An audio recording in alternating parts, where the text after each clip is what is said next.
Damon firmly held Mark as he tried to listen to what was going on inside the room. Everything was messy and chaotic. They were all saying different things. He tried to listen past the shuffling feet, panicked voices, and monitor alarms. No, there was no code blue, no flatline. Her heartbeat was still there. Rapid, erratic, but there. Through the thin barrier, he heard one nurse gasp. Her vitals just spiked. What the hell? Her EEG is going crazy. A different voice, likely a doctor's, spoke in disbelief. This doesn't make sense. Neural activity is returning. Get me the neurologist, now. And bring me her surgeon. He needs to see this. Damon's heart raced. Did it work after all? She is improving. She is healing. This is good. He was counting on it. Even if his blood did not transform her into a vampire, it should still possess enough blood energy to heal her injuries. However, he suddenly froze. A thought popped into his head. What if it worked too well? What if she actually turned into a vampire in the real life, just like him? What if his primordial bloodline was enough to overcome the race evolution restriction? What if Kate woke up like him, feeling bloodthirsty, and killed everyone in that room? Until now, he had been worried about his blood not working. And now that she showed signs of improvement, so many worst-case scenarios popped into his mind. His hands tightened around Mark's shoulders instinctively. His mind raced, playing through scenarios like a combat simulation. Kate had ingested his blood, a lot of it. What if she didn't awaken gently? What if the primal instincts hit first? Hunger, confusion, rage. She would feast on everyone around her. Even if he intervened, everyone would see who she was or what she has become. Hospital security would rush to the crime scene, cameras would record everything, the police would be involved, the government would be involved. No matter where they went, they would be hunted down like dogs. Did he have enough strength and power to stand up against the government? Fuck. It wouldn't be just the Canadian government. Every single political power in the world would hunt him down to get their hands on his power. Everything would become instantly complicated. If he left right now, no. Damon squished the thought as soon as it popped into his brain. Just because things became difficult, he wouldn't leave his friend and his friend's sister to fend for themselves. If he did this, what would be the difference between him and that bastard who backstabbed him? The truth is, he had already made his choice the moment he let that first drop of blood touch her lips. There was no taking it back now. He had to deal with the fallback one way or the other. He knew this and did it anyways. What else was he supposed to do? Watch Mark and Kate fall apart in front of him? No, he did not doubt his decision. He did not regret his actions. Whatever came next, he will deal with it. Damon released Mark's shoulders, jaw clenched, forcing himself to breathe slowly. Panic would only make things worse. If Kate had truly awakened as a vampire, she'd need guidance. She did not have to deal with any of it on her own. He was there to take care of them both. When he needed someone the most, Mark was there for him. And now, when his friend needed him the most, he would be there for them. What about Shadow Step? Could he use Shadow Step to teleport the three of them out of here? But wait, would Shadow Step even work like that? Could he take someone else with him? Damon remembered he had snagged a blink skill from one of the mages during the monkey event. Could he maybe use that? But blink required mana. His blood energy could provide that for him. He needed to work this out. Damon clenched his fists as determination filled his eyes. No matter what happened, he was not going to desert either of them. Damon prepared for the worst, but the commotion inside the room seemed to be fizzling down. Ready to burst into the damn door at any moment now, he carefully paid attention to the conversation. The door opened, and a nurse came out to call Mark inside. Sorry, only family allowed at this time. She closed the door behind them. Damon nodded, senses still glued onto the room. He didn't pace, he didn't twitch, he stood rooted, spine straight, every muscle coiled and ready like a blade half drawn from its sheath. Inside, Kate's vitals had stabilized, heartbeat strong, breathing even. The doctors weren't shouting anymore, just murmuring in disbelief, cycling through diagnostics, probably questioning whether they'd misread the charts. Damon caught one line clear as day. "We need to run full imaging. This recovery isn't just unusual, it's impossible." He heard Mark choke out a sob, then another, this one lighter. "He squeezed my hand," he whispered. Damon's chest loosened slightly. The doctors essentially said that she was still in a semi-coma state and might need several days to recover from that condition. But her brain activity is no longer considered non-existent. She had a really good activity, even comparable to that of the healthy brain. They even removed all the equipment connected to her body, one by one. She no longer needed any ventilator or IV support. Her vitals were regulating on their own, as though her body had remembered how to breathe again, how to live again. She was stabilizing more and more. At this point, it looked like she was basically taking a nap. Then, Damon suddenly barged into the room. "Can we take her home and wait for her recovery, or does she have to stay here?" A startled silence fell over the room as Damon burst through the door. Half a dozen medical staff turned toward him, surprised by his sudden entrance. Mark jerked up from his seat at Kate's side, wide-eyed. The attending doctor, an older man with silver-framed glasses and a tired face, straightened, already preparing to protest. But Damon didn't waver. "Can we take her home and wait for her recovery?" he asked, eyes flicking briefly to the monitors, then to the stunned faces of the team. "Or does she have to stay here?" One of the nurses opened her mouth, but the doctor beat her to it. That depends. This level of recovery is unheard of. We'd like to keep her under observation, at least for the next 24 to 48 hours. Her condition was critical just hours ago. We can't release her until we understand what changed." "She's off everything," Damon pointed out flatly. "She's breathing on her own. Her vitals are stable. If there's no medical intervention left to be performed, you're just waiting and watching." "That's not incorrect," the doctor admitted cautiously, then frowned. "But it's still protocol. There are procedures, forms, risk disclosures." "Mark will sign whatever you need." Damon stepped closer to the bed. Mark looked between Damon and the doctor, visibly torn. "Maybe we should stay, just for one night, just to be safe." Damon did not relent. "I have read many news articles about how these types of patients recovered faster in their own homes rather than a hospital bed. How about we pay for a nurse to take care of her at home? Kate's recovery is what matters." "Just where did you read these news articles, young man?" The doctor raised a brow. "Are you saying I am wrong?" The doctor shook his head. "Well, ultimately it's up to her brother." Everyone looked at Mark for a decision, and the poor guy was in no position to make any decision. Damon knew he had to take drastic actions. "Mark, can I talk to you outside?" Mark looked confused, but he followed his friend nevertheless. Damon knew now he had no choice except to come clean about everything he had done. Otherwise, things were going to become exponentially complicated for everyone. After a few minutes of discussion, the two of them walked back to the room. Mark still had a dazed and confused expression on his face. He also had a fang mark on his arm that was already fading. The doctor looked up. "Have you made your decision?" Mark hesitated, then nodded slowly. "We're taking her home. I'll sign whatever you need. Damon's right. I just have a feeling she'll do better there." The words were shaky but firm enough to silence any protest. The medical staff exchanged uncertain glances, but the doctor finally sighed, rubbing his temple. "Fine, I'll begin the discharge paperwork, but I want a full-time nurse on call and a follow-up in 24 to 48 hours. If anything changes, call this number immediately."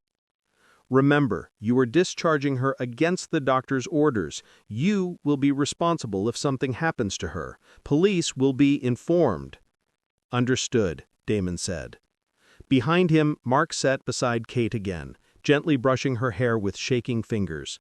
He hadn't said much after Damon had explained her condition, what she might become, what he had done to save her. It all sounded ridiculous, like some sort of fantasy story, but Mark still chose to trust him. The ride home was quiet. Damon and Mark sat in the back of the ambulance, along with the newly appointed nurse. Kate lay strapped gently to the gurney, pale but peaceful, her breathing even as the soft hum of the ambulance filled the space. Damon had asked for a VIP checkout and mentioned several times that he would foot the bill. This made sure all the procedures were quickly taken care of, and they were en route to Damon's apartment in no time. Mark's and Kate's apartment was even worse than his, so temporarily he brought them all to his cramped space. Mark kept glancing between her and Damon. His face was a disbelief and confusion, still struggling to wrap his head around what Damon had told him just moments earlier. About blood, about awakening, about vampires. "I don't get it," Mark whispered, not for the first time. "How is this possible?" Damon nodded. "I will tell you everything in detail, just not here." When they arrived at Damon's apartment, the nurse helped move Kate to the only real bed, while Mark followed behind with an overnight bag the hospital had rushed together. Damon directed them calmly, efficiently. He offered the nurse food and drink and an extra $1,000 if she could leave and come back the next day at 6 in the morning. The nurse hesitated. Clearly it was against protocol, but after a glance at Kate's vitals and a check for $1,000 in her hand, she finally nodded. "She's stable, just keep her resting. Call if anything changes." With that, she left, and Damon locked the door behind her. Now it was just the three of them. Mark hovered near the bed, fingers twitching, eyes flitting constantly to his sister's face. Damon pulled the blinds tight, casting the room in a dim hue, and then finally turned to Mark. "All right," he said, voice low. "No more dodging. I'll explain everything. What I did, what she's becoming, and what we're up against. It will be easier to explain inside the game." Damon didn't waste time. "I will be back in 15. Mark nodded, barely looking up, still seated beside Kate, his expression tight with exhaustion and disbelief. Damon didn't blame him. The guy had just been told that vampires were real, his sister might become one, and the person he trusted most had just fed her literal blood. If Mark had looked up, he would have seen Damon disappear into thin air. Damon activated Blink and reappeared in the dim, cluttered living room of two college students 2 buildings over, the scent of instant noodles and old pizza boxes lingering in the air. The two guys both did part-time jobs with him and were definitely not home during the daytime. Just like he thought, the place was completely empty. The first helmet sat on the desk and a second helmet sat on the bed. He hurriedly grabbed the 2 helmets and activated Blink again. They'd be returned. Eventually, maybe. He could have gone to a shop to buy, but all the helmets were sold out at the moment. The stock would only be refreshed next week, and he did not want to wait until then. Within 5 minutes, he was back in his own apartment, 2 helmets in hand. He dropped them gently onto the table and glanced over at Mark, who hadn't moved. "All right," he said, his voice cool and steady. "Let's log in. I'll show you the world I've been living in and what you need to prepare for." It was already 6:30 in the evening, thanks to the tedious procedures in the hospital. They did not have to wait any longer. They could log in immediately. Mark took a helmet in his hand, still unsure of what was going on. Damon had already picked up his helmet, but there was one more helmet left. "I want to try something," Damon said, as he gently placed the gaming helmet on Kate's head. "By the way, my name inside the game is Blood God." Mark stared at Damon, dazed and confused. His friend had just placed the gaming helmet on his sister's head, like it was the most normal thing in the world. Like this wasn't the same girl who'd been comatose hours ago, the same sister he'd almost lost. "You're seriously doing this right now?" Mark's voice cracked, caught somewhere between disbelief and fear. "She's barely breathing on her own, and you want to throw her into a video game?" "Just trust me for one more minute. I know I am asking you a lot," Damon said calmly. Mark let out a sigh and sat down. He was frustrated with everything that was going on. Damon didn't take offense. He couldn't, not when Mark had every right to feel like the world had flipped upside down. His sister was barely out of a coma, and now his best friend was strapping her into a VR game like it was the cure to everything. But Damon knew what he was doing, or at least he hoped he did. He moved quickly, grabbing the second helmet and passing it to Mark. This isn't just about playing a game. It's about meeting her halfway. If I am correct, we will be able to talk to her and see her. Mark did not understand. He only weakly nodded before putting the helmet on. Damon switched it on for him, put on his own helmet, and switched it on. When Damon opened his eyes again, he found himself in the same spot, at the top of the trees on the outskirts of the Garth city. His gaze instantly darted to the many players waiting for him. Clearly, Arcane Dawn did not plan to take their humiliation lying down. Dozens of high-level Arcane Dawn players had set up a perimeter, all trained on this single spawn zone just outside Garth City. It wasn't just a manhunt, it was an ambush. Arvin's voice rang out from below, laced with venom. "That bastard thinks he can log in late and escape from us? We'll teach him a lesson today. I am using my divine sense every 10 seconds. That bastard will not get out of here alive under my watch," Lyriel declared, her eyes burning with rightful vengeance. The same type of look could be found on all the players' eyes. Everyone here definitely wanted to kill him. Unfortunately, he did not have the time to deal with them right now. Before anyone could notice his reappearance, Damon silently slipped into the shadows and activated Shadow Step, Stalk, and Stealth. Within a single heartbeat, he vanished from sight. Arvin kept barking orders, unaware that the very man he wanted dead was already out of his grasp. "Fan out, circle formation. Don't let him pass the red marker. That guy definitely has a good item. If we kill him, our guild can acquire the item and we will immediately grab the top rank." "I am ready for that bastard," Lyriel said coldly, spinning her staff once. "If he even breathes within 10 meters, I'll know." And so the Arcane Dawn Guild continued waiting for the notorious Blood God. Meanwhile, Damon arrived at the city gates. Bloodwraith and his sister were already waiting for him inside. "My bad, I did not mean to keep you guys waiting," he apologized honestly. They had paid good money for a service, and he did delay from his end. "Big bro, what are you talking about? We just logged in. Don't worry about it." Damon nodded. "What level are you guys now?" He opened the party details to check out. Bloodwraith was currently at level 22, and Phoenix was at level 25. Damon raised a brow when Bloodwraith hurriedly explained. "My sis was doing some random quests in the city a few minutes back. He clearly wanted to explain more when the woman next to him gave him a stern glare. "Blood God, here is 10,000 gold coins. This is the payment for helping us both reach level 20 and get to the top of the rank leaderboard," Phoenix calmly said.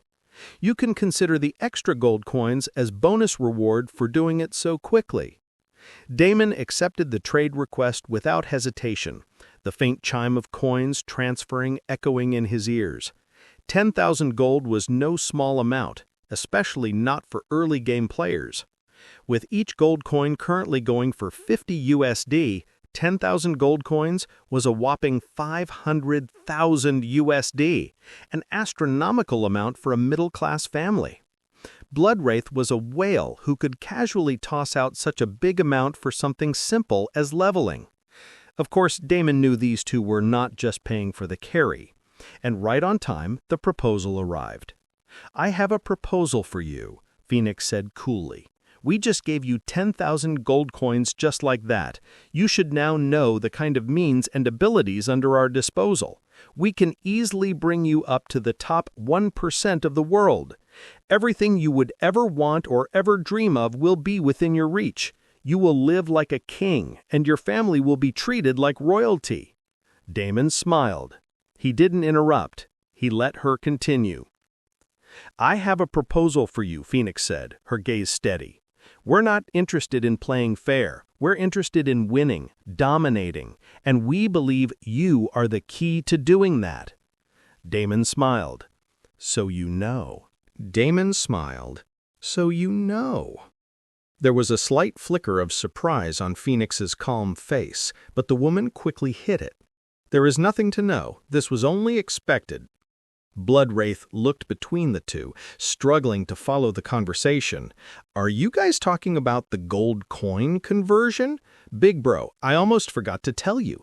Don't spend your gold coins yet. We heard that there is going to be a major patch to the game. They will enable selling in-game currency for USD. Our friends told us that the top politicians in the US got some sort of special deal for it. There is a rumor that even the president logged into the game and he got a God's blessing right from the beginning." Damon's expression froze for half a second. "The president?" he repeated, his voice unreadable. "With a God's blessing?" Bloodwraith nodded enthusiastically. "Yeah, it's crazy, right? They're saying the whole U.S. economic model is going to be tied to Earth Online soon. Like, literally. Taxes, trades, influence points, citizenship perks, all linked to the game." "That's enough," Phoenix glared at the guy. "Very interesting. You knew about the currency exchange, and yet you did not know about the other things. May I know how you came across this piece of information?" Damon remained silent. "It doesn't matter. You might know someone influential or have a friend like my brother who can't keep a secret. But no matter who it is, they will never be able to provide the backing that our family can." "Is that so?" Damon said quietly. "And what exactly is your family, Phoenix?" Phoenix tilted her head, not answering immediately. "A family that can change the president of any country at our whim." Bloodwraith let out a nervous chuckle. "We're kind of big deals, like real-world big. Big bro, please consider. You definitely will not lose out. Even though we are probably one of the richest families in the world, we are not assholes, and we don't betray our own. I can promise you that." Phoenix added, "Of course he will consider our offer. After all, we can reach him and his family no matter where he lives." Damon's eyes narrowed. He did not like threats. "And what if I say no?" Phoenix didn't flinch. "Then we become rivals." Bloodwraith's smile faltered. "Wait, sis, he helped us. He's like our guy. Don't talk rubbish. No, big bro, nothing like that. She is just being stubborn." "I like him," Phoenix replied, calm and cool. "But that doesn't change the game board. You're either part of the Empire or you stand in its way. Like I said, we can reach you no matter where you live. Here, inside the game, you might be a big shot. But out there, no matter which corner you live in, you're still flesh and blood, and I can reach you or your family whenever I want." For a moment, silence settled between them like a heavy fog. Bloodwraith looked like he wanted to crawl into a hole. Phoenix was unshaken, her expression confident, cold, and final. But Damon just smiled again. Not the warm smile he had shown when Mark was struggling, not the polite one he'd used when accepting their trade. It was a cold, indifferent smile. "Good to know," he said, "but my answer is still no." With that, he no longer entertained the brother and sister duo. He disappeared from the vicinity and dissolved the party. Bloodwraith was livid when he saw that they had exited the party. "Ah, sis, why did you do this? I thought that you were the smart one in the family. You shouldn't have outright made him our enemy." She did not respond immediately. Her gaze lingered on the empty space where Damon had stood, her composure still intact, but there was the barest twitch in her jaw. Not anger, not regret. Calculation. She said after a long silence, her voice soft, "He was never going to join us. Not someone like him." Bloodwraith groaned, running both hands through his hair. "But he liked us. He trained with us. We laughed. We fought. Why did you have to go full mafia princess on him?" "It's fine. He has a soft corner for you. You can kiss his ass and make up." Bloodwraith gritted his teeth. "Stupid, sis!" Phoenix simply laughed, a beautiful laugh that could make many men drool over her. "What I did right now was important for many reasons. You will not understand. I only tested his limits today to see just how much confidence he has. Now I wonder just what he is so confident about." Bloodwraith flopped down onto a nearby bench, staring at the sky as if it might offer him answers. "Yeah, well, you might have just poked a dragon, sis. Let's hope he doesn't breathe fire next time we meet." Phoenix didn't reply right away. She was deep in thought, her finger idly tapping her lips. Damon's refusal hadn't rattled her, but it had intrigued her.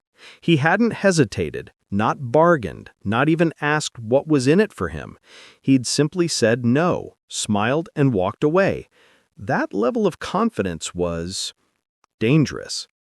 She murmured to herself, "He doesn't just have power, he knows something." Bloodwraith glanced over. "You're not going to try to kill him, are you?" "No," Phoenix said, eyes gleaming. "Not yet. He's too useful alive. For now, let's try our best to be allies with him. Send him another message. Tell him that you are sorry for your sister's actions and that you will pay him a compensation of another 10,000 gold coins." Bloodwraith opened his mouth in surprise. $1 million in a day should be enough to make him see we're serious about building bridges, not burning them. Bloodwraith blinked. "Sis, are you sure?" "Yes," she replied smoothly. "Consider it an investment in information. If we can't buy his loyalty, we can at least try to measure the weight of his principles." Bloodwraith looked uncertain, but he opened his interface anyway. Okay, message incoming." "Ding bro, I'm really sorry about earlier. My sister got a little intense. She's just used to getting her way, you know? Please don't take it the wrong way. You've been amazing to us and we both respect you like crazy. To show there are no hard feelings, we're sending over another 10,000 gold. No strings attached, just thanks. Hope we can still team up sometime." Phoenix watched her brother type, then added her own note under her breath, audible only to herself. "Let's see how the blood god responds to a mountain of gold, or if he's the kind of monster you can't buy." Many people have said no before and acted as if they were above the lure of wealth, but that always changed when they get their hands on the actual money. Men were simple like that. Now it was only a matter of time before this one comes and joins their team. "Sis, he accepted the 10,000 gold coins!" Bloodwraith suddenly shouted in glee. Phoenix smiled, her face even more beautiful in that moment, serene, triumphant, and laced with quiet arrogance. She turned her head slightly, brushing an errant strand of hair behind her ear, as if she'd just proven a fundamental truth of the world. "Of course he did," she said softly, her voice like silk drawn over steel. "They always do. Even the monsters bleed gold in the end." Bloodwraith pumped a fist in the air, visibly relieved. "See, I told you he liked us. This is good, right? Maybe he's cooling off now. Maybe he'll team up again." Phoenix smiled and shrugged. "And what?" Bloodwraith asked her in confusion. "And what else did he say?" Phoenix sighed in exasperation at her brother. Bloodwraith scratched his head. "Nothing?" "What?" Phoenix's face flickered just for a second. Then her lips pressed into a thin line, and her eyes narrowed as she leaned closer to her brother's screen, confirming for herself that Damon had indeed accepted the 10,000 gold coins without responding. No thank you, no remark, nothing. "Are you serious?" Her face twitched. Bloodwraith blinked. "Huh? Isn't it good that he didn't say no and reject the gold coins?" Phoenix wanted to slap the shit out of her brother, but instead she closed her eyes and exhaled slowly through her nose, reining in the urge. "You absolute golden retriever," she muttered. Bloodwraith tilted his head. "Thanks." "That wasn't a compliment." Her voice was flat. "He did the worst thing he could possibly do." "Which is?" "Nothing," Phoenix said cold and sharp. "He left us in the dark. We made a move, and he acknowledged it, but gave us no read, no angle, no counter. That kind of silence is control, you idiot." Bloodwraith still looked confused. Phoenix sighed, starting to walk away. "It's fine. Let me see how long this attitude of his is going to last. He will join our team sooner or later. The world as we know it is going to change. He will realize it soon enough and come back begging to us. Let's go." Bloodwraith shrugged it off and hurried behind her sister. "Where are we going?" "I got a special quest to unlock a hidden class." Bloodwraith's eyes lit up like a kid told he could skip school. "A hidden class? Which one? Is it flashy? Do you get wings? A dragon? Wait, is it an S rank? SSS? Phoenix didn't break stride. Her tone was clipped, but there was an edge of satisfaction underneath. "It's a unique class chain quest line. It unlocked because of my high affinity with fire." "Wow! You were going to quit the game yesterday, and today you're about to become a top player. All because of my big bro blood god. Tell me honestly, sis, you came back to the game because you were impressed by him, right?" Bloodwraith wagged his eyebrows, but he quickly stopped after he got a fiery glare from her. Damon did not care about the brother and sister duo. While Bloodwraith was straightforward enough, his sister, that Phoenix woman, seemed to be fond of playing some mental tricks. He did not like women like that, and he did not have time for all those mind games. Of course, he was not going to say no to money. He simply accepted the gold coins and moved on. He needed to focus on what was important right now. He looked at the system screen and mainly his friends list. If someone logged in from the same internet, then the game allowed them to show up on each other's friend list automatically, even if they hadn't added each other yet. And right now, Mark and Kate were yet to show up. He should be in the tutorial. Damon quickly sped through the streets, reaching a familiar alleyway that led to the big market square of Garth City. He had a couple of minutes to spare, and he decided he might as well finish what he started. Once in the market square, Damon quickly walked over to one of the tailor shops, Uncle Al's. "What do you need, brat?" Al asked in his tattoo-mark gruff voice. Damon smiled and took out a monkey hide. This was just one of the normal monkey drops, but the middle-aged man's face visibly changed. "These bastard monkeys! Do you know how long they have tormented me? Every time I go outside the city, they jump me, steal my packages, ruined 3 of my best shipments last year alone. And the guards, useless, said I was exaggerating." He straightened up and held the hide to the light. "How many of these do you have? I will reward you handsomely for your courage and bravery to stand up to these villainous beasts." Damon smiled. He took out a stack of monkey hides from the storage ring and passed it over to Al. Damon did not remember very many details about Garth City, except for the zone event. He knew there was a world boss trigger somewhere, but it was not coming to him right this second. So after finishing his task with the tailor shop, he simply prepared to leave the city. He opened his system screen and saw that Mark and Kate still weren't online. He thought about it for a moment and decided to wait a while before teleporting. He might be rolling in gold coins now, but the game was a money drain. The gold he had probably wouldn't even last him for the next couple of days. It was best to avoid teleporting back and forth if possible. He also had many rewards saved up, which his hands were itching to open. Damon walked over to one of the top-tier restaurants in Garth City and ordered himself a nice cup of coffee and some snacks. Damon took a seat by the window, far from the buzz of the main floor. His crimson eyes scanned the quiet street outside while he sipped his coffee. It was good, surprisingly so, rich, bitter, and bold, like everything else he liked these days. The waitress who came to serve him hovered around him for a moment, flashing her splendid assets in his face a couple of times. With a smile, Damon allowed himself to enjoy the view. He was not a saint, but after a few seconds, he switched his focus to his system screen. There was a lot that needed to be done, and extracurricular activities could wait until he had a good grip on everything. With one hand wrapped around the cup, Damon opened his inventory. Rows of loot shimmered before his eyes. His shadow clone had meticulously collected all the dropped items, and surprisingly, many of them were quite good. There were also other drops from the many kills and the dungeon run. Damon quickly ignored everything and paid attention to the legendary skill roll token first. Just looking at the thing made his heart ache. Everyone right now were envious of him for obtaining such an item, but this particular item was a huge headache. Even though the name was Legendary Skill Roll, there was only a 1% chance of actually obtaining a legendary skill. How could the game toss around skills or weapons that were legendary tier? This was a rare reward, all right, and there was a big chance of getting a rare grade skill. However, when it came to legendary skill, it was the same as buying lottery tickets. Never gonna happen. Damon was tempted to spin the wheel, but he decided against it. There was something he wanted to try.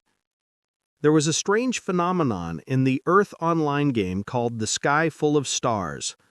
In his last life, when this happened, everyone's luck temporarily shot up.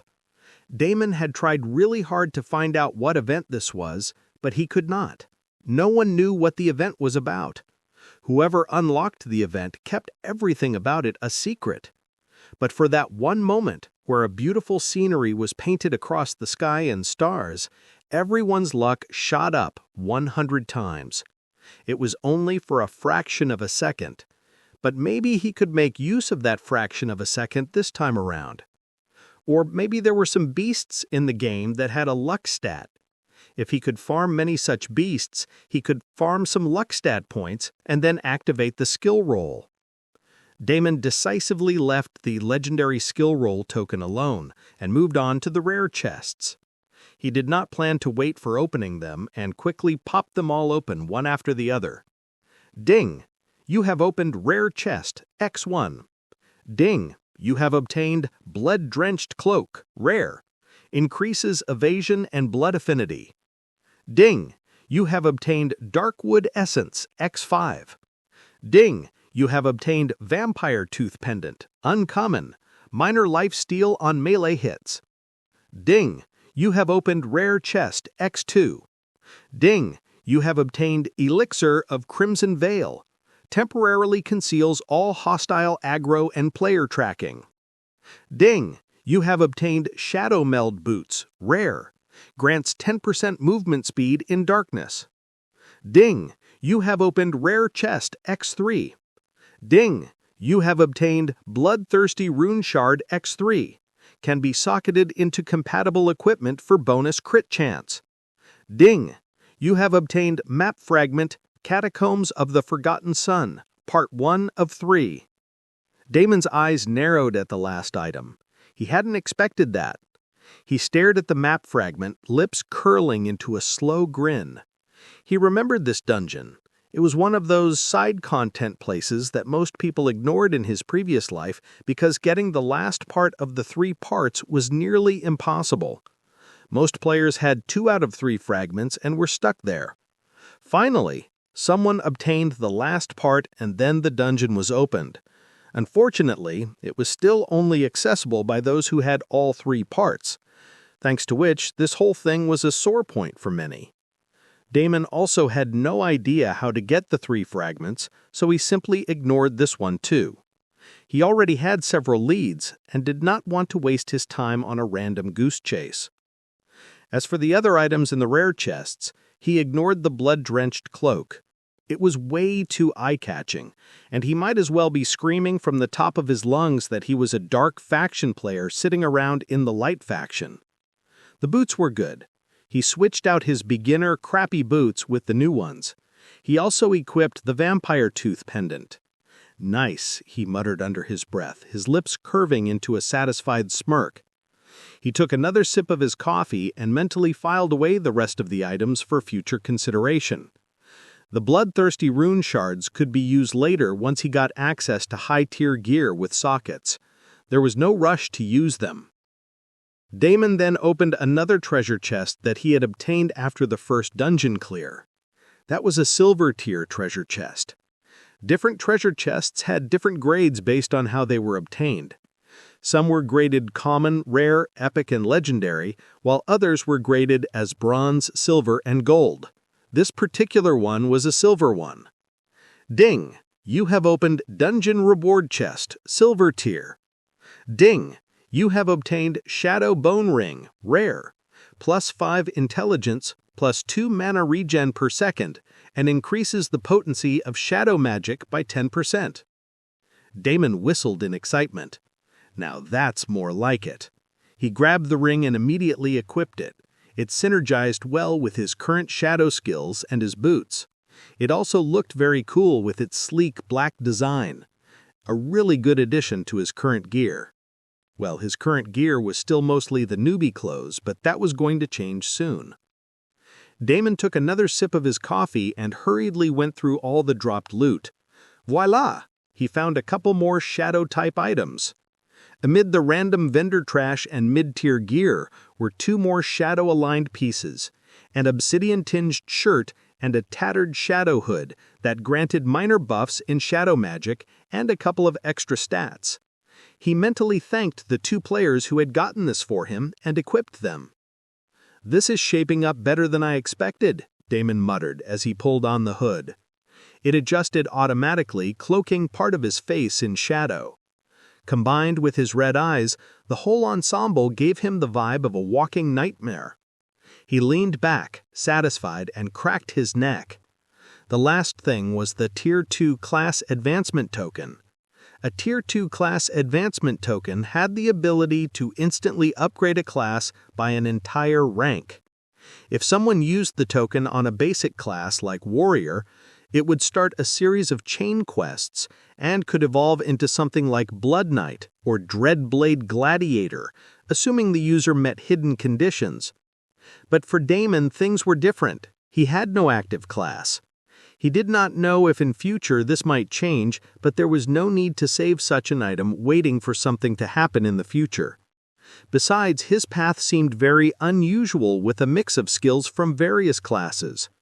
This kind of token might not be applicable at all. I should just give it to Mark, Damon decided. He checked the system interface again to see if his friends had shown up online and suddenly saw Kate's name pop up as green. Ding! You have gained 10,000 experience points. Ding! You have gained 1 gold coin. Ding! You have leveled up. The duo had big smiles as if cut from the same cloth. Uncle Al smiled because there was nothing he hated more than those horrendous monkeys, and Damon smiled because he knew what was coming next. "Got any more of those?" Uncle Al asked, and Damon quickly took out another stack of monkey hide. All hail awesome, repeatable quest. Normally this quest wasn't worth it because the monkeys were a pain in the butt and the experience points reward wasn't all that much. However, his new title, Banana Reaper, made a lot of difference. Ding! You have gained 10,000 experience points. Ding! You have gained 1 gold coin. Ding! You have leveled up. Got any more of those? Uncle Al asked again. Thanks to the monkey hater, Damon was easily able to get 9 more levels after unloading all of his stacked hides. Unfortunately, Uncle Al did not discriminate between elite monkeys and normal monkeys, but Damon was fine with it. He ended up gaining a total of 9 levels with Uncle Al repeating the quest. The last submission, however, only gave him 1,000 experience points, and Damon did not bother continuing the quest any longer. The zone event had given him 3 whole levels, even though the experience points were shared with 2 others. With this quest giving him 9 levels, his standing on the leaderboard instantly shot up, and he reached level 30, the first major checkpoint in the game. A series of system-wide notifications immediately rang out. Naturally, a choice was given for Damon to remain anonymous, and he firmly rejected it as usual. Ding! World announcement! Player Blood God has become the first player to reach level 30. Ding! Blood God has received the special title First Awakener. Ding! Blood God has received a class advancement token Tier 2. Ding! Blood God has earned 100 gold coins as a reward. Ding! Blood God has earned 100 fame as a reward. A flurry of notifications exploded across the game world. Every player, regardless of location or faction, saw the golden message flash across their interface. The world trembled. Players stopped what they were doing and stared at the notification with one unified expression: disbelief. Blood God again? How is he always first? Wait, doesn't that mean he just gained like 12 levels in a day? Forget that. He got the First Awakener title. That's got to unlock something broken. The forums exploded into chaos. Speculation, conspiracy theories, fan art, assassination bounties. Every corner of Earth Online was suddenly flooded with one question. Who the hell is Blood God, and how the hell do we stop him? The zone event from the previous day once again became a highlight, and the glorious rewards of 3 rare chests and 1 legendary skill roll were talked about a lot with envy. Getting a legendary skill was not a simple matter. Legendary skills were similar to legendary weapons in that they could redefine a build completely.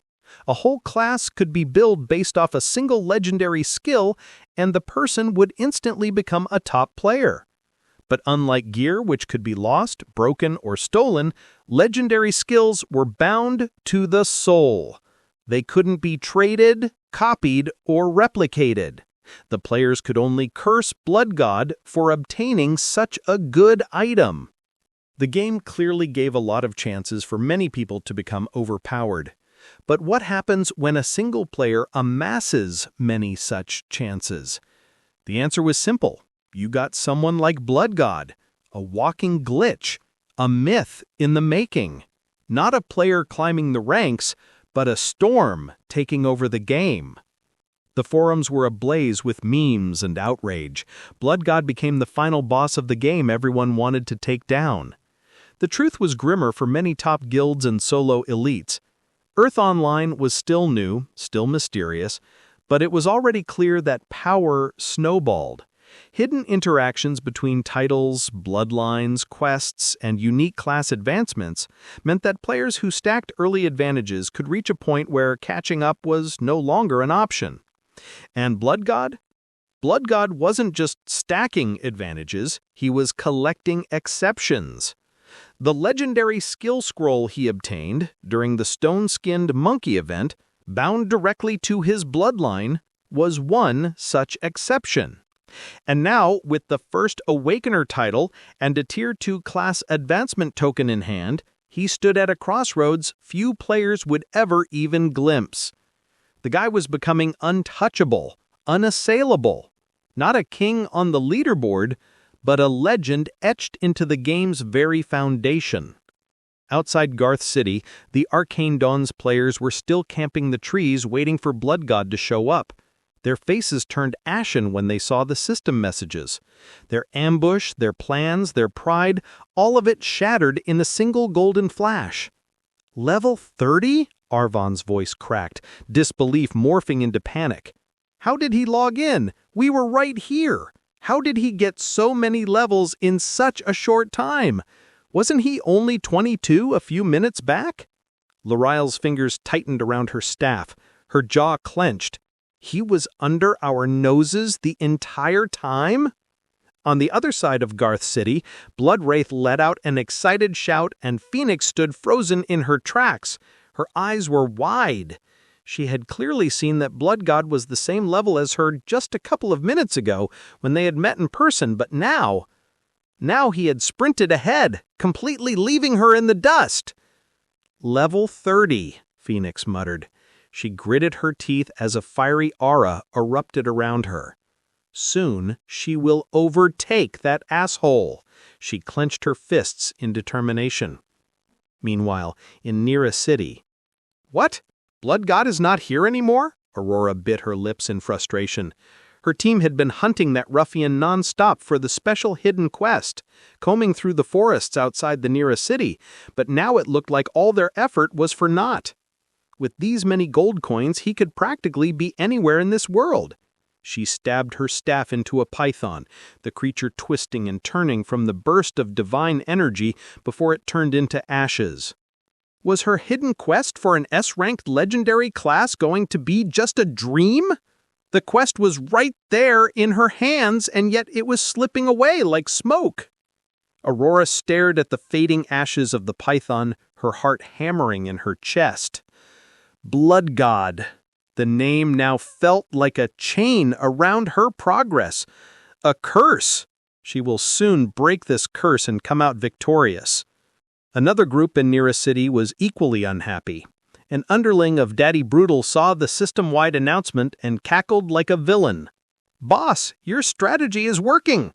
Our little lamb, Blood God, is become fatter and fatter." He rubbed his hand in enthusiasm. "When will we slaughter the lamb, big boss? When will we? Hee hee hee! I am very excited." Daddy Brutal turned to look at his subordinate, his face twitching in anger. "Fucking idiot! Shut the hell up!" The underling did not understand why their big boss was so upset. "Boss, what happened? Wasn't the plan to let the lamb fatten up first?" Daddy Brutal completely lost it. "He is becoming too fucking fat! Okay? Do you understand now? Does your tiny pea-sized brain get it now? He is becoming too fucking fat!" Damon's eyes lit up as the green dot appeared next to Kate's name. "She's in," he muttered, a small smile tugging at the corner of his lips. Without hesitation, he tapped the party invite and sent it across. Almost instantly, a system notification pinged back. "K8 has joined your party." "Kate, which newbie town are you in?" "Ronark," she replied. The next second, Mark's name popped up online too. Damon sent the invite to Mark as well, and surprisingly, the bro-sister duo had spawned in the same newbie town. Usually the players were distributed, but sometimes friends did start together, so it was not very uncommon. It didn't matter. They were here, and he needed to get there ASAP. Damon was quite confident about Kate's condition, but despite that, he was very anxious and nervous. If anything wrong happened to her, he would be responsible for it. He needed to go and see her right this second. Ronark. That's near Holem City. The city was in the neighboring kingdom, but it was a friendly kingdom, so there was a teleportation portal for the city. It cost double the amount of gold coins, which Damon did not hesitate to pay up. The next second, he was standing in Holem City. The teleportation circle flashed beneath his feet, and Damon emerged in the heart of Holem City. Unlike Garth, this place was quieter, more serene, its cobbled streets lined with flowering trees and gentle streams that ran through the open squares. But Damon wasn't here for the scenery. He quickly opened the party interface, tracking Kate and Mark's locations. The marker pulsed on the edge of Ronark Village, just outside the western training field. His footsteps quickened. He reached the outskirts of Ronark in no time. The outskirts of Ronark were just as he remembered, a quiet village with straw roofs, wooden palisades, and NPC farmers endlessly hoeing their fields like enchanted clockwork. A few level 1 players were swatting at tutorial slimes, yelling in panic when the creatures bounced too close. Damon's eyes locked on the 2 markers just ahead near the sparring dummies by the training field. There they were.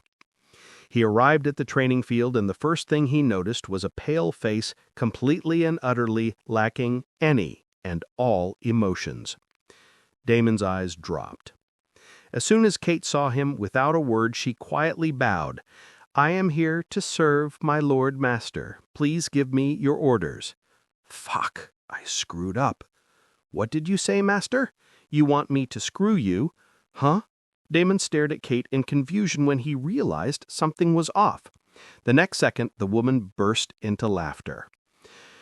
Kate doubled over, clutching her stomach as peals of laughter rang out across the training field. A few nearby players turned to stare, baffled by the sudden outburst. But Damon, however, stood frozen in place, eyes wide. "You—" She waved a hand at him, still laughing. "I had one chance to mess with you. How could I waste it?" Damon exhaled sharply, torn between relief and outrage. "You absolute troll." Kate straightened up, wiping away a fake tear. Her crimson eyes were no longer vacant. They sparkled with mischief. "Did you really think I turned into some brainwashed blood servant?" "Well, yeah," Damon muttered, trying to hide the small, stupid grin tugging at his mouth. "You scared the hell out of me." "Good." She stepped forward and casually flicked his forehead. "That's for turning me without asking, and also for the funeral-level dramatics. I am here to serve my Lord Master. Seriously, that's what you thought I'd say?" "I panicked," Damon said deadpan. "You looked like you were about to start calling me His Vampiric Highness." "I was tempted." They both laughed. It was brief, but it was enough to shatter the tension, and Damon finally let himself breathe again. Behind them, Mark stared at the two like they'd grown second heads. "Are you guys joking around? Are you serious? What the hell is going on? How can all of this be real? Kate, please talk to me. How are you feeling?" Kate's laughter softened as she turned to face her brother. Her smile dimmed into something gentler, warmer, and for a moment she just looked at him, as if seeing Mark for the first time all over again. "I'm good," she said finally, with surprising calm. "Really good, actually. Better than I've felt in a long time." Mark looked completely unconvinced. "You died, Kate. I was there. I saw you flatline. And now you're joking around like this is normal?" His voice cracked with emotion. "What even is this game? Damon said he saved you, but how is that possible?" Then he turned to Damon. "How can you be a vampire in real life? Are you both vampires now? Do you drink blood now?" Kate stepped closer and placed a hand on her brother's arm. "I don't know all the answers, not yet, but I believe him." She glanced at Damon and her voice dropped. "I remember some things. It was like I was falling into a void, cold, dark, and endless. But then something pulled me back. It wasn't gentle. It burned, but it worked." Mark's eyes flicked between her and Damon, struggling to process. Damon cleared his throat and stepped in. "Just wait a second. Let me start from the beginning. I have a lot to explain to the two of you." Damon stopped for a moment and then decided to skip the part about him traveling back in time. It was not that he did not trust Mark, but it just seemed as if it was unnecessary to toss that one into the mix as well. He told them about Bloodrain's soul and explained that he had stumbled onto it in his newbie village. That, combined with his fragmented primordial bloodline, slowly made everything clear to both Kate and Mark. Kate listened quietly as Damon laid out everything that had happened since the game began. He skipped a few details, but he was surprisingly open. Mark, on the other hand, looked like he'd been hit by a truck. He kept blinking, like he was waiting to wake up and find out it was all a dream. "You're telling me you got some kind of legendary soul weapon that talks to you?" Mark asked slowly. "And then what, it turned you into Dracula?" "Not Dracula," Damon corrected. "Something worse. Something older. A primordial." Kate raised an eyebrow. "And then you became my hero, lord, and savior?" Damon gave her a flat look.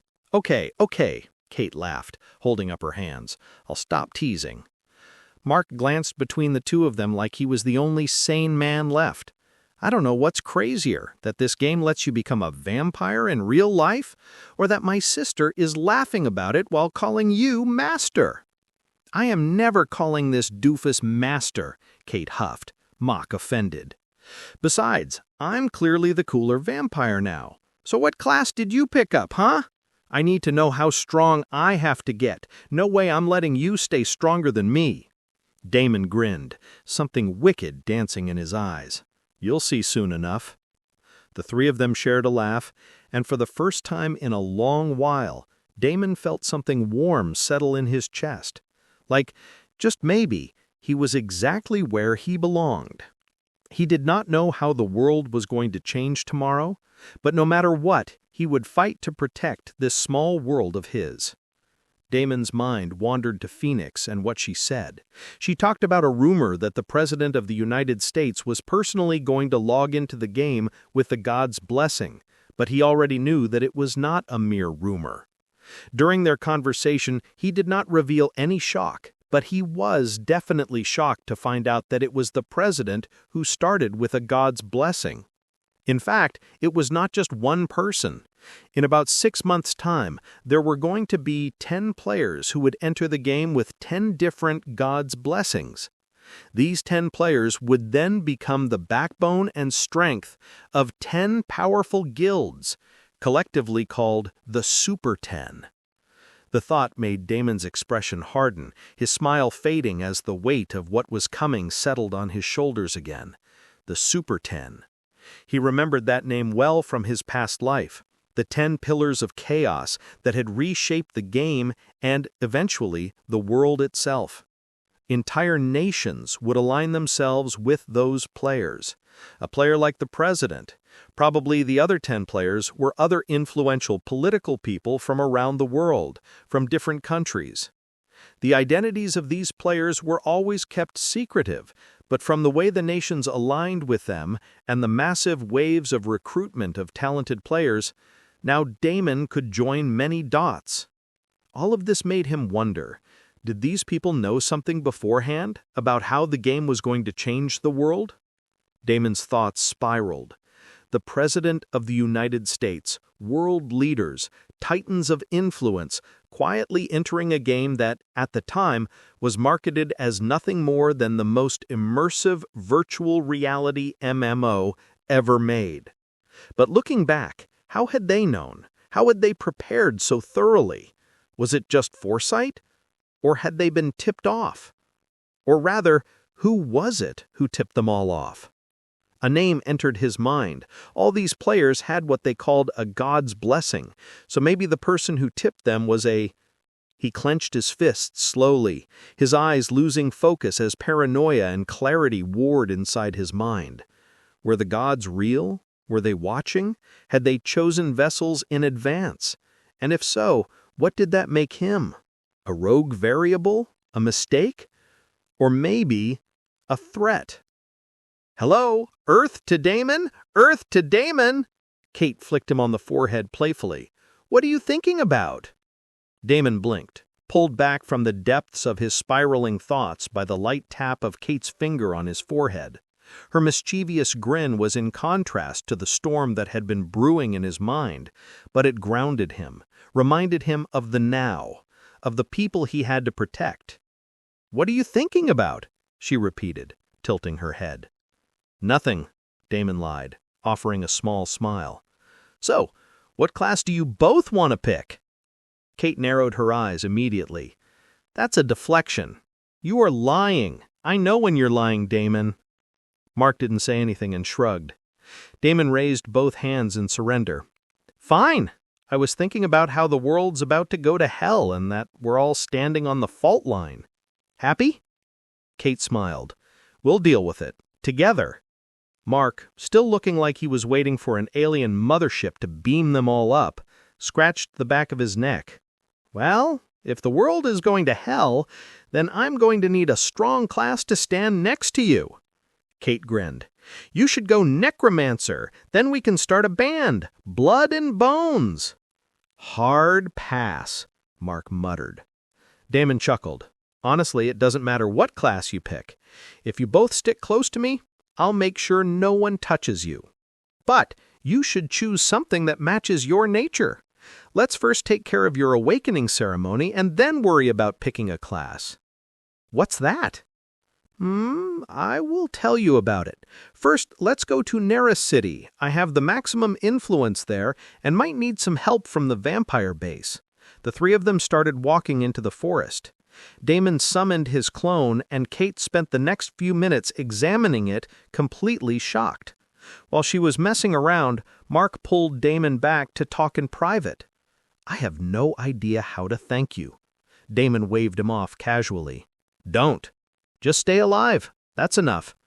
But Mark didn't let it go so easily. "I mean it. You saved my sister. You could have walked away and let her die, but you didn't." He glanced ahead at Kate, who was now poking the clone's face and laughing like a child with a new toy. "She's the only family I've got left. You risked everything to save her. I can never repay you for that." Damon didn't say anything for a long moment.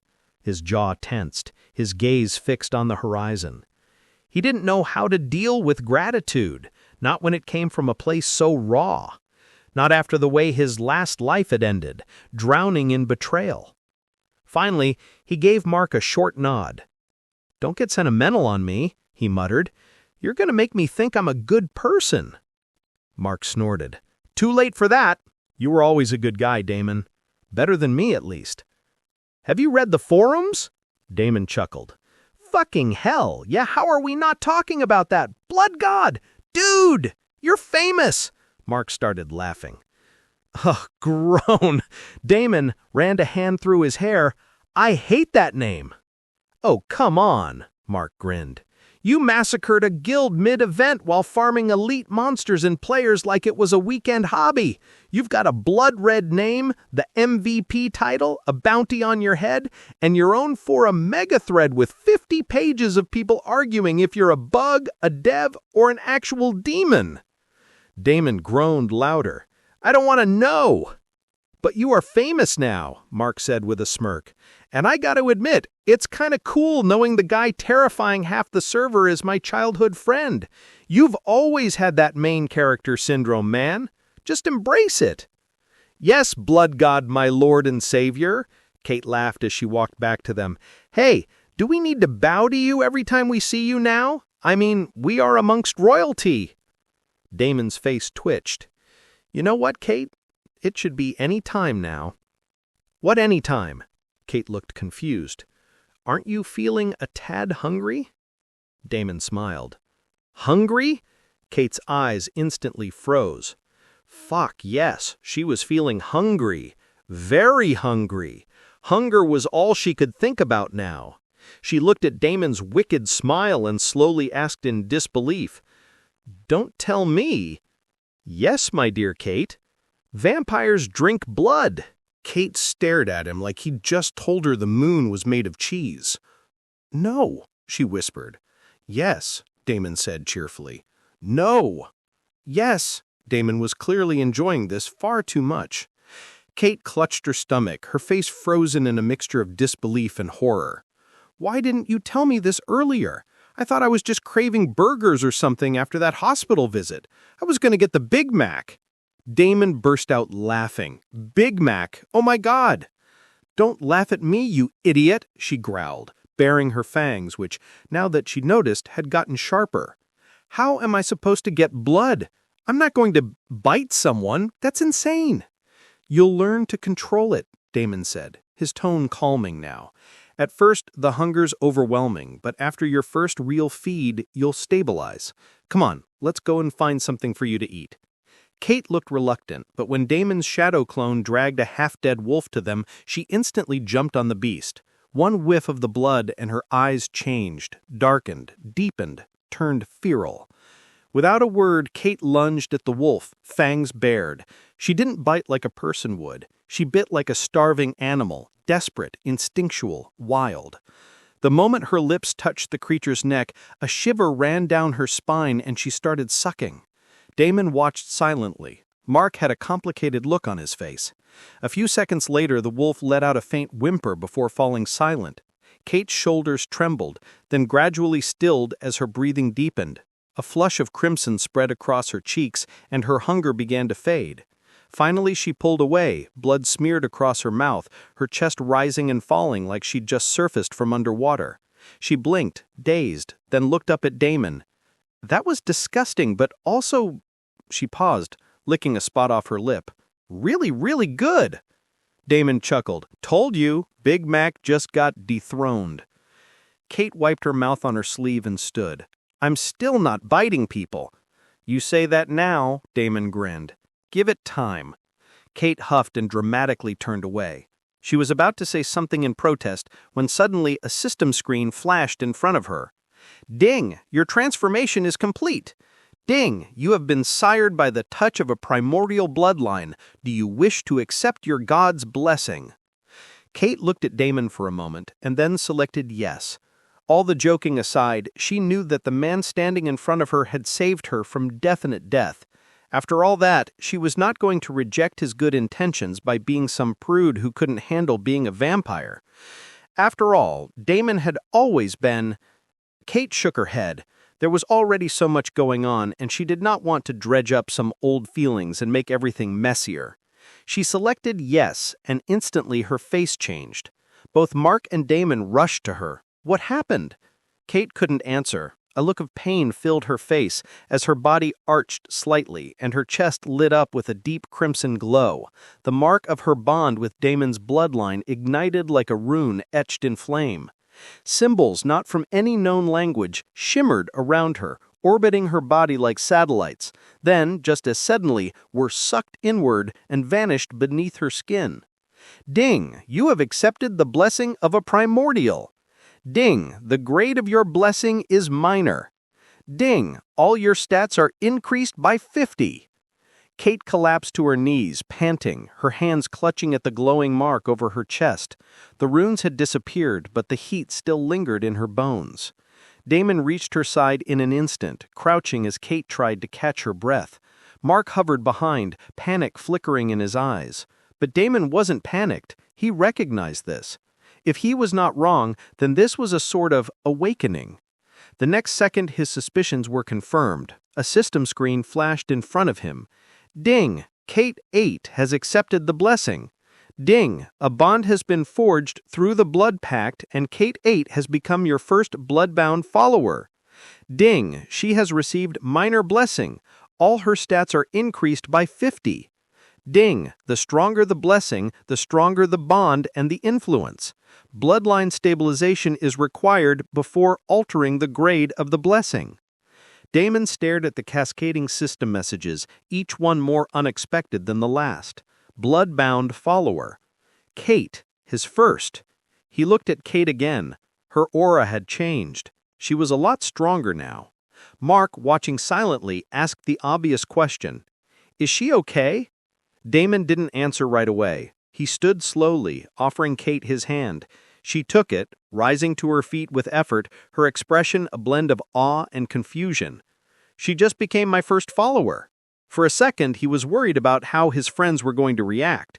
After all, becoming a follower was just a polished way of calling someone an underling. However, the two of them simply nodded.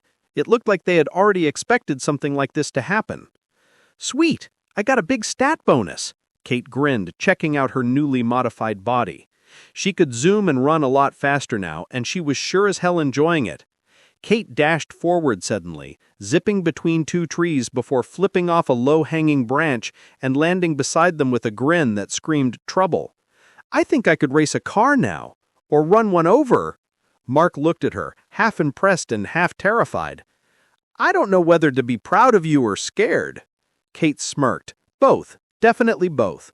She continued enjoying her new body when Mark turned to Damon. There is something I need to ask you. Damon raised a brow. Sure, anything. I want to become your next follower. Damon froze. He studied him for a moment, trying to read beyond the words. You know what that means, right? It's not just a power-up. It's a bond, a tie. You'll be tied to me and to the bloodline forever. There's no going back. Yeah, I know. I had to do that to Kate because she was dying or already dead. There is no reason for you to... What about the reason that I want to? Mark responded, firm and steady. Damon blinked, surprised not just by the interruption, but by the steel in Mark's voice. There was no hesitation, no joking mask to hide behind, just raw conviction. Mark stepped closer. I want to do this. I want to become your right hand. I want to stand by you and support you when you need me and watch your back when you don't need me. Damon stared at him for a long time. Then slowly he let out a breath. You really mean that? You've already made up your mind. Are you doing this to repay me? Mark nodded. Maybe I am. Maybe I'm not. You're both my only family. I don't want to become something different than both of you. If you're becoming a monster, then I will become one too." Damon looked a little surprised. "I know I might be asking too much, considering you're a primordial and whatnot, but I will make sure you don't regret this decision. I'm not the strongest, not the smartest, but I'm loyal. I will never betray you. You said the world's about to change? Then I will stand by you when it changes and fight right beside you." Mark's words were clear. He was determined. Damon knew he had made up his mind, and Damon was more than okay with it. He was about to open his mouth to respond when Bloodrain's voice sounded in his mind. "Stop! The sister did not have any unique bloodline, and probably the brother doesn't either. You are not strong yet. You cannot afford to hand over freebies left and right. If I'm not wrong, you can only give out 5 blessings before you unlock more of your bloodline. I suggest you save it." Damon smiled. Bloodrain might be right, but he did not care because she did not know his friend as well as he did. Mark was one of the most grounded people he knew. He might not be a genius or something, but there was no one as hard-working as him. Having Mark by his side could only become his strength, never his weakness. He was sure of it. Damon's smile deepened, slow and certain, even as Bloodrain grumbled in his mind. "You know, for a guy who was already betrayed once, you are way too trusting." She was definitely against this decision. "You're making a mistake," she hissed. "No," Damon replied silently. "I'm making a choice." Damon nicked his thumb and used a potion vial to drain some of his blood into it. He handed it over to Mark.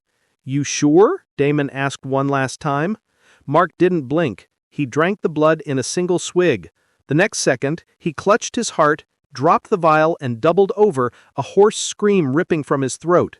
The transformation hit him harder than it had hit Kate. Mark's body convulsed violently like it was rejecting the very essence now flooding his veins. His fingers clawed at the dirt, breath catching as if something primal had seized his lungs and refused to let go. Blood pulsed at his temples, veins darkening beneath his skin as the transformation tore through him like wildfire. Ding! Zero has accepted the blessing. Ding! A bond has been forged through the blood pact, and Zero has become your second blood-bound follower. Ding! He has received minor blessing. All his stats are increased by 50. Ding! The stronger the blessing, the stronger the bond and the influence. Bloodline stabilization is required before altering the grade of the blessing. Ding! Zero has awakened a hidden bloodline, bloodline of the Titan. Damon was surprised. So Mark had a bloodline after all. He was just about to ask Mark about it when he himself spoke up. "Hey, take a look at this. I have awakened something called a Titan bloodline." Bloodrain immediately chimed in. "What? Damon, can you confirm, did that useless person actually have a Titan bloodline? It's impossible." Damon smiled. He is not useless. And yes, he does have the bloodline, he mentally responded to the woman. Bloodrain shrieked in excitement. "Yeah! You have really lucked out this time. Do you know how rare this is? Outside of their clan, Titan bloodline is almost non-existent. The kind of raw physical strength the bloodline gives is unrivaled. You have chosen the perfect person to become your follower. You have an incredible foresight." Damon did not respond to the woman. She was flip-flopping faster than a politician, and she was not done. "If you combine this with your blessing and support, your friend's rise to power will be astronomical. More importantly, when he sires biological descendants, you can farm as many descendants as want until you extract all of the beneficial bloodline abilities." What the hell was this lunatic talking about? Did she just ask him to kill Mark's kids and farm them for abilities? Bloodrain's tone was bubbling with excitement. It was like she was just talking about something that normally happens. "Sure, I'll get right on that," Damon sarcastically replied to the woman and shifted his attention to Mark. "How are you feeling? Did you get any special skills or any other special conditions?" Damon asked, thinking about his own personal death sentence waiting for him at the end of 30 days. "Yes, I got a skill," Mark nodded, sharing his skill screen with Damon. "Titan's Bulwark. Passive skill, bloodline skill, level 1. Your body resonates with the will of ancient giants, increases maximum HP by 100%, grants plus 30% resistance to all physical damage, and makes you immune to knockback effects below your tier. When your HP falls below 30%, gain a temporary plus 50 strength for 10 seconds, cooldown 90 seconds. Kate also stared in shock. She already knew that Mark would do something like this eventually, but she didn't think he would be so decisive with his actions. "Good job, bro!" She punched him lightly on the shoulder, though it probably hurt her more than it hurt him now. "Remind me never to piss you off again. You've officially gone from my adorable dork brother to a juggernaut I need to bride with snacks." Damon, however, was still staring at the skill screen, brows slightly furrowed. This is no joke," he muttered. "At full potential, this alone could make you frontline a boss raid without blinking, and it's only level 1. Mark grinned. "I also have this active one, just unlocked it." Another window appeared. Titan's Tremor, active skill, bloodline skill, level 1. Strike the ground with the force of an ancient behemoth. Creates a shockwave in a 10-meter radius, dealing AoE damage equal to 200% of your strength and stunning enemies for 3 seconds. Structures and terrain in the radius take minor environmental damage.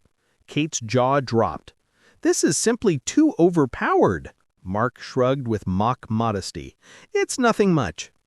"This is so unfair. How come I did not have any of these bloodline abilities? I bet Mom and Dad secretly adopted you. They definitely picked you up from the local dustbin." Kate nodded her head definitively. Mark smiled and just patted her. "You are such an idiot." "You both are idiots," Damon sighed. It looked like finally everything was sorted out. "Let's go to the vampire base. I want Kate to improve her levels as soon as possible. Maybe that will help in her getting healed quicker in the outside world." Kate's teasing grin slipped at the mention of the real world. She rubbed her stomach subconsciously where her body had ached just days ago in the hospital. "Right, my body's still technically recovering out there, huh? I might or might not even wake up."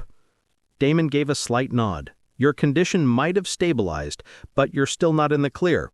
If we can raise your level and evolve your class fast enough, maybe the transformation can speed up the healing process in both worlds."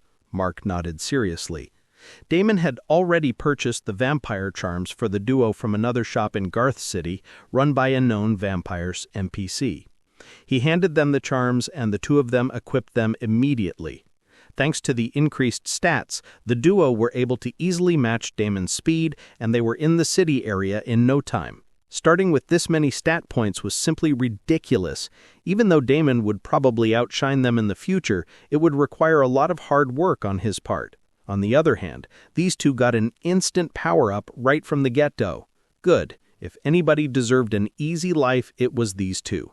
Between their absent mother and their abusive father, he knew how bad these two had it.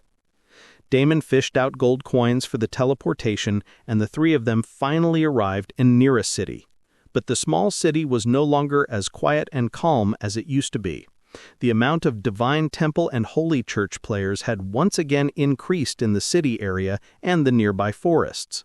Players in gleaming white robes and radiant armor strolled the cobbled streets, pretending to browse vendors, but their eyes were sharp and scanning. They were like little insects crawling everywhere in the city. Damon heard a couple of people talking about it.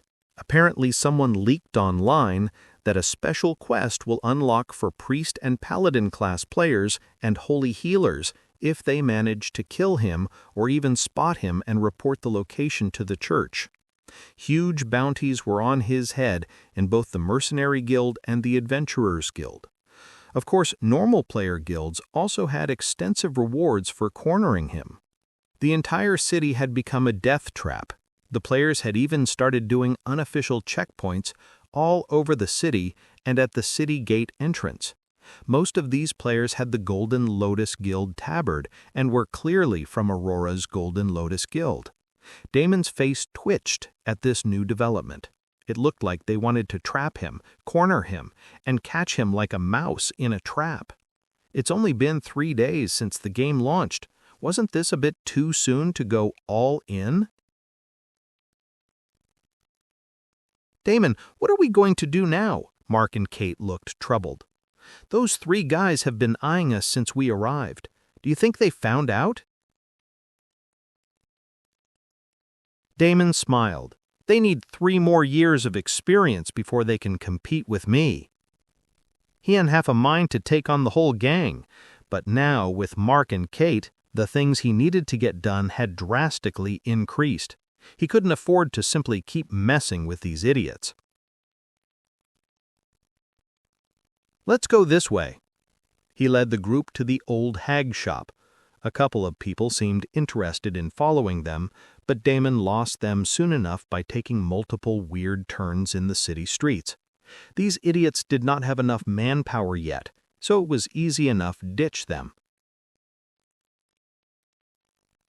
The group entered the shop, and Alora was, as usual, swatting flies with no one else around. "I am busy. Come again tomorrow," she absent-mindedly replied.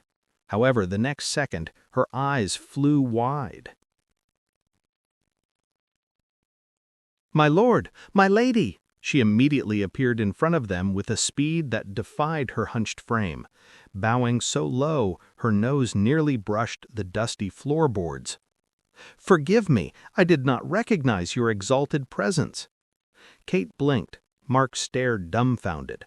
She was talking to the both of them, and not Damon? Even Damon was confused. Bloodrain laughed in his head, explaining him the reason. He had covered up all of his aura, but his initiates still emitted the aura of his blessing. "He said they have a primordial blessing?" "Not possible," Bloodrain said. "But she can tell that they have a powerful god's blessing." While everyone was still confused by this, something even more unexpected happened. Elora's figure started morphing. She was no longer the old hag with a hunchback. Instead, standing in her place was a devilishly wicked beauty. Her skin darkened to obsidian sheen, smooth and flawless, as crimson tattoos slithered across her arms and neck. Her back straightened, her robes fell away, replaced by a shimmering gown woven of shadow and embers. Horns coiled back from her temples, delicate and sharp like onyx spirals, and her eyes, once dull and faded, now gleamed a deep, bottomless violet. Kate took a reflexive step back. What the hell? Mark instinctively reached for his starter weapon, but Damon stopped them both. "She is just showing you both respect." Elora's eyes briefly clicked to Damon before ignoring him completely. She flashed another smile at Mark and Kate as some tokens appeared on her hand. "Please use them, my lord and my lady. Our humble base eagerly awaits your presence." "What about me?" Damon smiled bitterly. With a sharp look, Elora tossed one at him as well, once again ignoring him after that. Kate laughed softly and nudged him with her elbow. "Jealous that someone else is getting all the attention?" "Not at all," Damon shrugged. "Huh, you're definitely lying. I know she is your type." His type? He was about to say something, but he quickly shut his mouth. He had fallen into this trap many times. He was not going to do the same mistake again. It was better to simply remain silent for these types of questions and comments. As the sexy version of Alora bowed before them, revealing a second majestic view of the great mountains, the 3 activated the tokens and left the small shop. The very next moment, they appeared in the dilapidated underground tunnel that led to the deserted Blood Hall, the main base of the vampires in and around this area. Damon couldn't help but wonder if Varnix would react the same way to Mark and Kate. His question was answered when the old vampire revealed a visibly shocked expression and bowed to the both of them. "My lady and my lord, please forgive this old man for the blood hall's desolate appearance.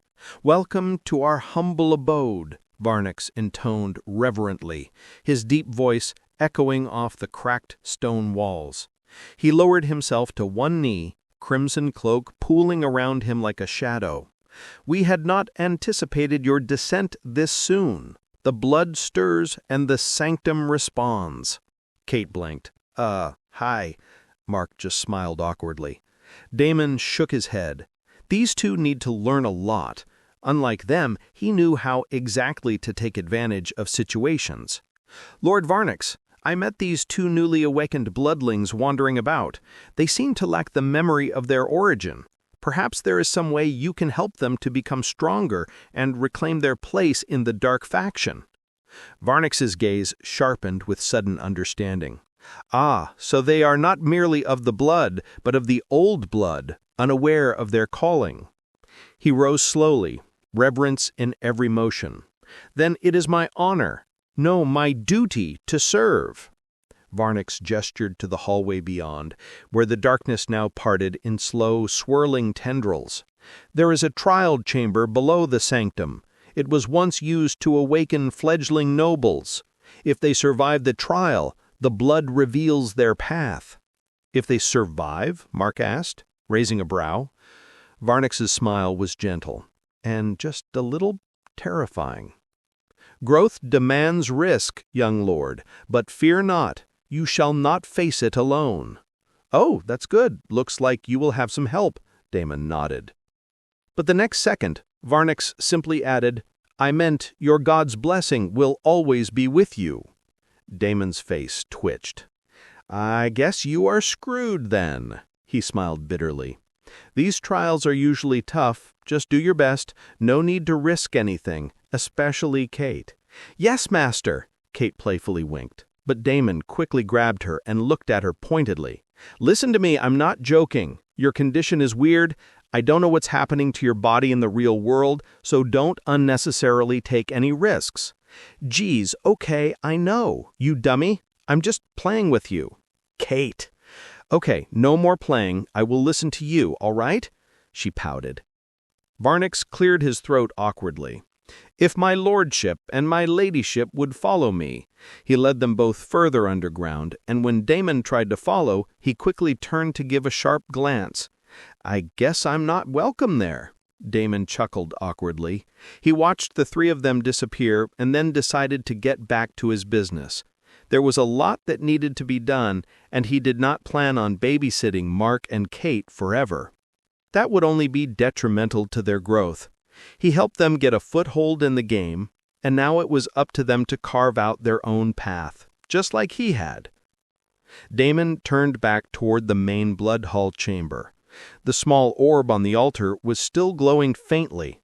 He placed his hand on it, and immediately the system panel popped up.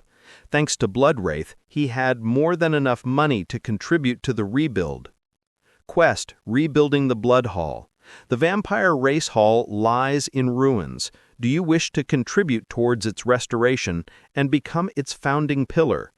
Objective: Pledge yourself to the Blood Hall. Donate mana stones and wealth to aid in its reconstruction. Reward: Reputation points. Blood Hall Restoration Panel. Contributions: Gold coins, 0 of 10,000. Mana stones, 0 of 500. Elite mana cores, 0 of 100. Current status: Crumbling Ruins, Tier 0. Next stage: Shattered Sanctuary, Tier 1. Damon dumped 1,000 gold coins to the panel to start with. He also dumped 100 mana cores he had obtained from the Twilight Dungeon and 100 mana cores he had obtained from the elite monkeys from the Zone event. It wasn't the whole amount, but it was a big chunk. Just like he expected, changes started to happen to the Blood Hall almost immediately. The blood orb flared crimson, and small runes started slowly appearing on the cave walls. It looked like it was going to take some time, so Damon decided to check out his status screen. After farming for so long, he had amassed a lot of skills and stat points, and he still hadn't checked out his current growth and progress. Since he finally had a minute to sit down, he opened his status screen. Blood God. Class, Primordial Awakening, class path unavailable. Species, Bloodborne. Race, Blood Initiate, variant. Bloodline, Fragmented Ancestral Bloodline. Status effect, Bloodline Instability, 30 days. Soul weapon, Blood Rain, locked. Titles, Rabbit Killer, Banana Reaper, First Awakener, Brawlamond Slayer, Solo Reaper. Level 30, Faction, Dark. Health, 11,500. Mana, 13,400. Vitality, 65. Stamina, 61. Strength, 73, plus 10. Intelligence, 64. Agility, 52, plus 10. Constitution, 48. Luck, 10. Available stat points, 20. Damon blinked in disbelief. Was this really the status screen of a level 30? It was simply unimaginable. He had to be at least as strong as a level 50, and he wasn't even grinding stats on purpose. Not only that, he had gained a new stat, luck, which was incredibly hard to gain. This meant that some player had lucked out with a luck skill, and he managed to grab it from them. He must have pulled it from one of the elite players he drained during the chaos of the stone-skinned monkey event. Some poor fool probably had a rare passive like Child of Fortune or Favored by Fate, and now that ability, or a fraction of it, was embedded somewhere deep in his bloodline. Damon's gaze then shifted to the list of his extracted skills. His eyes went as wide as saucers. Skill list. Bloodline skills. Primordial senses, SSS rank active. Primordial hunger, SSS rank passive. Vampiric skills, Blood Cleave, D rank active. Blood Lance, D rank active. Lesser Blood Magic, C rank passive. Blood Archive, C rank passive. General skills. Minor Agility Boost, Max, F rank passive. Minor Strength Boost, F rank passive. Minor Poison Resistance, Max, F rank passive. Berserk Instinct, F rank passive. Rage Boost, F rank passive. Eagle Shot, F rank active. Mana Siphon, C rank active. Tracker's Instincts, F rank passive. Blink, D rank active. Innate Enhancement, B rank active. Howl of Dread, E rank active. Tame Beast, F rank active. Shadow Element skills, Shadow Step, D rank active. Stalk, D rank active. Shadow Clone, C rank active. Shadow Meld, D rank active. Stealth, D rank active. Shadow Cloak, D rank active. Shadow Devourer, C rank active. Mage skills, Fireball, F rank active. Water Bullet, F rank active. Lightning Bolt, F rank active. Chaos Bolt, F rank active. Earthquake, D rank active. Rock Bomb, E rank active. Earthen Armor, E rank active. Weapon Mastery skills, Lesser Sword Mastery, F rank passive. Lesser Spear Mastery, F rank passive.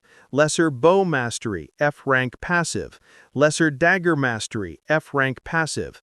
Lesser Axe Mastery, F rank passive. Lesser Shield Mastery, F rank passive. Lesser Chain Mastery, F rank passive. Lesser Gun Mastery, F rank passive. Crafting skills, Alchemy, F rank passive. Cooking, F rank passive. Blacksmithing, F rank passive. Fishing, F rank passive. Damon was completely stupefied. He had always known how ridiculously overpowered his bloodline extraction ability was, but to see everything with his own eyes, it was a very surreal feeling. It still knocked the breath out of him. Each category of skills, normally something players would spend weeks or months grinding for, sat there, organized and neatly labeled like they were pulled out of some sort of cheat sheet. This wasn't just versatility, this was dominance in every path available. Melee, magic, stealth, crafting, even beast taming and ranged combat were covered. Damon's lips curled into a slow smirk. What others saw as chaos, he saw as convergence. Most players built their characters along one clear line: mage, warrior, rogue, archer. They followed quest chains, hunted skill books, and maybe re-rolled to get a better affinity. But Damon? He simply took what he needed from the blood of others. A vampire's curse, turned into a god-tier farming method. And this list wasn't even final. He still had unspent stat points, still had loot, still had that damned legendary skill roll token burning a hole in his inventory. He chuckled softly. Let's see how far this rabbit hole goes. He looked at the list again, and his gaze landed on fishing. He knew a good fishing starter quest that had an amazing reward. It was deemed an impossible quest in his last lifetime. Maybe if he tried, he could succeed. No, focus. You need the blood from the elf and the divine blood for the body tempering. Let's get that first. He immediately checked the quest log, and the drop of divine blood was already taken care of. This was one of the reasons he triggered that event zone after all. But there was no such luck for elven blood. It looks like I have to go for that NPC. There was simply no other way. Damon sighed. He made a tentative plan in his mind and prepared to leave for the teleportation portals in the city when suddenly a new quest popped up on his system screen. Ding! PvP event zone triggered. Alert! Excessive amount of light faction players detected near vampire base. Zone status: Blood Hall under siege. New quest unlocked: Defend the Blood Hall. Quest type: Zone defense, faction reputation. Description: a coordinated strike by light faction guilds has begun. Their objective: destroy the Blood Hall before it reaches Tier 1 and prevent the rise of the Dark Faction's new pillar. Objective: eliminate invading light players, 0/100. Defend the core orb for 15 minutes. Optional: slay the paladin vanguard, Sir Elias Dorn. Rewards: 2,500 Dark Faction reputation, +1 tier to Blood Hall restoration, +1 rank A skill scroll. Penalty for failure: Blood Hall construction reset to crumbling ruins. Reputation loss with Dark Faction. Vampire base becomes unusable, and vampires cannot set foot in the Era City for the foreseeable future. Damon narrowed his eyes.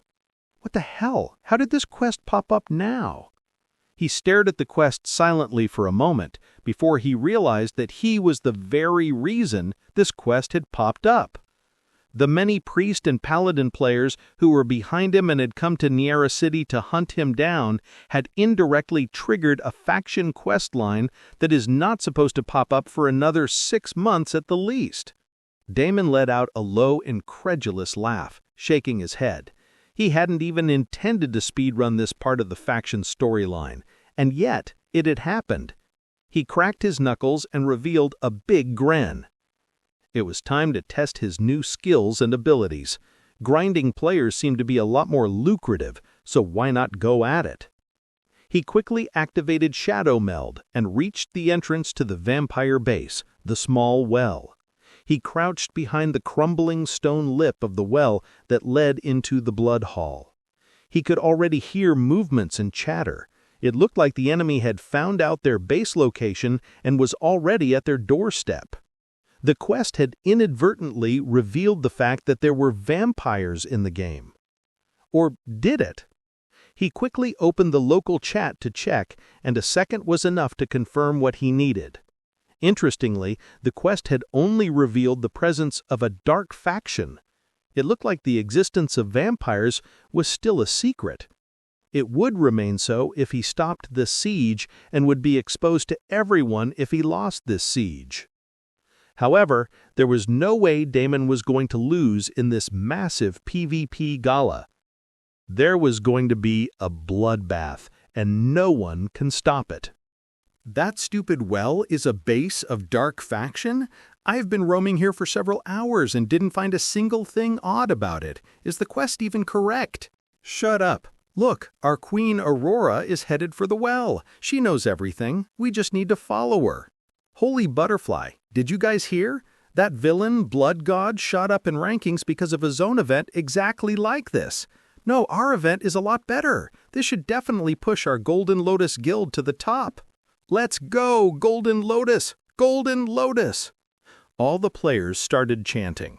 Rallying these many players in 3 days should have been impossible, but the impossible becomes possible when a common villain emerges.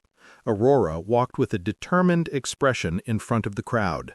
Her emerald eyes shone with confidence, and her golden hair sparkled in the sunlight. Even in the middle of the crowd, she clearly stood out, a strong aura spilling out of her. Standing next to her was a tall and handsome paladin, his silver armor gleaming under the afternoon sun. His jaw was square, his eyes steel gray, and his presence in the guild unmistakably strong. Bertram, the vice guild leader of Golden Lotus. His paladin matched Aurora's priest, and the two of them seemed to be a match made in heaven. Healer SSS, stop trying to steal my boyfriend! Holy girl, Kia! Bertram is so handsome. I wish he would reply to my messages already. Light Witch, you both bitches need to back off of my husband. Holy Zero, shut up, you idiotic women, and focus on the event. Light Witch, you shut up. You are just jealous of my Bertram. You can't even stand next to him without looking like a pig. Since all the bigwigs of the guild were present today, the crowd was going completely wild. However, the main roster of the guild was indifferent to these types of chatter and had a completely different attitude. The group of Elite 10 stood at the front along with Aurora and Bertram, and there was also another middle-aged man with them. The holy symbol of the Radiant Church glowed on his breastplate, pulsing with faint energy. This was Sir Elias Dorn, the Paladin Vanguard, and one of the few named NPCs strong enough to lead a faction event this early in the game. Sir Elias Dorn didn't speak much, but his silent presence was like a mountain. He surveyed the chanting crowd without emotion, eyes fixed on the well ahead, as if he could already see the darkness writhing beneath it. While the players buzzed with excitement, Elias remained perfectly still, fingers resting on the hilt of his glowing longsword. Soon they arrived closer to the well, and the event counted down. An invisible barrier stopped them from approaching further. Bertram raised a hand, and instantly the chanting died down. His voice rang out, crisp and clear. "This is our moment! The Blood God has humiliated us, broken our pride, and stolen from all of us healer-class players. Today, we return the favor. That rat is somewhere here, hiding among the sewers. Today, we will kill the rat and purify the city of filth. Dark faction players are scum who have dishonorable intentions in their mind. They are the players who steal, rob, and kill and make innocent people experience unbearable pain. Many dark faction players are real-life scums. They are the thugs because of whom our women cannot walk on the streets safely. Heck, they can't even play the game safely. It is a great honor that we, the Golden Lotus Guild, have grabbed this opportunity to erase the dark faction players from the game.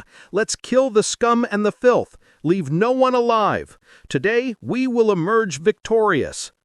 Bertram's words hit like fire, echoing through the tense silence that followed. The crowd, previously rowdy and playful, shifted.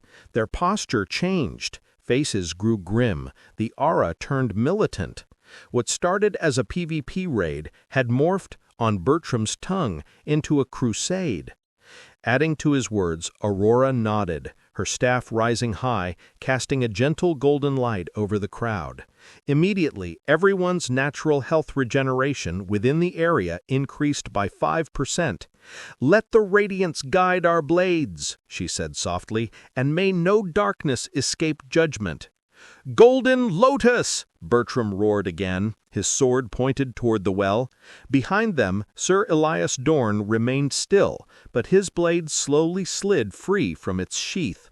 Its edge shimmered faintly with light elemental magic, and the moment it left the scabbard, a notification popped up for every player in the zone. "Ding! The siege war begins!" The next moment, the barrier dropped outside the well dropped, and the dozens of Golden Lotus Guild players charged forward. There were at least 100 or 200 players in the area. They were all mostly priest or paladin-type players. Though they had all joined Golden Lotus Guild temporarily for the sake of hunting down the villainous blood god, they had some sort of teamwork. The pure healing-type players stayed back, while the paladins and the mixed combat heals charged forward. The NPC Elias did not make a move at the moment, but no one cared about this since the opposite side seemed completely deserted and empty. Where did all the Dark Faction players go? At this rate, many wondered if they were going to get a free win. It was too easy, too quiet. Aurora had a frown on her face. What is happening? Where is the enemy? Bertram snorted in disdain. I think the Dark Faction players saw our numbers and logged out.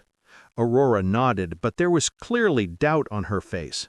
The next second, her eyes widened as she saw a figure emerge from the well, completely shrouded in darkness. He was visible barely for a second before disappearing. Suddenly, a healer from the backline collapsed, clutching his throat. Ding! Player Holy Moly has died! Ding! Dark Faction +1 point!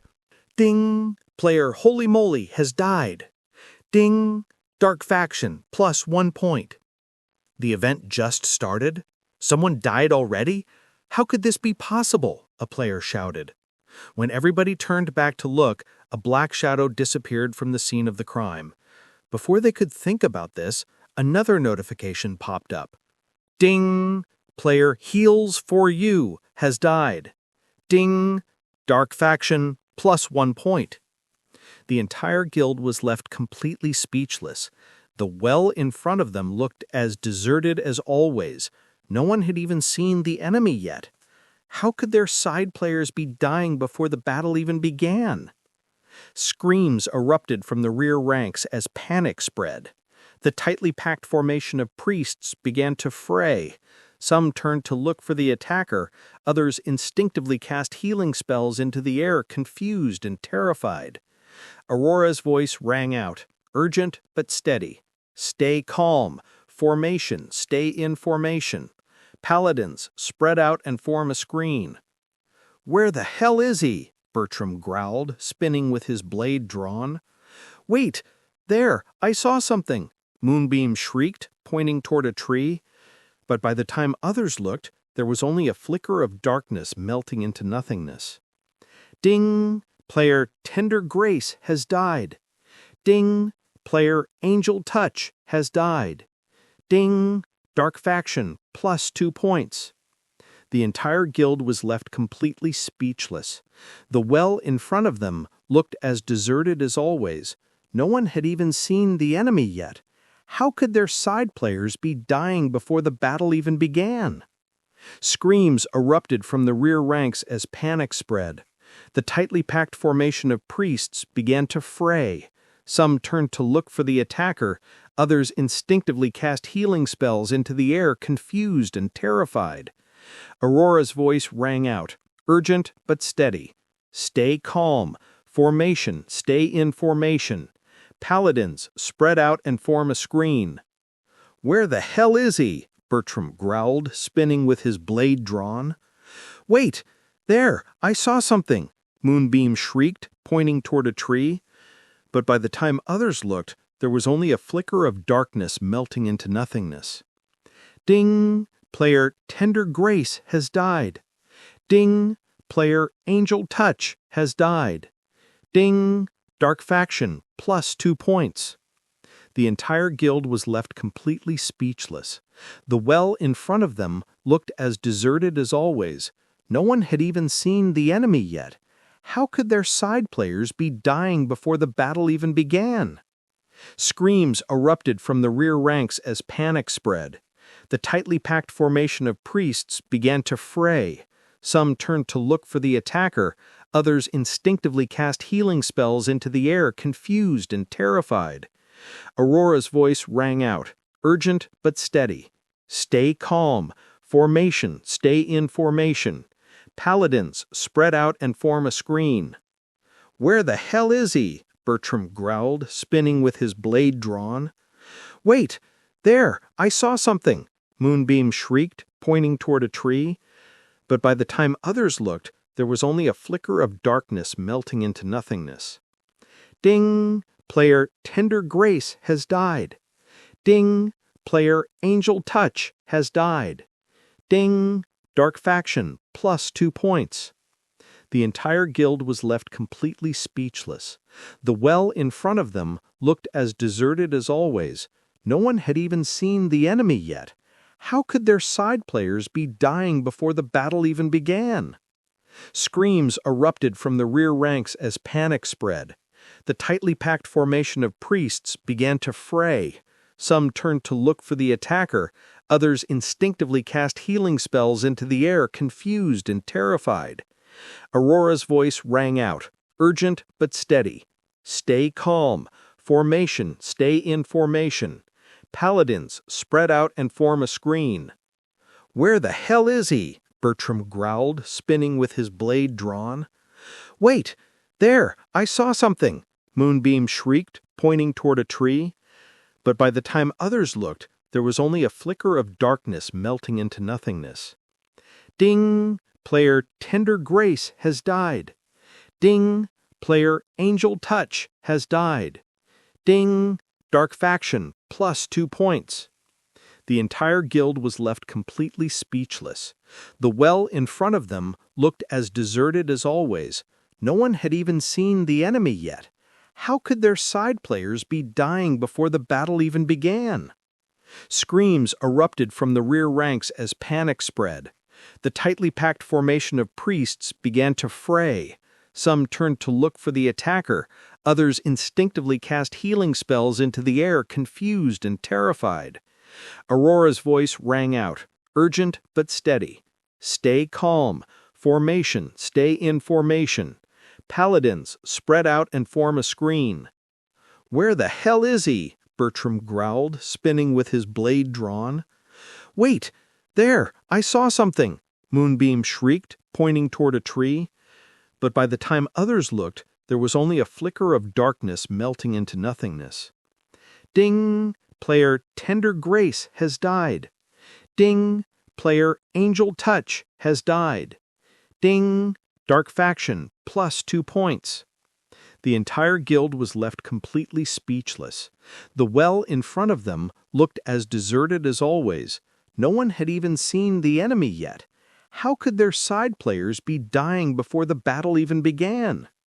Screams erupted from the rear ranks as panic spread. The tightly packed formation of priests began to fray. Some turned to look for the attacker, others instinctively cast healing spells into the air, confused and terrified. Aurora's voice rang out, urgent but steady.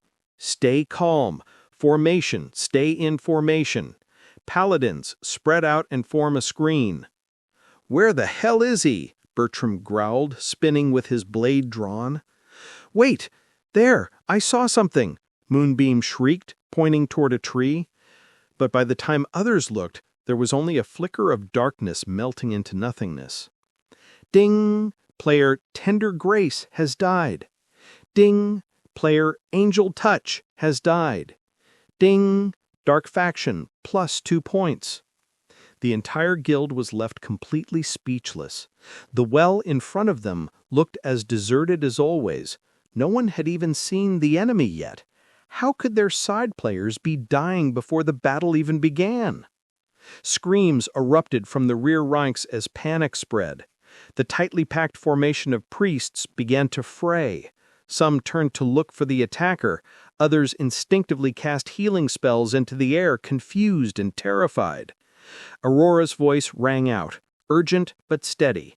Stay calm. Formation, stay in formation. Paladins, spread out and form a screen. "Where the hell is he?" Bertram growled, spinning with his blade drawn. "Wait! There! I saw something!" Moonbeam shrieked, pointing toward a tree.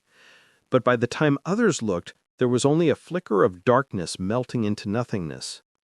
Ding! Player Tender Grace has died. Ding! Player Angel Touch has died. Ding! Dark Faction, plus 2 points. The entire guild was left completely speechless. The well in front of them looked as deserted as always. No one had even seen the enemy yet. How could their side players be dying before the battle even began? Screams erupted from the rear ranks as panic spread. The tightly packed formation of priests began to fray. Some turned to look for the attacker. Others instinctively cast healing spells into the air, confused and terrified. Aurora's voice rang out, urgent but steady. "Stay calm. Formation, stay in formation. Paladins, spread out and form a screen." "Where the hell is he?" Bertram growled, spinning with his blade drawn. "Wait! There! I saw something!" Moonbeam shrieked, pointing toward a tree. But by the time others looked, there was only a flicker of darkness melting into nothingness. Ding! Player Tender Grace has died. Ding! Player Angel Touch has died. Ding! Dark Faction, plus 2 points. The entire guild was left completely speechless. The well in front of them looked as deserted as always. No one had even seen the enemy yet. How could their side players be dying before the battle even began? Screams erupted from the rear ranks as panic spread. The tightly packed formation of priests began to fray. Some turned to look for the attacker. Others instinctively cast healing spells into the air, confused and terrified. Aurora's voice rang out, urgent but steady. "Stay calm. Formation, stay in formation. Paladins, spread out and form a screen." "Where the hell is he?" Bertram growled, spinning with his blade drawn. "Wait! There! I saw something!" Moonbeam shrieked, pointing toward a tree. But by the time others looked, there was only a flicker of darkness melting into nothingness.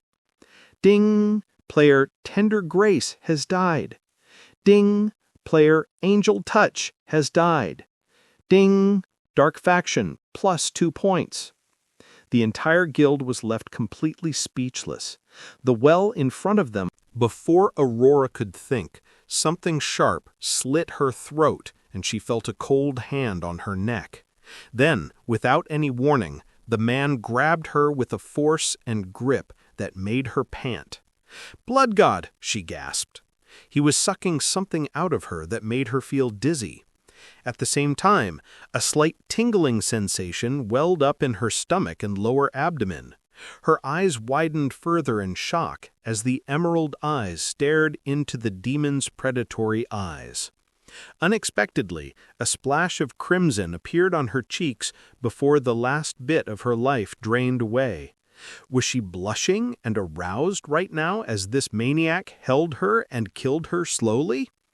That was the last thought that appeared in her mind as her lifeless body hit the ground. Ding! Player Aurora has died. Ding! Dark Faction, plus 1 point. The entire Golden Lotus stared dumbfounded at the system notification flashing in front of them. Their guild leader was dead?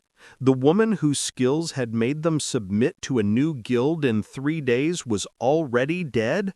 No, that's impossible! She was the guild leader. She had full divine shields.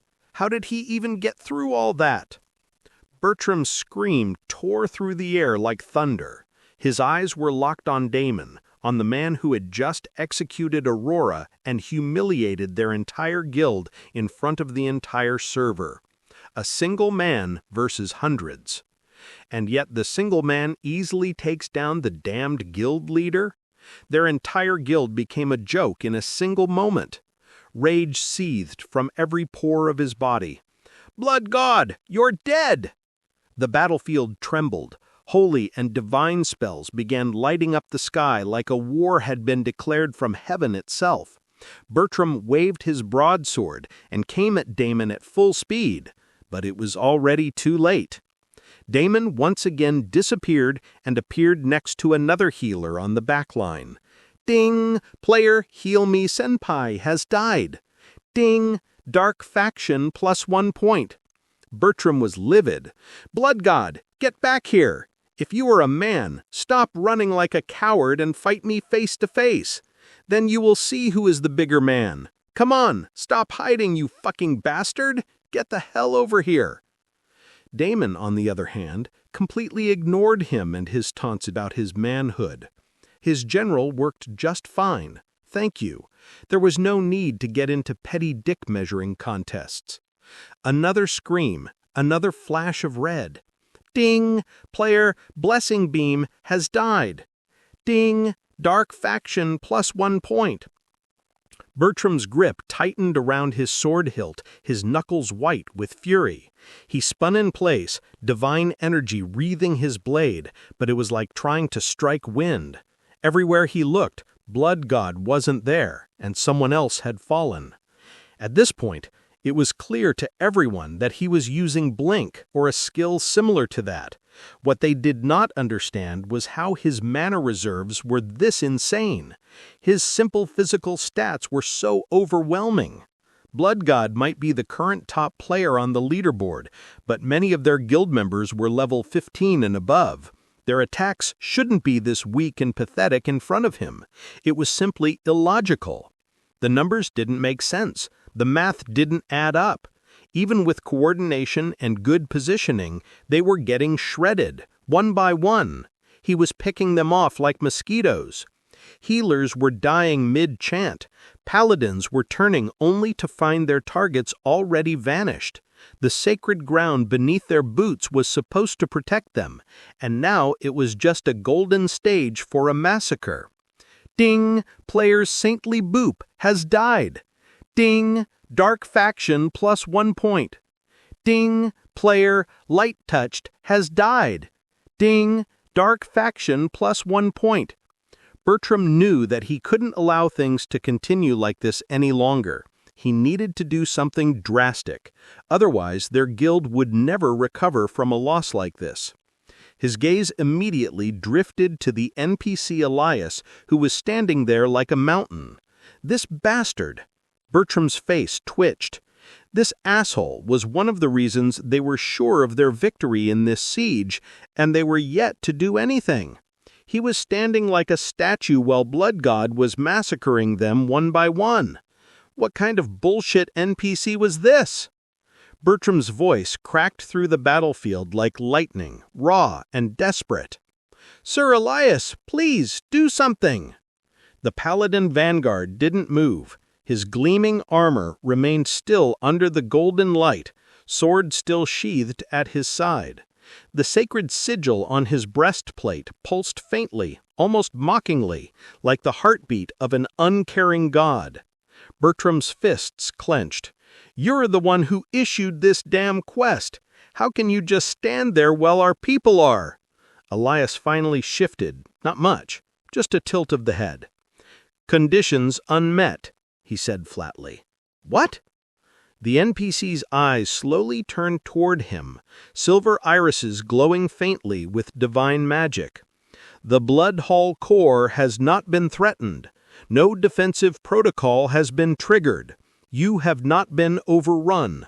What do you call this? Elias's tone didn't change. One man is not an army. Handle it. Bertram's rage spiked. Handle it! They were being dissected like cattle.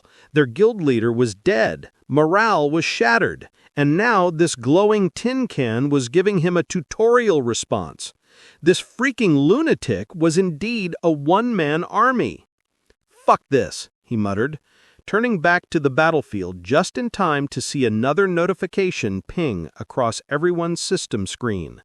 Ding! Player Heals Before Meals has died. Ding! Dark Faction +1 point. And Elias? He was back to watching, unmoving, uncaring. Bertram's knuckles turned white around his blade. He hissed, grinding his teeth. You want me to handle it? fine. I'll handle it. Everyone, get in formation. Ignore Blood God. I repeat, ignore Blood God. Let's attack the base of their faction. Focus all your attacks on that fucking well." As Bertram's furious command echoed across the battlefield with arrogance and confidence, the scattered priests and paladins began regaining focus. The chaotic formation tightened, shields were raised, buffs were cast. Dozens of players turned their attention away from the villainous blood god and towards the lone suspicious well, the supposed entrance of the dark faction's stronghold. Numerous spells were cast, all targeted toward the single worn-out well. Bertram's eyes shone with coldness. "What are you going to do now, blood god? The victory will be ours." Meanwhile, Damon only grinned as he appeared behind yet another healer. With a single cleave, one more was dead, and he wasted no time in absorbing the tasty, delicious blood. Blood Rain was not wrong. Divine blood and holy blood was indeed the most delicious, but nothing could even come close to Aurora's blood. Damon grinned as he recalled the amazing skill he stole from her. Ding! Skill acquired. Radiant Benediction. C rank. Passive. Converts 5% of incoming damage into health. Damon's grin widened. Radiant Benediction was normally a class-restricted passive, reserved for archbishops or advanced divine classes. The fact that he'd taken it from Aurora, the darling of the divine faction, made it that much sweeter. It was like stealing their goddess's blessing and twisting it into a vampire's feast. "Thanks, Aurora. I'll be sure to put it to good use." He continued his killing spree and moved to yet another healer. "Dang, you have extracted the ability Minor Heal. Dang, Minor Heal has been upgraded to level 2. Damon shook his head helplessly. Thanks to the many players with a similar character profile, all of his healing-type skills were getting upgraded by leaps and bounds. At this rate, he was going to be a better healer than most of these players. With one more skill extracted and tucked away in his arsenal, he casually continued hunting one player after another. The Field of Light had long since disappeared after the chaos from Aurora's death, so he was able to use his shadow clone again. It was too bad the clone couldn't use his bloodline extraction ability, but hey, the kill also helped. It was not like he could kill every single player out here. Or could he? Damon decided to take himself upon the challenge and get at least 90% of these players. He activated Innate Enhancement and redoubled his efforts to kill as many as he could. Meanwhile, at the forefront of the battle, Bertram and his men were confidently lobbing attacks at the well. A blinding explosion of holy energy struck the crumbling stone structure, shaking the earth beneath their feet. Light elemental particles exploded outward, forming a cascading aura of brilliance that should have reduced any evil sanctum to rubble. But the well didn't budge. The light faded, and what followed was not the crumbling of the blood hall entrance. No, it was a pulse. Ding! Blood hall defensive protocol activated. Warning! Unauthorized factional aggression detected. Response: activate defense shield. Bertram's eyes widened in shock. He stared at the thick red barrier surrounding the well. All their attacks seemed to be futile in front of that barrier. Damn it! He cursed their bad luck. One of his underlings, standing near him, opened his mouth. "Bertram, maybe Blood God is controlling this barrier too?" Bertram snapped to look at the guy with a threatening glare. "Shut up and fight. We can take out a damn barrier on our own." He looked at the NPC Elias, who still showed no intentions of making a move, and gritted his teeth. "Fuck it. I will go all out this time." He pinged someone in his friend list and sent a message. The next second, a scroll appeared in his hand. Ding! You have acquired a rare-rated Serpent Fire Scroll. Ding! Rare item equipped. Serpent Fire Scroll. One-time use. Area of effect magic. Effect. Deals 2,000 base fire damage to all units within a 20-meter radius. Ignores terrain and most barriers. Damage is doubled against undead and shadow-aligned entities. As the message appeared on his screen, Bertram's lips curled into a savage snarl. "Let's see you get through this, blood god." He raised the scroll high above his head. Flaming serpent runes burst into the air like a blooming lotus of fire, coiling and twisting with malicious elegance. Players around him instinctively backed away from the brightness. The sky above them turned crimson. Heat surged through the battlefield. Even Damon, busy executing yet another healer, paused. His eyes flickered toward the front lines and the scroll in Bertram's hands. "This guy's loaded." Damon bitterly smiled. Of course, it only took him a moment to recognize what was happening. The scroll in Bertram's hand was a limited-use cash shop item, one of those overpriced pay-to-win bombs that most free players would never even see, let alone hold. It cost a whopping 10,000 gold coins, and the spell scroll had a damning amount of attack power, especially at this stage of the game, when everyone was around level 15 and level 20. This bastard actually dropped $1 million on a single-use consumable. Some people were just born with a golden spoon. Damon could only envy the super whales swimming all around him as he blinked and returned to the base defense. While the scroll itself wasn't all that much of a trouble, the real problem was the NPC Elias. No one knew when the damned guy would act and start attacking, so he left his clone to continue picking off the players one after another, and he came back to the battlefront to do some damage control.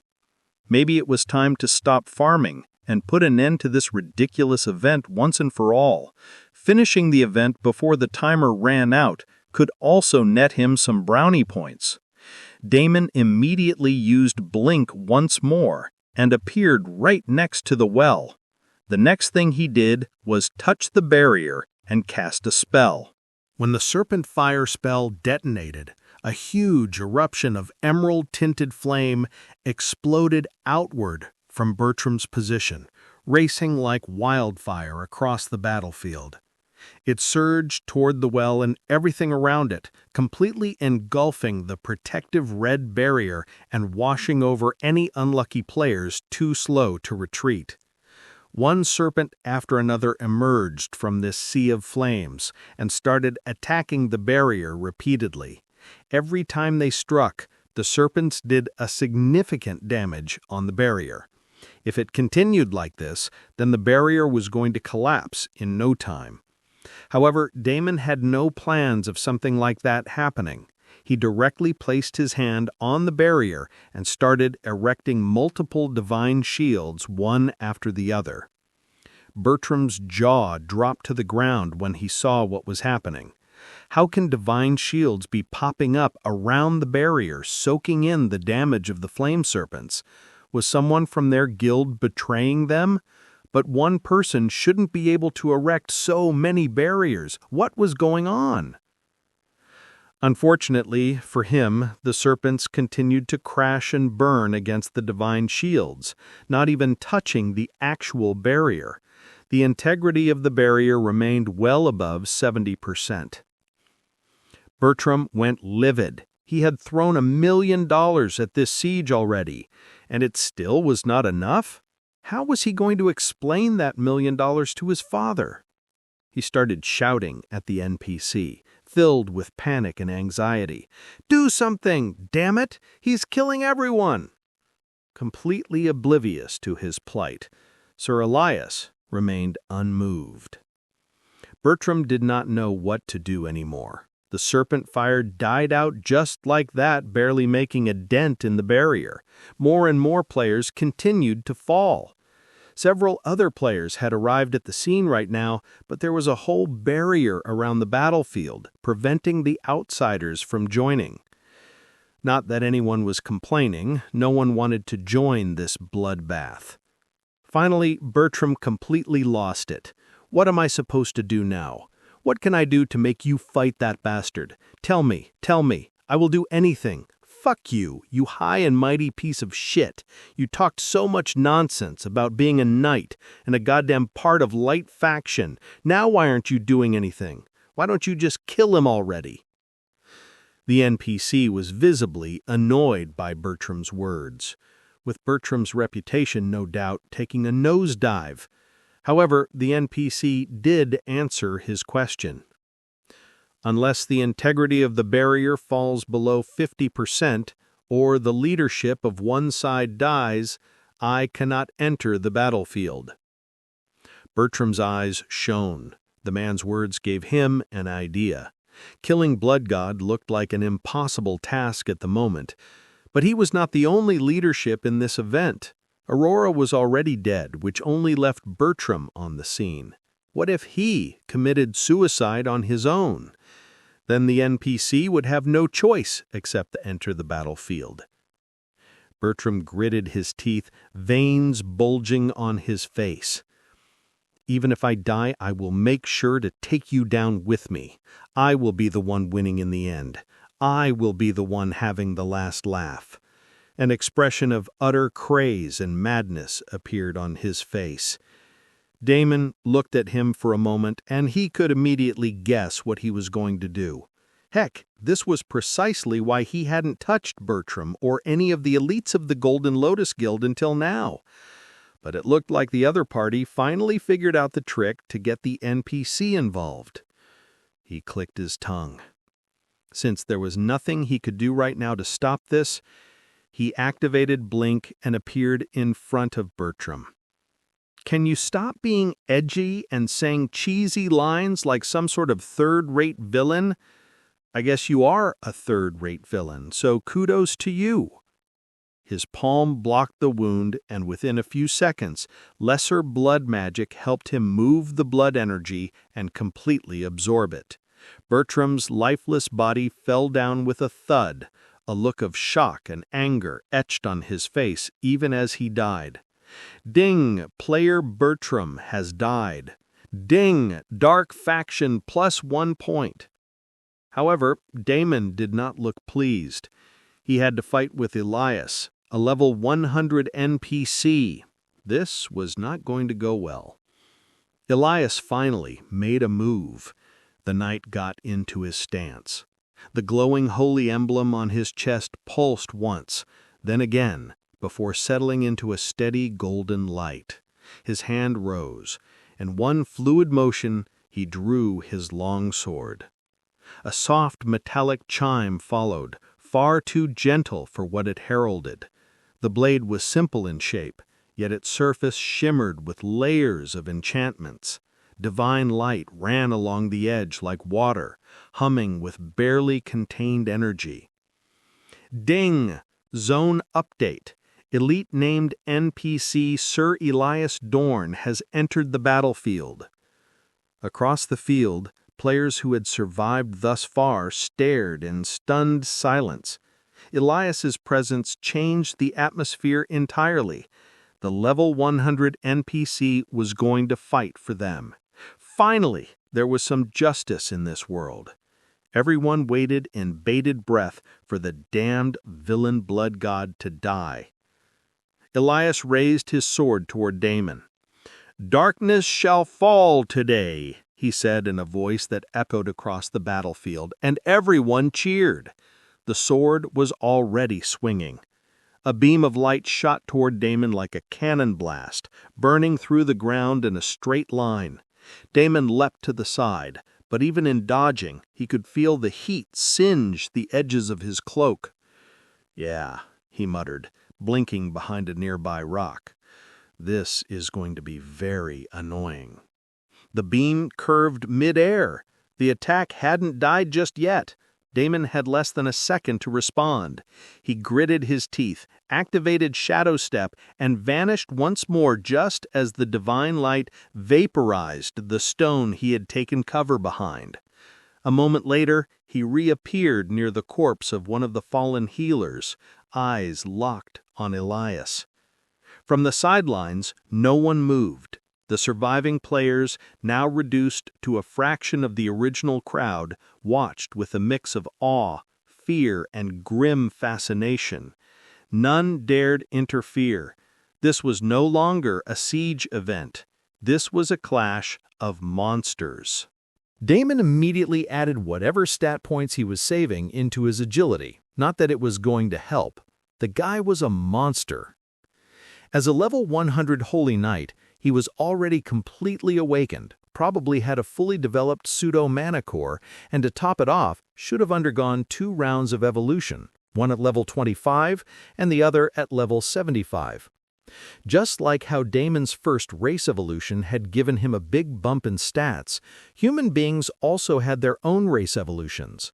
Most of the races had a similar evolutionary tree, which basically prevented any one class from being superpowered. With 2 rounds of evolution and an A-rank class, this guy's stats were no joke. He was, after all, a whole 70 levels above Damon. It was almost impossible for Damon to defeat him, maybe if he had more time. However, Damon was not too worried. He was never planning to defeat him. That would be a fool's errand. He simply kited the monster's attack and made sure there was plenty of friendly fire. Damon revealed a wicked grin as the knight's next attack landed smack dab in the middle of a dozen players, sending them all to the respawn point in a single brilliant flash of light. Ding! Player Heals from Heaven has died. Ding! Player Brightblade 27 has died. Ding! Player Purity Shield has died. Ding! Player Revive Please has died. Ding! Light Faction -4 points. Naturally, Dark Faction did not gain any points from these kills, but the Light Faction did lose some points they did not have in the first place. The scoreboard looked ridiculous at the moment, one side with 42 points and the other with -4 points. And the battle wasn't nearly over. Screams echoed across the battlefield as half a squad of light-aligned players got vaporized by their own champion. Damon didn't even bother hiding his laughter. He darted out from the shadows, barely dodging another white swing of Elias's glowing blade. "Careful there, holy boy! You're supposed to protect your flock, not barbecue them." Damon continued to taunt him, to make sure the aggro was on him and not on the defensive barrier. If the NPC decided to take care of the barrier instead of him, then it was probably game over for the siege event. "I am bored of your ugly-ass mom already. I think I will be targeting your holy daughter today." "Oh, come on, don't get angry now. I did not mean your daughter, I meant your holy daughter, the daughter of the main bastard who leads the church." "Wait, is your daughter prettier? Okay then, maybe I will do her first and then have a go at the holy daughter. I am extremely fair when it comes to women. I show no partiality." Damon's words echoed across the battlefield as he used Howl of Dread in combination with it. All the players heard him shout vulgar obscenities, and the local chat and world chat were going crazy. Jamaican beauty. This blood god has finally revealed his true colors. This guy is a total psycho and a pervert. Break. This guy is shameless to the max. He's using the NPC to clear out the battlefield. Isn't that like cheating? He needs to be reported. Jojo. Look at the things he's shouting. He must have raped some women inside the game. What a bloody pervert. Now his actual character is coming out. Mango. Blood God is scum, trash, and ultimate evil. He needs to be killed or kept imprisoned. Troll Queen. Nah, y'all mad 'cause your goddess got clapped like a side character. Genghis Khan. What? Aurora is dead? The forums exploded. Screenshots of Damon's taunts were already trending. Streamers had started rerunning clips of his one-liners with titles like, Blood God goes too far, again. And, is this the most toxic player in Earth Online? Meanwhile, back on the battlefield, Damon was mid-sprint, leaving a trail of dead healers in his wake. His laughter echoed like a war drum. The system pinged again. Ding! Player Purity Angel has died. Ding! Player Lightheart 19 has died. Ding! Dark Faction plus 2 points. Current score: Dark Faction 48, Light Faction minus 26. Damon barely glanced at the numbers. "Come on," he muttered, licking blood from the edge of his blade. "Let's hit 50 before Elias even lands a clean hit on me. Sir Holy Knight, don't go easy on me now. I definitely will not go easy on your holy daughter." "Oh my, you really do have such a potty mouth." Blood Rain giggled nonstop in Damon's head as he continued to kite the knight around like some oversized raid boss. The weapon spirit was clearly having the time of her life. "Isn't there any way you could be useful right now? Just think about that," Damon growled back under his breath, not slowing down for even a second. On the outside, he looked calm and confident, casually dodging attacks and taunting the enemy like none of this was a big deal. But inside, he was pushing himself to the absolute limit. One wrong step, one small mistake, and his head would be rolling, and with it, the entire siege would be lost. He was the only thing standing between victory and total collapse. The seconds crawled by. Slowly, the battlefield emptied. Only a handful of players remained. The siege timer was nearly up, and the glowing red barriers around the zone were starting to fade into transparency. Streams across the net were flooded with live footage of the fight. Damon stayed sharp. With so many eyes on him, now wasn't the time to reveal any trump cards. He debated dismissing his shadow clone to conserve mana and keep a secret. But the very next attack from Elias shaved off 20% of his health in one clean arc. Winning came first. Damon grit his teeth and popped a minor heal, the warm pulse of light immediately clashing with the shadow energy wrapped around him. It felt weird, like pouring holy water over a demon's skin, but the health bar ticked up all the same. He had no idea how he was able to use minor heal when he did not have an ounce of divine or holy energy. Elias charged again. Damon dodged with a tight shadow step, barely clearing the knight's sword as it gouged a trench in the stone beside him.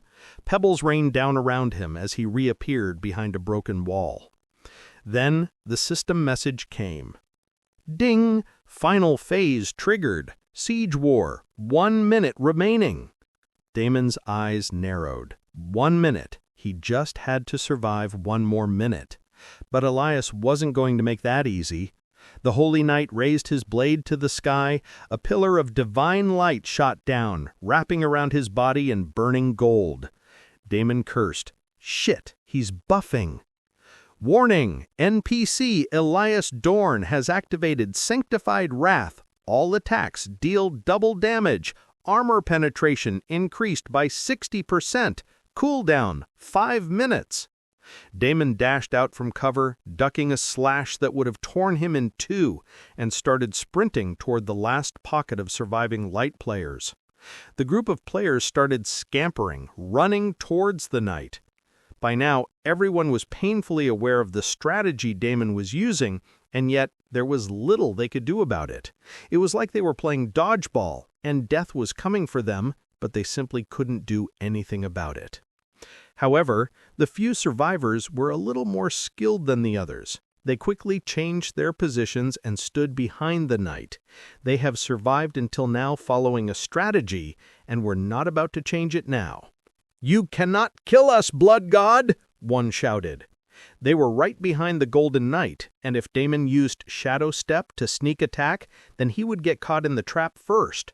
They were also buffing Elias. The situation was a win-win. There was no way for Blood God to end this siege in under a minute. Maybe they could even try for a draw. At this point, a draw felt a huge win. The few players stood with unwavering determination. They got this. However, right at that moment, the player standing on the right dropped dead, his health plummeting to 0 and his body going up in flames. Elias immediately changed direction and charged at Damon, who was now standing in the other direction, away from the group. The remaining 9 players couldn't keep up with the knight's speed and fell back. The shadow clone used this opportunity and took out 1, and Damon also appeared to take out another 2 in rapid succession. In a matter of seconds, only 6 more players remained. But there was only 30 seconds left in the timer. Okay, I need to speed this up. Without hesitation, Damon activated Earthquake and then pushed his innate enhancement to the maximum. Elias was once again charging towards him at high speed, but Damon's speed was nothing to joke about. He used mana wildly without any concern and threw daggers at 2 of the players while personally taking care of 2 more of them. One tried to run away to make himself a difficult target, but the shadow clone appeared and took care of that player. With just 5 seconds remaining and the Golden Knight's sword almost hanging over his head, Damon finally ended the life of that last player. Ding ding! Player Bright Crusader has died. Ding ding! Player Mana Muffin has died. Dark Faction plus 2 points. Fuck yeah! Damon shouted. The knight froze. Ding ding! Faction Siege event completed. Result: Dark Faction victory. Participants MVP, Blood God, 63 player kills, zone defense success. The glowing red barrier around the battlefield cracked and vanished into thin air, followed by a moment of dead silence. Then came the roar of the system notifications flooding every player's screen across Earth Online. Ding ding! System-wide announcement. The Dark Faction has successfully defended. Ding ding! System-wide announcement. Blood God of the Dark Faction has claimed victory against overwhelming odds. Ding ding! System-wide announcement. Blood God has been rewarded the king of PvP and won against many. Ding ding! System-wide announcement. Blood God has been rewarded 1,000 fame and 1,000 notoriety. Ding ding! System-wide announcement. Blood God has been rewarded 1,000 gold coins. Ding ding! System-wide announcement. Blood God has been rewarded a golden tier guild token. Ding ding! System-wide announcement. Blood God has been rewarded 10,000 experience points. Crowds across Earth Online's forums and live streams exploded the moment the announcements hit. The chat was a chaotic stream of disbelief, rage, admiration, and memes. One man had held back 100. One man had beaten the system, and that man was now at the center of every conversation. Just the sheer number of system-wide announcements made everyone's heart ache. The 3rd day of the game's launch was coming to an end, but somehow it felt surreal. Did all of this happen in only 3 days? Just what the hell was going on in this game? The single-player Blood God was setting the pace of the whole game, and he was playing as if he had doped himself full of steroids. The bastard was simply grabbing every single system announcement and every single special event. Since the game started, he had already participated in and won the rewards from 2 special events, 1 world boss and 1 dungeon record. What sort of absurdity was this? The forums were melting, streamers were quitting mid-broadcast, top guilds were arguing in public threads, players were canceling their dungeon runs just to rewatch clips of the siege from every angle. All anyone could talk about was one name: Blood God. Even veteran players who had dominated other games were starting to question everything. Some accused him of hacking, others of being a developer plant. But deep down, everyone knew the truth. They were just outplayed, outpaced, outclassed. Blood God wasn't just ahead, he was defining the meta before it even existed. 3 days, that was all it took. 3 days for one player to turn Earth Online into his personal playground. And for everyone else, it was a wake-up call. The age of casual grinding was over. Blood God had arrived, and he wasn't playing the game. They were all playing his game. As the barrier around the battlefield crumbled, Elias's eyes shone with hatred as he turned towards Damon. "You are not getting away from me, scum! Today you will receive the divine judgment!" All the players surrounding the siege event took a step back in alarm. It looked like the fight was still not over. Maybe Blood God was screwed after all. "That asshole deserves this. I bet he bribed the NPC to kill all the Golden Lotus Guild players. Bah ha ha ha! There is justice in this world. Even after winning, this guy is going to be killed like a dog in the end. Fuck yeah, you bastards, piss off. I call dibs on Blood God's loot. That bitch definitely has some legendary item to fight like this. Your mother! I am already waiting to grab the loot here. Who are you to call dibs now? Bitches, Daddy Brutal is here. Golden dragons have claimed this loot. Anyone who comes in our path would be killed without mercy. Get out if you don't want to get slaughtered." Quickly, many groups started to cluster around the border, already planning to plunder the loot after Damon's death. Seeing this, Damon could only laugh. These idiots. Did they really think that the Dark faction had no one except for me? When the Light faction had NPCs, why wouldn't the Dark faction have similar NPCs? Before Elias could attack him, a figure flew up from the old well. The next second, a blood-red field spread in all directions. "Who dares to threaten my initiate?" Varnix shot forward as a red blur and landed squarely in between Damon and Elias. The moment Varnix landed, the entire battlefield shook. The blood-red aura swirling around him pulsed like a heartbeat, oppressive and ancient. Even Elias, clad in divine light, took a measured step back, his sword lowering slightly as he assessed this new opponent. "You have overstepped. This is no longer your battlefield, holy dog. Run back to your master and tell him that the Blood clan has decided to take a stake in this city. This is not over." Before anyone could react, the next second a blood spiral erupted, a huge blood spiral that completely covered even the Golden Knight. Everything happened in an instant. Surprisingly, the blood spiral appeared and disappeared just as fast. When it disappeared, Damon, Varnix, and the old well vanished together, leaving nothing behind. Only Elias was on the ground, bleeding and panting. Damon wanted to grab the blood of the Golden Knight quickly, but Varnix had already teleported them. When Damon opened his eyes again, he found himself standing in the middle of something rotten and disgusting. Metallic pipes ran everywhere, and the air around them was stale and suffocating. Damon blinked. They were in the underground sewers right below the Naira city? Varnix snorted coldly. "Prepare yourself, blood initiate. In a week's time, we will be assaulting the human city above. We will show the cattle their place in the power hierarchy.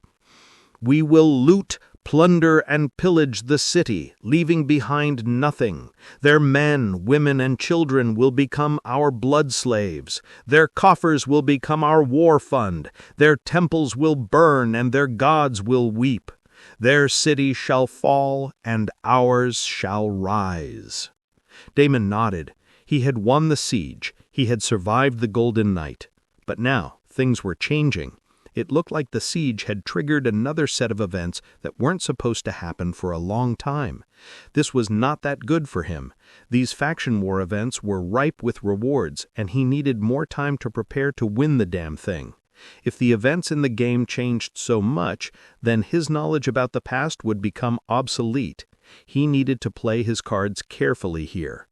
If there was any chance he could postpone this. While Damon was deep in thought, the game shutdown notice appeared. There was only 5 minutes of game time left for the day. Of course, there was also the other huge announcement.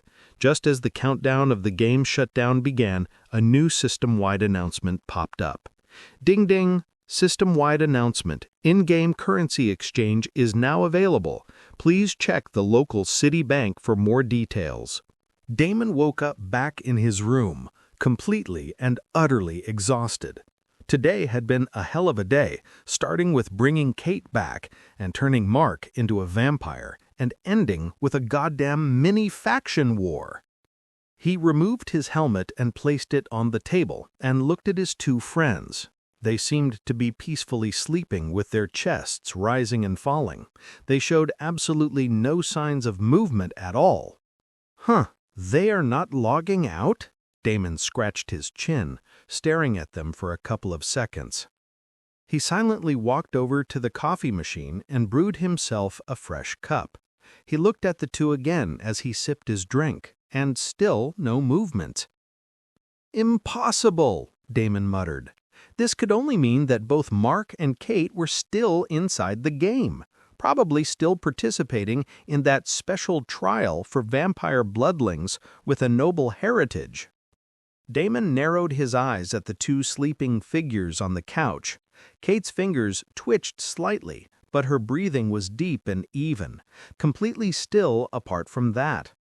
Mark looked like a statue, head tilted back, lips slightly parted, utterly unresponsive. Their VR headsets sat snug against their temples, lights glowing a steady blue. "That trial must be way more intense than I thought," Damon muttered, lowering the coffee mug. He had assumed that their trial was probably something similar to the body tempering trial he had undergone with the multiple waves of ghouls attacking him, not a full-blown special trial that demanded this much time. But then again, nothing about this game was simple, not anymore. He had never before thought that there would be special exceptions to players logging out routinely every single day. It looked like there had always been more connections between the real world and the game world, which he never knew about. As he took another sip of the coffee, an obvious thought popped into his mind. If Kate and Mark underwent these trials because they had received special blessings, then what about the others?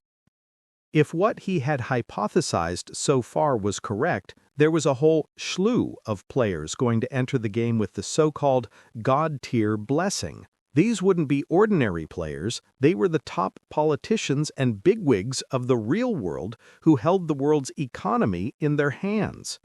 Not just God-tier blessing, they would be entering with also a significant financial backing to step up footholds in the game, becoming the Super 10 guilds of the game.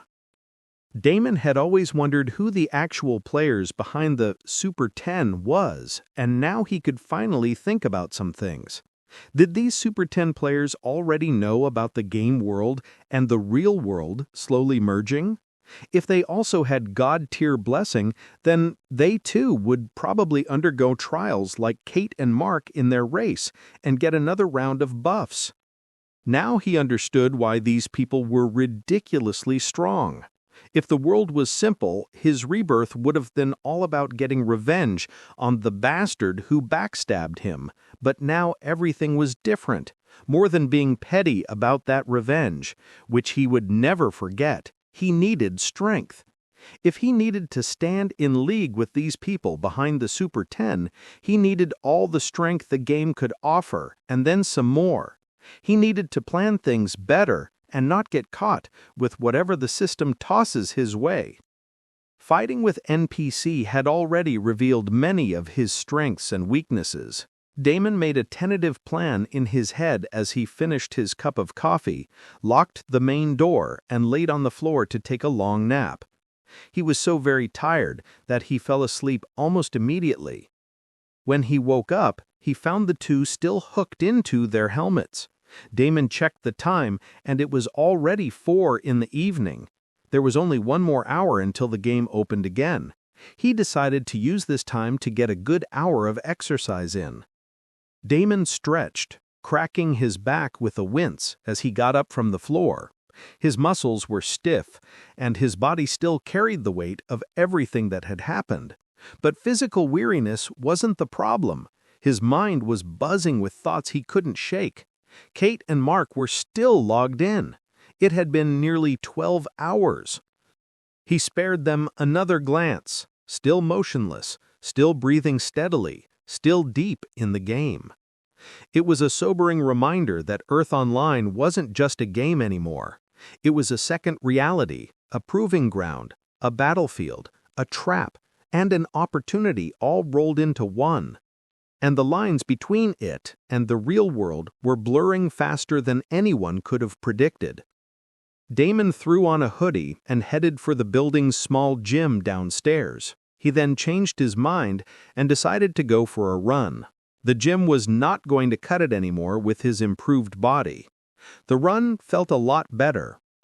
Thinking about many things, he ran for a while, and just like that he had run all the way to the coastal area. The wind whipped through Damon's hair as he stood at the rocky edge of the coast, sweat beating down his temple, heart thudding in a steady rhythm. The run had helped. His blood was pumping, his breath sharp in his chest, and most importantly, his thoughts were clear. Out in the distance he could see the faint silhouettes of the island homes, tiny dots nestled among green foliage and surrounded by blue. Secluded, private, safe, a perfect hideaway. He crouched down, resting his hands on his knees as he gazed out at them.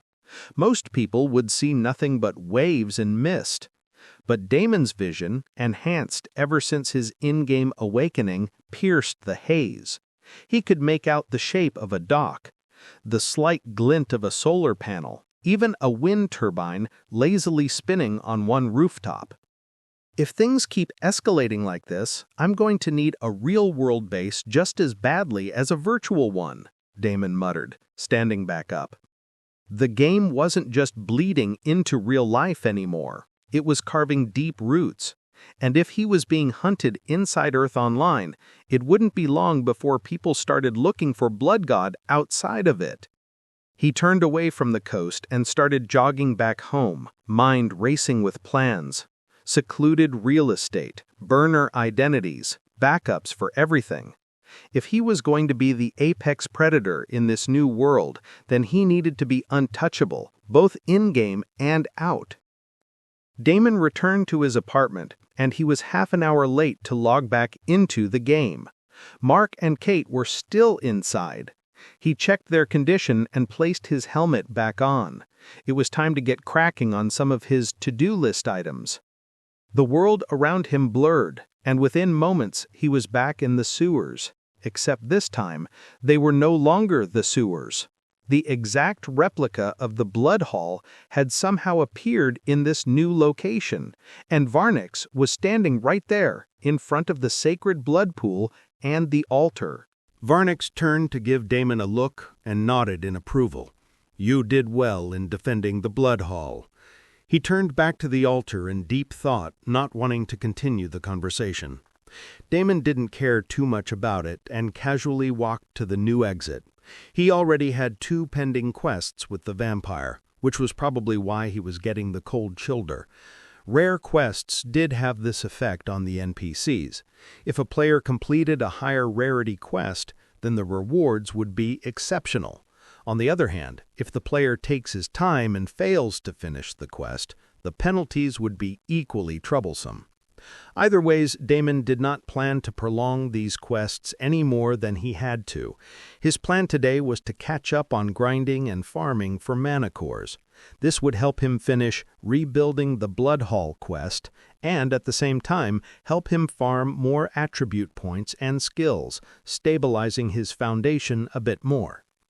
The new exit was a pipeline that led to a back alley behind one of Nyera City's abandoned buildings, a place even the beggars didn't frequent. The pipe was rusted, damp, and barely wide enough to crawl through, but it was clearly a system-approved exit because the moment Damon stepped near it, a prompt appeared. Ding! You have discovered a hidden passage, Blood Hall sewer route. Ding! Travel time 20 seconds. Destination, Nyera City, Slum District, Back Alley. Damon smirked. Hidden passages were always useful for bypassing checkpoints or ambushes, especially now that half the Light faction probably wanted his head mounted on a wall. Without hesitation, he crouched and entered the pipe. The interior was slick, smelled of rust and stale water, but it didn't matter since he activated Shadow Step and arrived at the other end in a fraction of a second. The slums of Nyera City were located at the far end of the city gates, its exit opening into a dangerous level 40 zone. Many players wouldn't know this yet, but this place was a gold mine for rogue class and thief class players, and also for illegal activities like gambling and unofficial bounty requests. Not all cities had these zones. Only 1 in 5 cities probably had a specialized zone for the underworld to thrive, places where the NPC law enforcement rarely patrolled. In his previous life, Bloodhall had no connections to this place, but now his meddling has changed everything. Damon couldn't help but wonder what sort of consequences such a big change could be. Just what sort of quest did he trigger? Putting the thoughts out of his mind, he slipped through the city gates that were locked and mostly unguarded. Well, only for players who used stealth or shadow stalk. Only rogue class skills can get one across this particular gate. Damon did not have any issue and found himself back in the dense forest surrounding the city. As soon as he stepped out, a roar sounded nearby, and a level 41 devil horn cougar charged at him. "I guess we are starting already." Damon grinned and conjured his blood lance. His spear skills were a lot better now that he had acquired basic spear mastery. In his last life, he mainly relied on blood magic, ignoring weapon mastery, which in the end became one of his biggest weaknesses. He was not going to repeat the same mistake again. The devil horn cougar pounced at lightning speed, flexing its muscles, but Damon was faster. He sidestepped at the last second and thrust his blood lance directly into the cougar's exposed side. A burst of crimson energy exploded on impact, staggering the beast and sending it crashing into a tree with a sharp whimper. Ding! Critical hit. Devil horn cougar. 820 damage dealt. Ding! Status effect applied. Bleeding. Damon didn't let up. He blinked forward and followed with a downward slash, carving a deep gash across the creature's back before it could recover. It let out another roar, but by now its movements were already sluggish. The bleeding debuff from Blood Lance was doing its work. With another clean thrust through the eye, the beast's health dropped drastically, and Damon finished it off by fully absorbing its blood essence with his palm over a wound. Blood energy thrummed in excitement, responding to his call. The energy rushed into him, satiating him and replenishing his reserves. He had almost fully emptied out his blood archive thanks to the mini-siege war, and today he would be building it all back up. Ding! Bloodline extraction initiated. Target: Devil Horn Cougar. Tier 1 Beast. Ding! You have extracted the ability Mana Boost.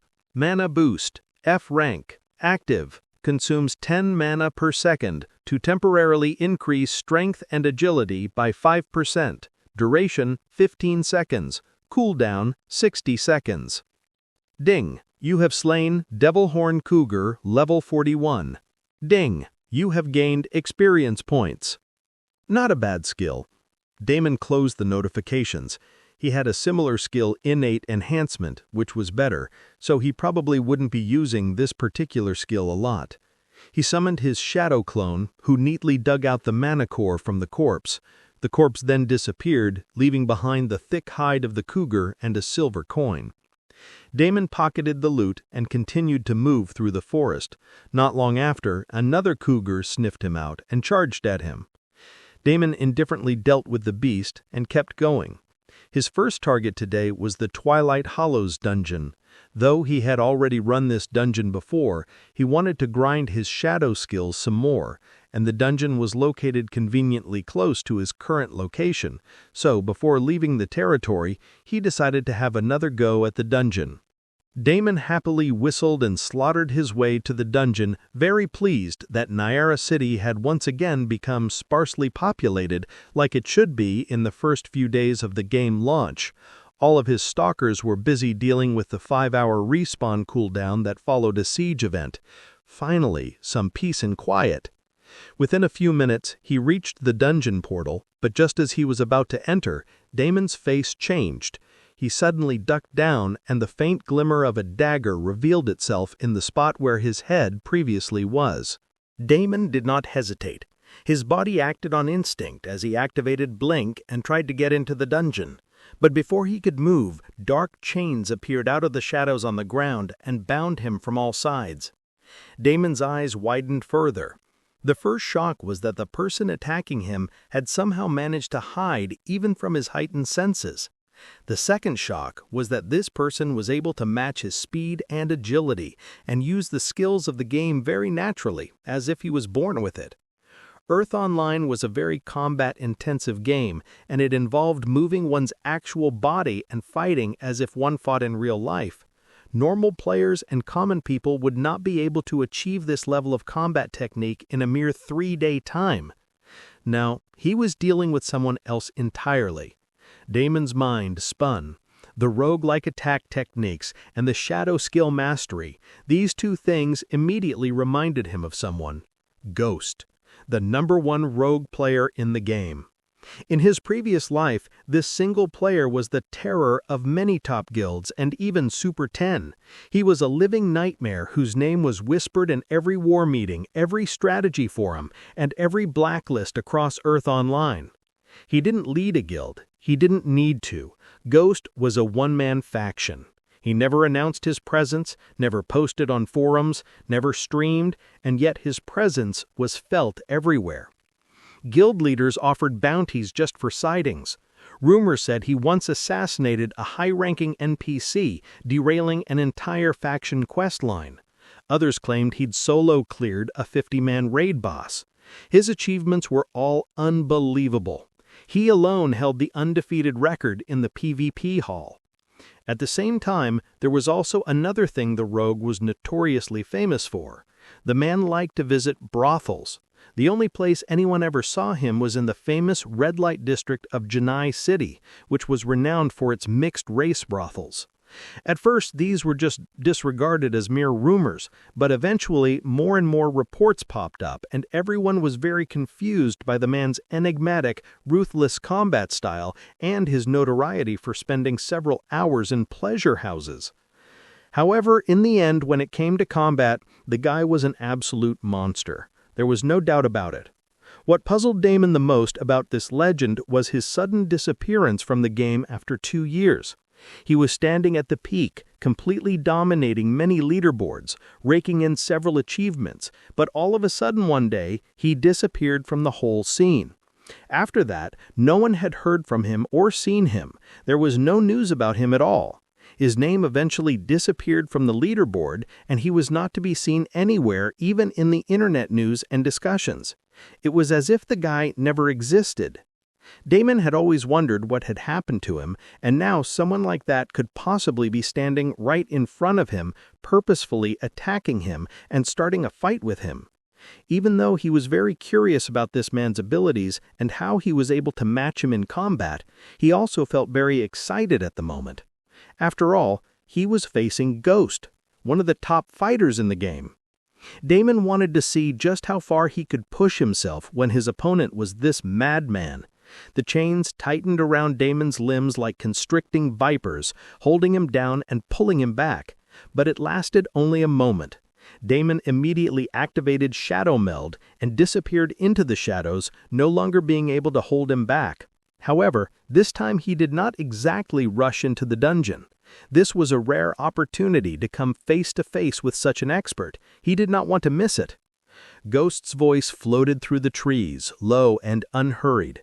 Smart. Most players panic when they're caught like that. They wouldn't be able to use the shadow skill so smoothly either.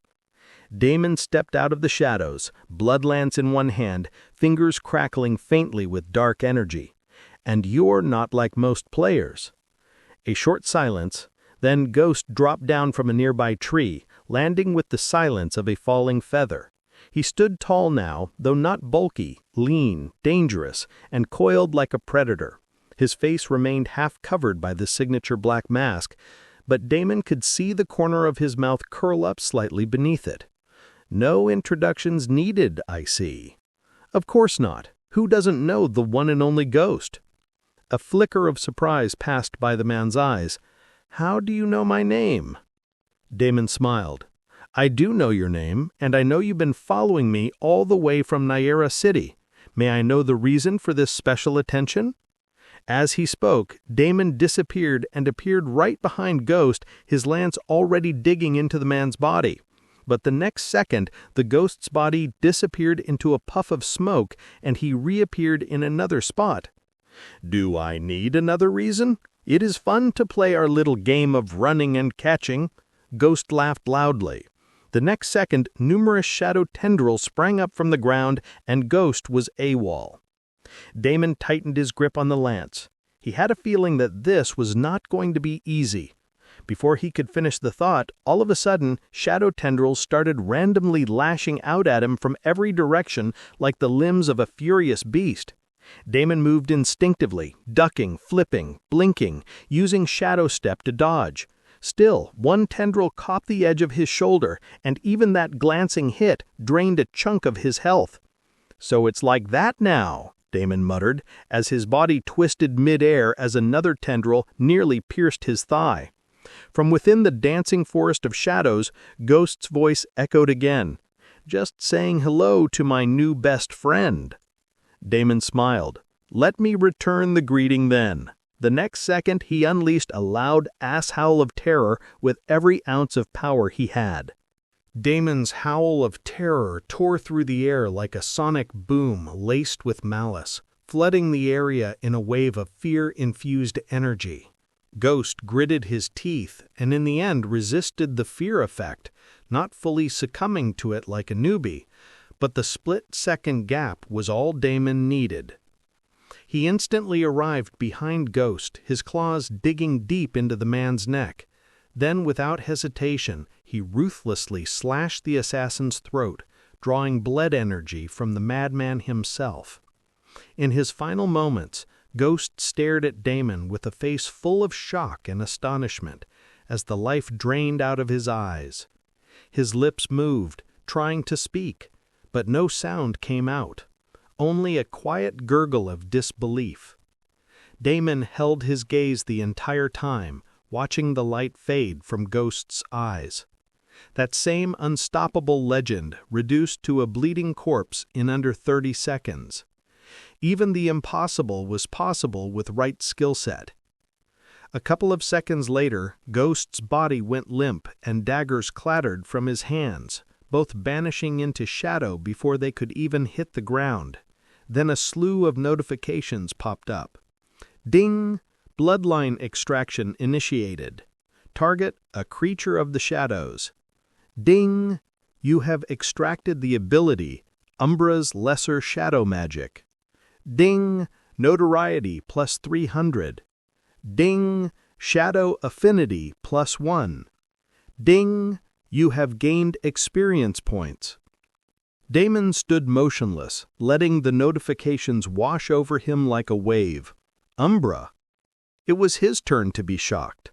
Wasn't Umbra the name of one of the greater gods? He had come across this name from the lore for one of the quests. Umbra was the Shadow Sovereign whose followers were wiped out in the first great catastrophic cycle, and whose power had been sealed by the Golden League of Greater Gods.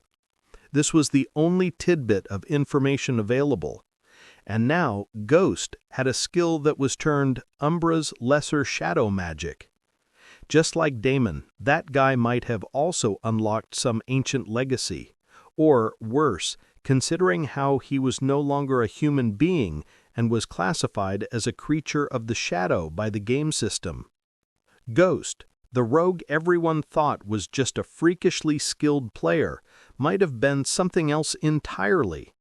A hidden follower, a direct vessel, or maybe even a fragment of Umbra's will walking around in player form. Damon had debated quite a bit about killing Ghost. The guy was a powerful recluse, and common sense would call for him to build a strong relationship with him.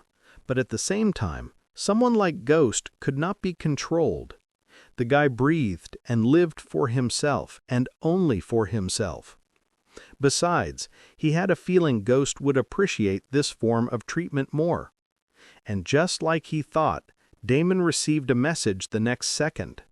He had no idea how Ghost managed to bypass the respawn time, but from the looks of it, The guy was already out and about. "Thanks for the lesson, mate. You did me a favor and showed me a flaw. I owe you one, blood god. Until next time." It was a short message, and there was a friend invitation attached to it. He did not probe any of Damon's secrets, and neither did he reveal any of his own. Damon chuckled. He had guessed it right. This guy's temperament was weird indeed. Anyone else would have been pissed about getting killed and would have been on and on about getting revenge. But Ghost was clearly different. Damon accepted the friend request without hesitation, a grin tugging at the corner of his lips. Still, the bigger question lingered like smoke in his mind. Umbra. Was this the reason why Ghost had completely disappeared in the future? It looked like overpowered legacies had their own price to pay. If so, what price was he going to pay in the future? Damon took a deep breath and shook it off. There was no point in worrying about possibilities and assumptions. The road to power is in front of him, and for now it was all about how far he could walk on that road. He looked at the dungeon portal in front of him. With lesser shadow magic in his grasp, he could potentially grind out a lot more skills and perhaps even improve the proficiency level of many shadow element skills. Without any more hesitation, he stepped into the portal. The plan for the day was to grind some skills, attribute points, and mana cores. Meanwhile, players started spawning one after the other in the local graveyard. The first one to spawn was Aurora. Her emerald eyes looked absent-minded as she silently started walking away from the spawn point. The next one to spawn, Bertram, ran behind her, trying to catch up to her. "Aurora, wait!" Aurora didn't stop walking. Her back straightened, and for a moment Bertram thought she would turn around and say something. She didn't. Instead, she spoke in a cold, quiet voice that seemed to echo in the graveyard fog. "We lost because we were arrogant. We lost because he was just that good." Her hand inexorably reached her neck and rubbed the spot where Damon had held her with a slight blush on her cheeks. She once again started absent-mindedly walking away. "Aurora, what about our guild? What are we doing now? Can you give some sort of statement?" Bertram shouted after her, only to get nothing back. "Fucking bitch," he muttered angrily under his breath. "Let's see how long you are acting so arrogant and cocky. Once we get married, the first thing I will do is put you in place. Fucking bitch. I will raw dog you like a cheap whore and throw you to my friends and underlings. You sanctimonious fake cunt." Damon got out of the dungeon after thoroughly farming each and every mob inside. His level did not increase much, but overall he had gained 10 extra stat points, 3 in intelligence, 4 in agility, and 3 in strength. It turned out that beasts lower than his level gave him fewer stat points on bloodline extraction. His plan of farming level 5 wolves for bonus stat points went right out the window. But the dungeon grind was worth it nevertheless. He had a much better understanding of shadow element skills and execution, and he had gained a couple of new skills to boot. He also managed to level up 3 shadow element skills. Last but not least, he scored about 45 mana cores. Overall, the trip was productive, but he needed more of all of those, so Damon continued going. His next target was a dungeon an hour away. The city was still quite peaceful, and Damon cruised through the forest casually. On the way, he checked the local chat, and just like he had expected, some things had finally come out. Many players had started guessing certain things, one important thing being the existence of vampires in the game. Thanks to Varnix's exaggerated show back in the battlefield, many players had seen the blood field and the pure crimson aura wafting off him. It was not difficult to put 2 and 2 together from there, considering the vivid imagination certain talented gossipers had. Of course, his name, Blood God, also added fuel to the fire. With a name like that, he might as well have added "I am a vampire" to his tag. Though Damon wanted to keep this piece of information to himself as long as possible, he did not mind trading it in for the spoils of the little siege war. Besides, no one knew how to convert to the vampire race just yet, so they might be able to guess his race, but there was little anyone could do about it. Another interesting development Damon noticed was 2 additional system-wide notifications that had popped in while he was in the dungeon. One was a dungeon record set by the guild, Celestial Bastion, and the other was a world boss clear set by the guild Black Valor. Both the guilds were famous guilds from Damon's last life. Though these 2 were not part of the Super 10, they were still top-tier guilds. It was comforting to know some things were still the way they were meant to be. If he altered the timeline too much, the new variables beyond his control might rise up without his knowledge. Well, it was already too late to worry about this, so Damon let that go and continued reading. Soon his lips tugged upwards into a grin. It looked like his stalkers had suffered a terrible fate. The Golden Lotus drama was funny to watch. As more and more Golden Lotus Guild members respawned, they began to quit the guild and move on to other cities. Local chat was filled with players mocking them mercilessly. Their members had started quitting in droves. Even the guild elites were leaving, demoralized after getting flattened repeatedly during the siege. Word was spreading. The infamous Blood God questline was a death sentence. The cherry on top? People had started calling Golden Lotus the Day 3 Wonder, a guild that soared to fame in one day and imploded the next. Aurora's sudden death right in the beginning of the battle also didn't help. The bonding and camaraderie in the guild was a joke to begin with, as it had only been 3 days into the game. As such, the Golden Lotus Guild became a big joke. Aurora's death had shattered what little cohesion the group had. With no loyalty, no strategy, no leadership, the guild that once boasted elite aspirations had become a laughingstock. 3-day wonder, huh? Damon couldn't help but smile. He was pretty sure there were still some players with Aurora, but at least his city should be free and clear now without holy and divine platers swarming everywhere. Not that he minded farming them for more skills. A roar sounded in front of him, and Damon quickly closed the system screen and focused on the beast in front of him. He was now in saber-tooth territory, and the big cat was already crouched low in the bushes, its amber eyes fixed on him like he was dinner delivered on a silver platter. Naturally, he had already sensed the beast a mile away thanks to his heightened senses.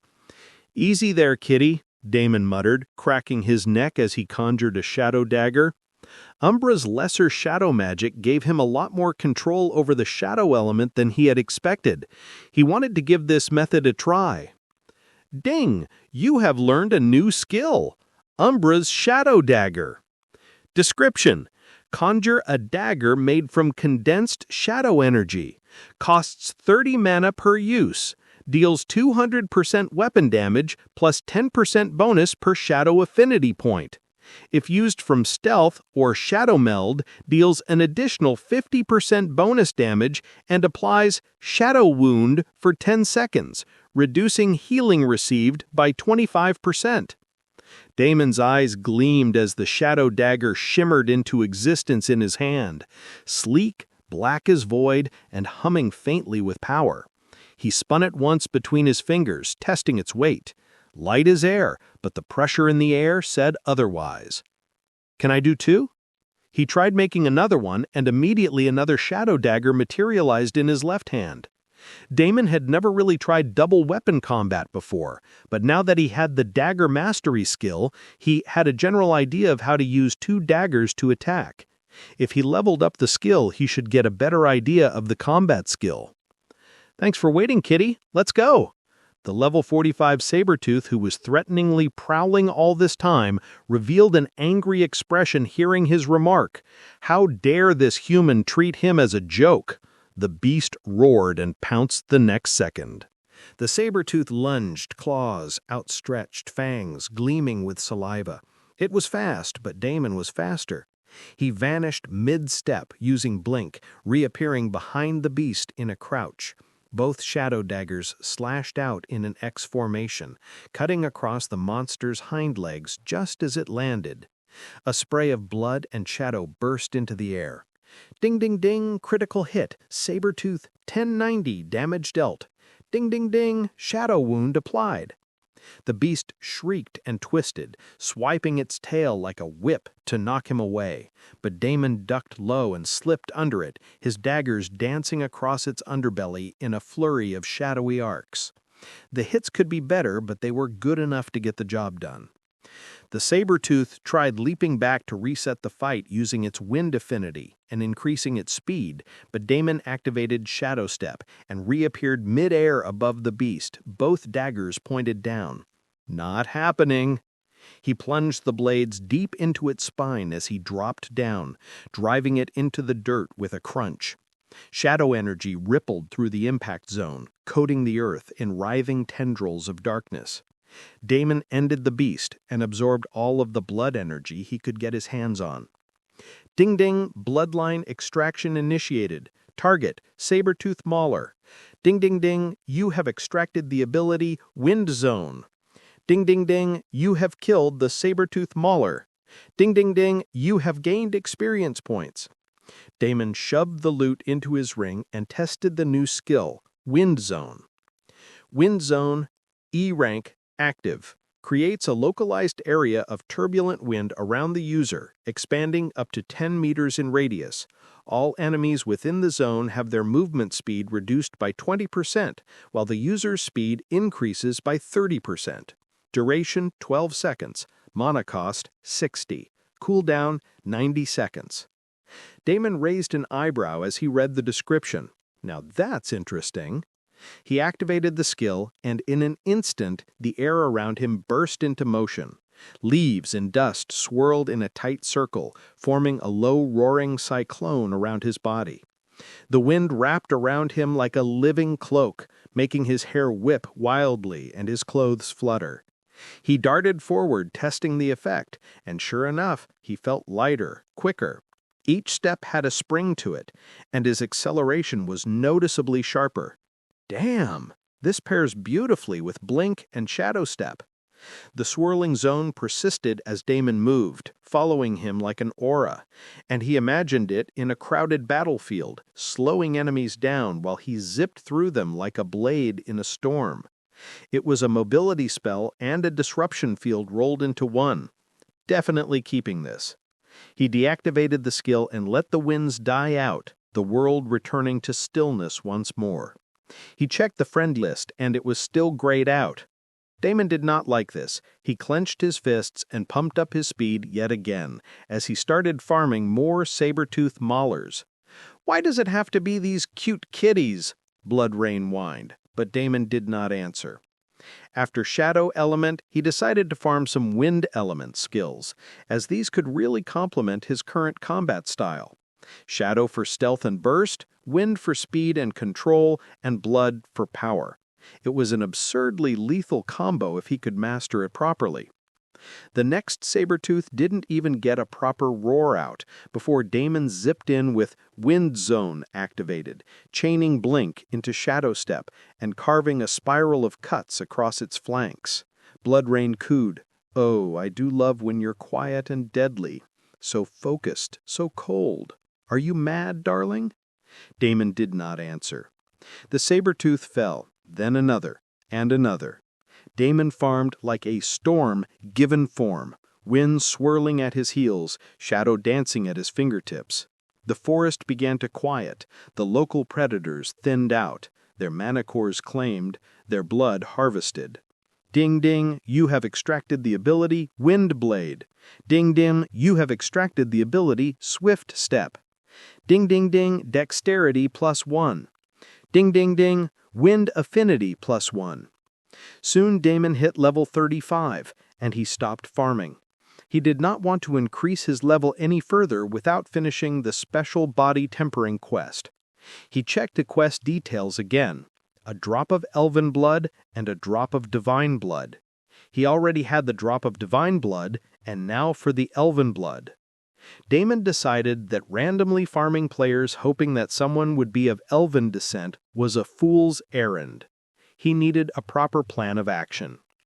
These past couple of days, he had thought about this, and the best strategy he could come up with was to target the half-elven princess of the Valuin dynasty, Princess Liera Silveris. The king had an affair with an elf, and the result was Liera. Though publicly acknowledged as his adopted niece, everyone who mattered in the royal court knew her true identity. Her existence was a political powder keg, neither fully elven nor fully human, but possessing the bloodline of both royal houses. It was also why she was quietly assigned to a remote outpost near the Emerald Vale, far from the capital's attention.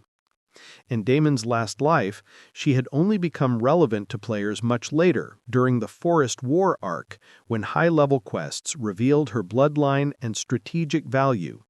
She had actually died as a part of that quest, and many players lamented her death as one of the great tragedies of the game, considering how alarmingly beautiful she was.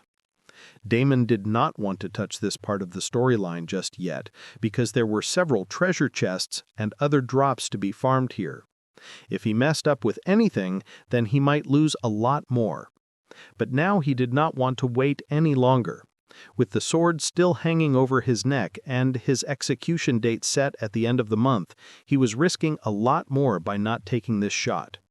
Damon packed up his hunt in the Saber-Tooth territory and started making his way back to the Niera City teleportation portals.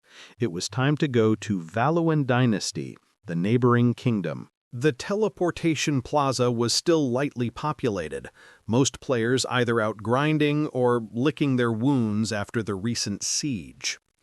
Damon approached the shimmering teleportation gate and selected his destination.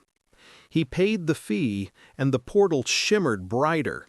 A heartbeat later, he stepped into a new landscape. Lush emerald woodlands stretched into the horizon, the sunlight filtering through thick canopies, dappling the moss-covered stone paths with golden veins. Since he was taking the portal from a neighboring kingdom, he was teleported outside the kingdom territory, and not in the middle of a city. Let's hope the outpost is still untouched. I'm not in the mood for side quests today. The trip to the Elenthel outpost from the main city was about 10 hours, and Damon wasn't even all that familiar with the territory, which made it even more time-consuming for him. He was only halfway through when he had to log out again. He reached the actual outpost the next day after again traveling for about 6 hours. This better work out. Damon cursed at the massive waste of time. But if it had to be done, it had to be done. The outer perimeter of Elenthel Outpost was quiet. Damon arrived just as the early morning mist still clung to the roots of the trees, drifting like lazy spirits. The outpost did not look like much at first glance. It was just a couple of buildings, mostly made from wood. Damon exhaled and stepped through the main archway. Immediately, a system notification greeted him. Ding! You have entered a special region, Elenthel Outpost. Warning! Reputation required to access faction quests and nobles' trust. Current reputation unknown. Damon nodded. He expected as much. He made his way to the central plaza where a crystalline spring bubbled gently at the base of a moon blossom tree. Standing near it was a single woman. Damon paused. Even among the elegant NPCs, she was different. Lerae Silvaris. Her silver-white hair shimmered like a stream of starlight, cascading down the back of her embroidered green robe. Her ears were slightly longer than those of the other humans, and her eyes, bright blue, intense, were locked on a flock of white birds that circled overhead, graceful, beautiful, and unmistakably dangerous. Damon narrowed his eyes. So that's her. Blood rain purred inside his mind. Oh, she smells like old magic. I want her blood. Yeah, Damon whispered, a wry smile touching his lips. Yeah, me too. But let's start with a hello first. Damon took another step and, immediately, Lerae's eyes flicked toward him. You're far from the bloodland, stranger, she said softly, but there was a coldness in her eyes. Shit! She knew I was a vampire? How? What about Blood Rain's concealment? Damon immediately prepared himself, as there was only one fate for a dark faction member discovered in Light Faction: death sentence, or worse, imprisonment. Damon's original plan was to get close to her to get some quest, or talk to her for some time, figure out her level, and then make a plan to land a surprise attack on her. All he needed was a drop of blood, after all. But now everything changed. Things became a lot more complicated. His mind spun, already activating Blink, at the same time calculating where the other NPCs were stationed. If he was going to be hunted, he needed to determine the best direction to run to. However, even before he could activate Blink completely, Lorray spoke again with a laugh. "You don't have to run. I don't bite." Damon froze mid-spell. The mana weaving around him dispersed like mist in sunlight. However, he wasn't convinced. This situation was way too dangerous. Imprisonment in this game meant waking up in the same jail cells every time you log into the game. One might as well just quit playing the game. Seeing his nervousness, Lorray laughed again. "You don't have to worry so much. I am an outsider here too, like you. Come, walk with me." Damon nodded and followed her as she walked through the small outpost. On their way, he saw other humans, but none looked their way. They did not greet the princess with the respect she deserved. Instead, they were more like ignoring her. They also did not react to Damon's presence. Some of them gave him a glance but quickly looked away and minded their own business. "They don't know you are a blood drinker," Lorray explained. "You are safe. Only I know who you are." That didn't make Damon feel much better. In fact, it made him feel like a rabbit calmly strolling beside a fox that just promised not to eat him for now. He kept his expression neutral, but every instinct was on edge. "How did you know?" Damon probed. "How did you see through it? The concealment should have fooled even high-level soldiers." He hoped he could get the answer, because this was important. This meant that he couldn't really go in front of high-ranking NPCs and had to be extra careful inside any city. Lorray smiled. Her footsteps were quiet against the soft ground, but her words rang with clarity. "Because I wasn't looking with sight, I was listening, and your blood hums like an old song, one I haven't heard in a very long time." She glanced sideways at him. "You possess a strong, powerful bloodline, don't you?" Damon froze. He was once again shocked to see that the woman was still peeling away layers of his identity, as if she could see right through him. He tried not to let it show on his face, but the chill crawling up his spine was hard to ignore. This woman was very dangerous. "So tell me, blood drinker, why have you come to see me? And don't lie, because I can sense when you are." Lorray smiled, a soft and innocent smile. I awkwardly returned her smile. Naturally, he was still planning to fucking lie. Well, at least tell her the half-truth. "Princess Lorray," he slightly bowed. "I came here because I heard that you needed help and you might have something valuable to offer me." Did it work? Nope, it did not work. Human greed, it doesn't change even if you turn into a blood drinker.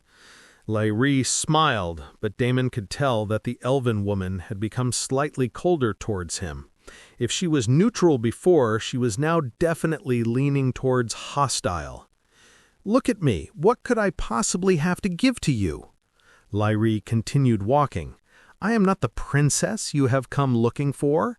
If you need something, you should go and look for the king's other daughters. I'm afraid I have absolutely nothing to give you." Damon quickly tried to salvage the situation. "My lady, please forgive me. I did not mean it like that. I only meant I was here to help you if you needed any assistance. It would be my greatest honor to lend you my strength." "There is nothing I need. Not from you, not from anyone else." Lorray smiled again, But it was clear that no matter what Damon told her now, it was going to be impossible to gain her favor back. In fact, she wasn't even talking to him properly. Damon had never seen a noble NPC behave so informally. It was as if she simply did not care about anything. What the hell was he supposed to do now? Just attack her and gamble on getting a drop of her blood? All he needed was a drop, so even if he managed to land one attack... "Oh, they're coming! They're coming!" Suddenly a soldier loudly shouted and ran towards the small outpost. The sudden cry shattered the silence like glass underfoot. Damon turned instantly, instinct kicking in. The soldier, a young man with barely any armor and a sword drawn in panic, was sprinting full speed towards the outpost gates, his face pale, eyes wild. "They're breaking through the ward line!" he shouted again. "The undead! They're coming! Ah!" An invisible force slammed into him mid-sentence, lifting him off his feet and throwing him like a rag doll against a tree. He didn't move again. Damon immediately conjured 2 shadow daggers. Bloodrain throbbed in his mind, growling with anticipation. Something wicked stirs. Oh, Damon, this might get fun. The ground beyond the trees began to tremble. Branches cracked, shadows stretched where light should have remained, and then they emerged. Tall, twisted figures with bone-thin limbs, hollow eyes, and armor made from bark and rusted steel. Undead creatures. Almost 20 of them. The system chimed again. Zone alert. Ellenthil outpost. Emergency event triggered. Objective: defend the outpost. Optional: protect Princess Lyrie, high-value NPC. Failure penalty: severe reputation loss. Possible Ellenthil lockdown. Damon's jaw clenched. Of course this would happen the moment he stepped foot here. He had triggered the damned quest line. He glanced sideways. Lyrie hadn't moved. Her face remained calm, but her eyes burned now with something wild and unspoken. Her fingers twitched at her side, faint green threads of mana gathering there. Still, she made no move to flee. "I told them the wards wouldn't hold, but the court never listens. Not to me. Get away from here, blood drinker. This is not your fight. This burden is mine and mine alone to carry." Unlike the others, Lyrie did not panic at all. She looked calm and composed, almost as if she had already expected this to happen. There was a look of melancholy on her face that spoke volumes. Damon let out a sigh and examined the group of undead first. They were between level 50 and level 60. I should be able to handle this much, he made the decision. The level difference was not something he was worried about, considering that he had amassed a decent amount of stat points. The main problem was the number of undead. There were 20 of them coming in at the same time, which might make things a little tricky. Also, he wouldn't be able to get any blood from them. Farming them was not the best use of his time. However, Damon was not planning to leave. This could work in his favor. While the undead attacked the outpost and the princess, he could sneakily steal a drop of blood and get the hell out of here. All he had to do was somehow survive until then. Let them come, he thought. Let them focus on her or the outpost. All I need is a single moment of distraction, just one cut. Bloodrain snickered in his mind, as if reading his intent. Can't you act heroic for once and save the damsel in the distress? Who knows, maybe you could get some hidden rewards. Damon nodded. That is the plan, but gotta get that drop of blood first. The quest and the chain quest come later. They are not my priority. Soon the first of the undead reached the range of the outpost. A few soldiers stationed at the top started releasing arrows to attack the pack from a distance. Lyrie also floated to the top of the outpost and started releasing mana arrows at the undead. The battle began and everyone's level became visible to Damon. Damon immediately clicked his tongue. Shit, this is worse than I expected. The soldiers and the other outpost attendants were barely level 30, and the princess herself was only level 32. How were they going to face level 50 and above undead? Maybe my arrival here had triggered this quest way too early. In my last life, the defense of this outpost included multiple rounds of beast hordes, and one of the big guilds managed to clear the waves until the 15th attack, when the outpost finally collapsed. But now, instead of beast hordes, there were undead, and the NPC who was supposed to be level 100 or so was only level 32. Personally, it was good for him because he would be able to get the drop of blood one way or the other. The quest, and the chain quest on the other hand, Damon did not bother with the long range and took the fight right to the undead. The rewards were probably dependent on how many NPCs he could save, and if he was going to attempt this quest, then he might as well go for the max rewards. Damon lunged into the horde like a man possessed. His feet pounded the earth as he crashed straight into the thickest cluster of undead, shadow daggers flashing like twin stars. The air exploded in a mess of ichor and twisted bone. One slash to the throat, spin, backstep, blink, elbow to the jaw, follow-up stab through the eye socket. Combo chain extended X7. Aggro redirection successful, plus 15 morale to nearby NPCs. He was a storm, not a defender, not a savior. Something darker, something hungry. Wait! Why am I using shadow attacks? Damon grinned as he started to switch to the skills he had robbed from the priest and the paladin players. His body tingled as the mana that coursed through his body fueled the divine and holy skills. Minor heal, blessed heal, touch of light. He started throwing all of the new skills in his repertoire. He stabbed one undead through the chest with a shadow dagger, then immediately followed it with a glowing palm pressed to the creature's rotted forehead.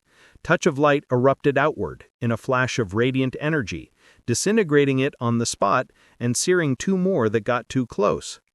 Divine damage X2, effective bonus, undead type. Yep, even though I cannot bring out the full potential of the skill without any divine or light affinity, it's still making the fight a lot faster. Damon quickly took out a bunch of items he had farmed from the siege and switched out his shadow affinity gear with the holy and divine items. This further packed a punch in his attacks. Divine shield! Damon swung his sword in one hand and used a radiant shield in the other hand to hold back a particularly large undead. Behind him, the outpost guards, barely level 30, watched wide-eyed as Damon tore through enemies twice his level like paper. A few of them rallied, emboldened by the carnage. They pushed forward, joining the fight instead of cowering behind. More and more arrows and projectiles started raining down on the undead. Even though their damage power wasn't much, the chip damage was quickly adding up. More importantly, the NPC death counter in the corner of Damon's interface remained blessedly still. Good. That meant the rewards were still in play.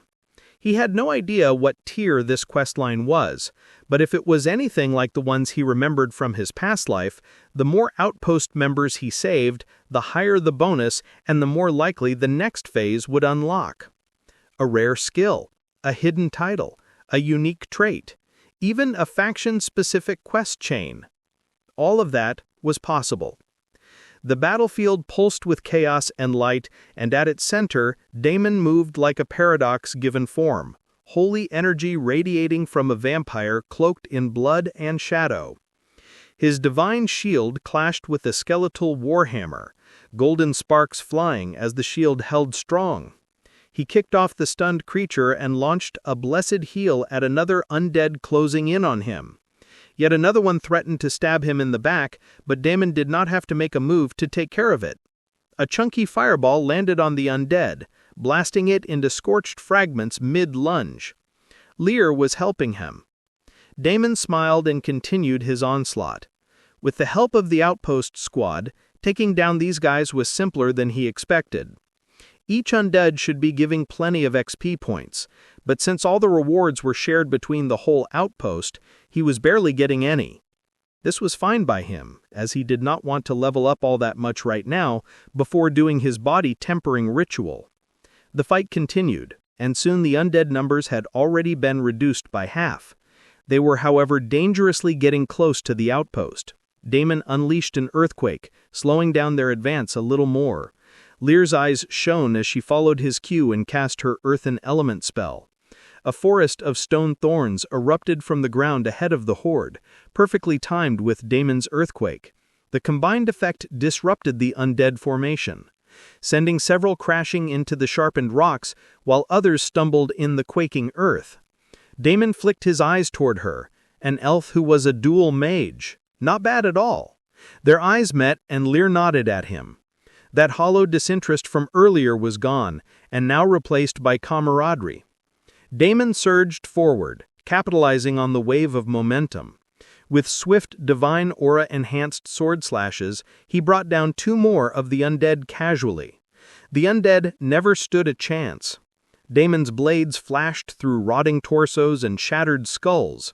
One moment he was stabbing with divine precision using Touch of Light, the next he was casting Shadow Meld mid-roll to evade a Death Knight's cleaving strike. His hybrid style wasn't just efficient, it was terrifying. Morale surge triggered. Nearby NPCs gained 20% attack speed. Damon grinned. He ducked a flailing bone mace, countered with Blessed Heal on a nearby heavy hitter, then yanked the enemy before directly slamming it on the ground and sending bone fragments everywhere. Arrows rained from the walls. One after another, powerful fireballs took down more and more of the undead. Soon only a couple more of the undead were left. Then came the roar. A hulking undead lumbered through the broken tree line, stitches of blackened vine holding its many limbs together, its chest cavity glowing with cursed embers. Level 70, the tag read. Mini-boss, and there was also an unmistakable shine at the center of the undead, which could only mean that the undead had a mana core with it. This fight was going to be a lot more difficult than the other ones. As soon as the huge undead appeared, the other soldiers started hurtling their attacks at it, but this time around, the chip damage did not matter at all. The damage numbers that popped out of the attacks were extremely negligible. -1, -2, -1. What is happening? The attacks are not working?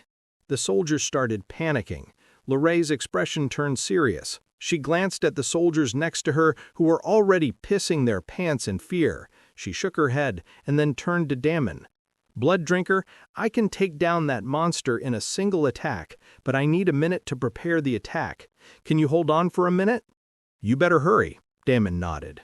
"I will do my best," Lorraine answered with sincerity. Damon was actually talking to the shadow clone since he had almost forgotten about the drop of blood he needed. The horde of the undead was also taken care of, and Lorraine had spent the whole time fighting from the back. This did not give him any chance to get the blood. But now that this boss had shown up, it finally gave him the perfect chance. All he needed to do was...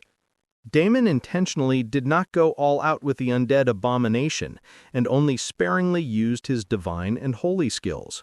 He kept parrying and blocking the attack from the undead boss as he slowly inched backwards, getting closer and closer to the outpost main barricade where Lorraine stood with the soldiers.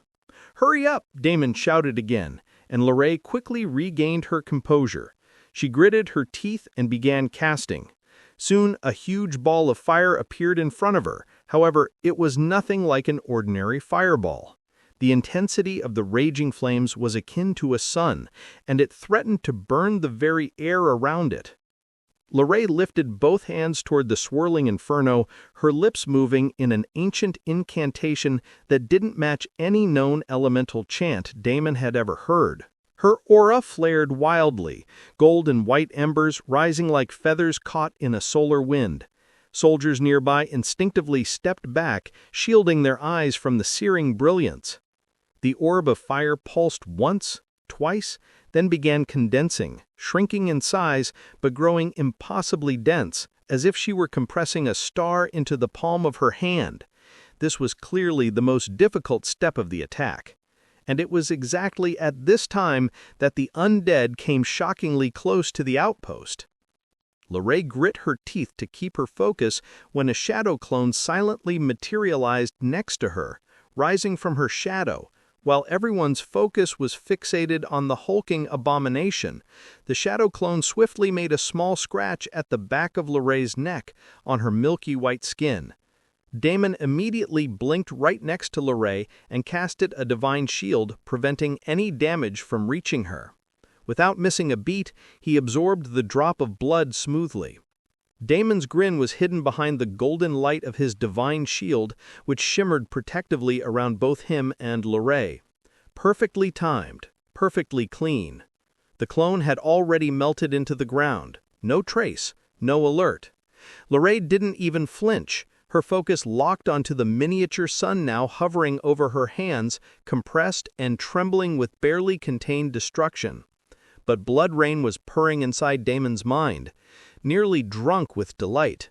I am dizzy from just the scent of her blood. Sunfire blood. She has a great heritage. Sunfire blood. Let's drink it all to the last drop.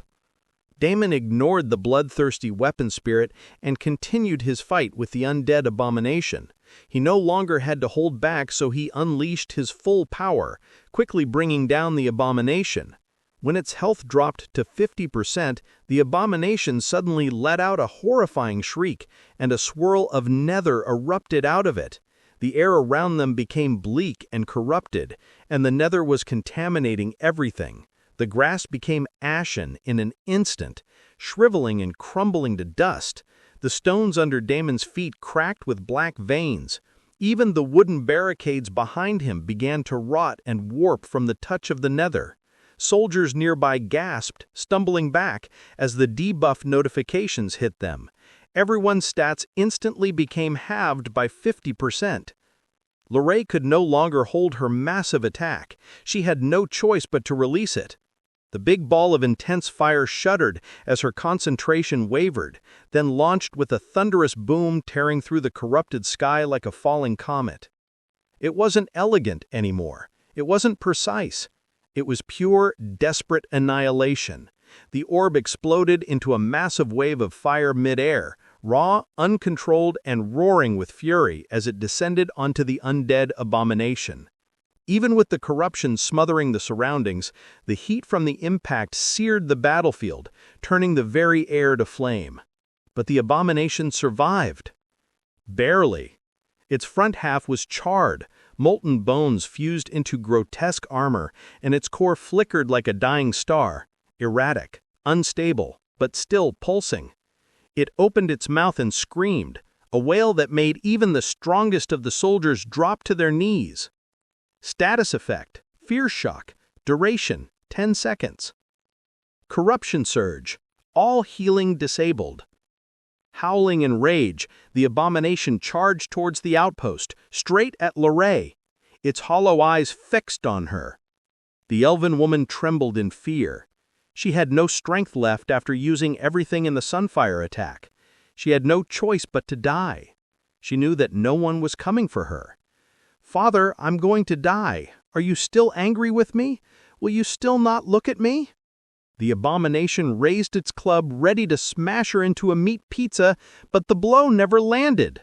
When Lorraine opened her eyes to see, she saw the hulking abomination staggering, and the club in its hand knocked out. Damon swung his sword again, landing attack after attack non-stop at the mini-boss. It was a grind, but he swiftly whittled down the last of the undead's health. "You are not dying on my watch, princess," he chuckled. None of the nether debuffs affected him, so he was happily able to continue slaughtering the abomination. Finally, after a last roar of defiance, the abomination collapsed backwards with a sickening crunch, its corrupted monocore shattering into a mist of black and violet particles. Ding! You have killed the level 70 undead abomination. Ding! You have gained experience points. Ding! Quest updated. Elenthiel Outpost Defense. Status: complete. Optional objective: complete. Princess Lorraine survived. While Damon was going through the notifications, Bloodrain quickly called out in his mind, "Blood God, now, act like you are weak and wounded. Maybe the elf will offer you some blood." While Damon was going through the notifications, Bloodrain quickly called out in his mind. "Blood God, now! Act like you are weak and wounded. Maybe the elf will offer you some blood." What an evil weapon spirit. Always plotting and scheming, always giving me underhanded methods and unscrupulous ideas. Damon shot back, but he nevertheless feigned weakness and acted as if he was struggling to breathe. So shameless, Bloodrain pouted in his mind. Damon ignored her and continued putting on an act. He was almost certain it was not going to work, but the next second, Lorraine rushed to his side, tears still falling from her eyes. She dropped to her knees beside him without hesitation, her trembling hands hovering uncertainly over his chest, then his face, then his arms, like she didn't know where to start. "Blood drinker, you're hurt. Gods, you shouldn't have pushed yourself so far. Why did you risk your life for someone like me?" Her voice cracked with emotion, still raw from nearly being crushed to death moments ago. Her eyes were wide, haunted, and brimming with more than just gratitude. Guilt, grief, something deeper. Damon gave her a weak smile and forced a cough, just enough to add a tremble to his shoulders. I'll be fine. You should be the one resting, not fussing over me." She shook her head violently. "No! You saved me! You saved all of us!" Your fingers brushed lightly against his arm, uncertain but warm. "And I have no way to repay you. I have no healing left. I have nothing to ever repay you. I am nothing. I am no one. You should not have risked your life for a nobody like me." Bloodrain practically vibrated in glee in his mind. "Say it! Say the line! There is one way you can help me!" Damon sighed internally. So dramatic. He was in no way going to do that. That would undo all of his hard work and bring his reputation with her back to zero. It would be better to just wait for the next chain quest. "You're not going to say it?" Bloodrain whispered, scandalized. Damon ignored her entirely, tilting his head toward Lorraine with a soft, exhausted smile. "You're wrong," he said, quietly. "You are not nothing. You held the line. You stood your ground when everyone else would have run." Lorraine shook her head violently, her silver hair spilling over her shoulder like liquid moonlight. "Only because you were here. Only because you fought." "And you still stood," Damon replied, voice firm despite the act. "That's more than most nobles would have done. You're not nobody. You're Lorraine Selvaris, the only one who didn't run." His words hung in the air like a balm, and for the first time the wild guilt in her eyes gave way to stillness. She stared at him for a moment, searching for something in his gaze. Then, slowly, her expression softened. "Thank you," she whispered, the words almost reverent. Damon nodded and looked away, letting silence speak for him. Bloodrain, of course, couldn't leave it alone. "Ugh, that was honorable. I feel itchy. You're sure you're the notorious blood god?" Lorraine eventually stood, gently helping Damon to his feet. The other soldiers were cheering in the distance. "Let me help you rest a little." She brought him over to one of the wooden buildings and closed the door behind them. "Please sit here." "Okay." Damon expectantly sat. This should be the breadcrumb of the next quest. He was sure of it. He sat on a simple wooden bench that creaked under his weight. Lorraine didn't speak right away. Instead, she sat down beside him, brushing ash off his shoulder, her touch light, almost reverent. "I don't know how things work in your world," she said at last, "but I remember those who stood between death and the helpless, even if they wore black, even if they bore fangs." "I've never seen anyone fight like that," she murmured.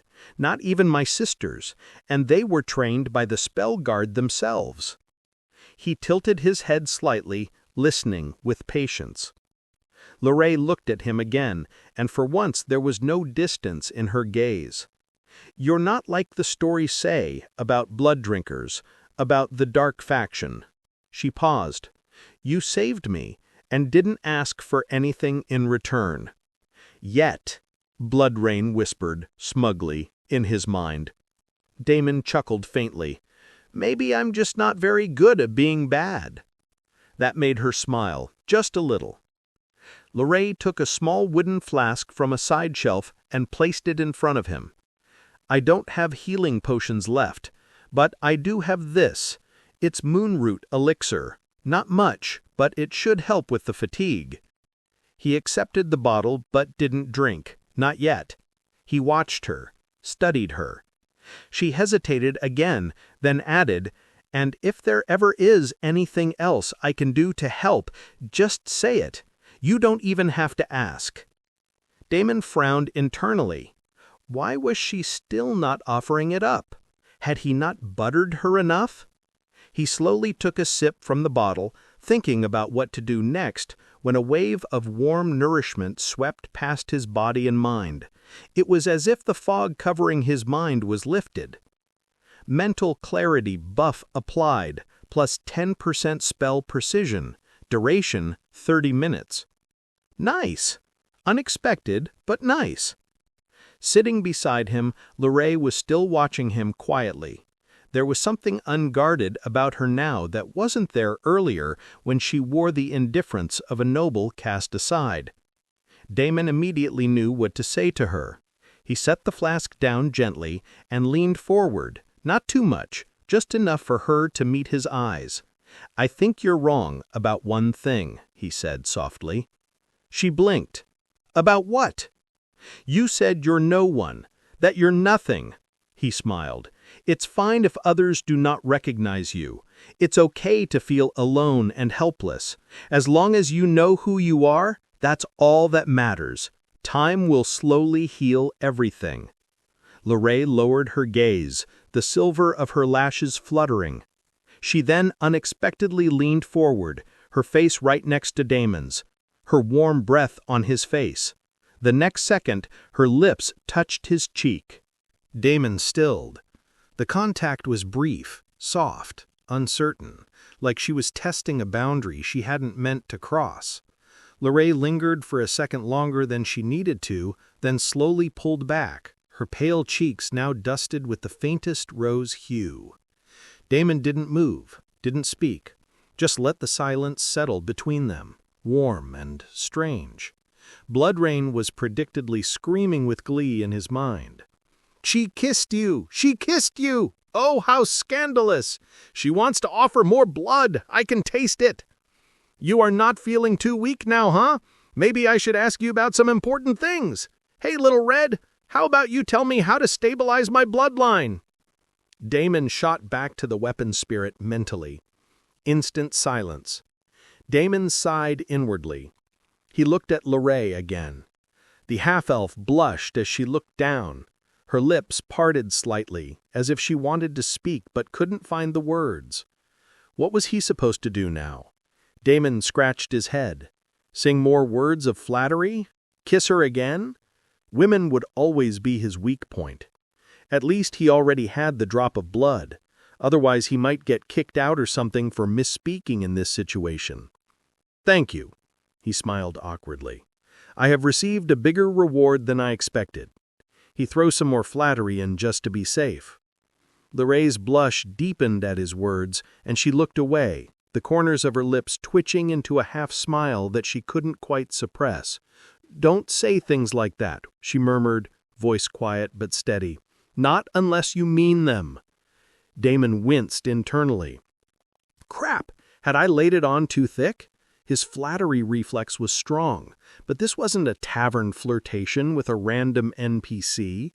This was a named character, an event chain trigger, possibly even the future faction leader. He needed to tread carefully. In order to get the next quest or possibly even a follower recruitment quest, he needed to think before speaking each and every single word. Just as he was rummaging his brain to think about what to say next, the elf unexpectedly made the next move again. As she was fidgeting with her fingers nervously, she suddenly turned to look at him and blurted out, I wish to be your betrothed." Damon froze. His mind, already running tactical simulations for quest triggers and reputation flags, crashed completely at this unexpected development. Did she just say what I think she said? Blood Rain didn't scream this time. She howled. "Yes! Yes! Marry her! Climb her! A blood save and a sex slave all rolled into one! Also think of the quest chain, a royal wedding, a forbidden love, the political fallout. Oh, it's delicious!" Damon blinked. His mouth opened, then closed, then opened again, as if trying to reboot his social protocol systems. Lorraine, to her credit, looked just as shocked by her own words. Her eyes widened in horror the moment the sentence escaped her, like it had bypassed every filter between brain and mouth. I didn't mean to. I mean, I did, but not like that. Not right now. She looked like she wanted to sink through the floor. Damon raised a hand gently to stop her. "Wait, just wait. You said betrothed." She nodded slowly, face crimson, voice barely audible. "I know how it sounds, but I'm not saying it as a romantic fool. It's not about love, it's about loyalty. I owe you a life debt. And my family, what remains of it, still honors the old customs. If a Silveris swears themselves to someone who saves them, especially in a time of death, we don't take that lightly." At the same time, Damon's system pinged. Ding! Trigger event detected. Royal Oath of Blood and Sunfire. Ding! You have received a unique marriage proposal. Ding! Accepting will bind Lorraine Silveris as a companion class NPC. You are allowed to have multiple companion class NPCs. Ding! Bonus, plus fame in Elven territories, plus new quest line unlocked, plus title opportunity. Ding! Warning, refusal will affect future Ellenthil political alignment. Damon was shocked. He had never heard of a quest like this before, even in his last life. No one had managed to unlock something like this, even though another guild had attempted this same Ellenthil outpost defense quest. Was it because Lorraine was too young and inexperienced now? Was it because he had tapped into this quest before several other things could happen? He had no idea. But this was definitely a once-in-a-lifetime opportunity that he couldn't afford to miss. Lorraine took his silence as a rejection. She quickly stood, her hands clenched tightly. "I'm sorry, that was foolish. Please forget I said anything." Damon stood too. "No, don't apologize. I was just surprised that you would speak the thoughts in my mind." He continued with a smile. "I didn't think you would feel this way about a blood drinker." Lorraine stood frozen, lips parted slightly, her flushed cheeks still glowing in the dim light. Do you mean it?" Damon had seen enough movies to know what to do next. Without wasting any time, he got down on one knee and took out a ring from his storage space. He had no clue which light faction player had dropped it, but it looked beautiful without any special added effects. Probably some idiot spent money on it for its looks and purchased it from an NPC. Thanks to that idiot, he now had a wedding engagement ring.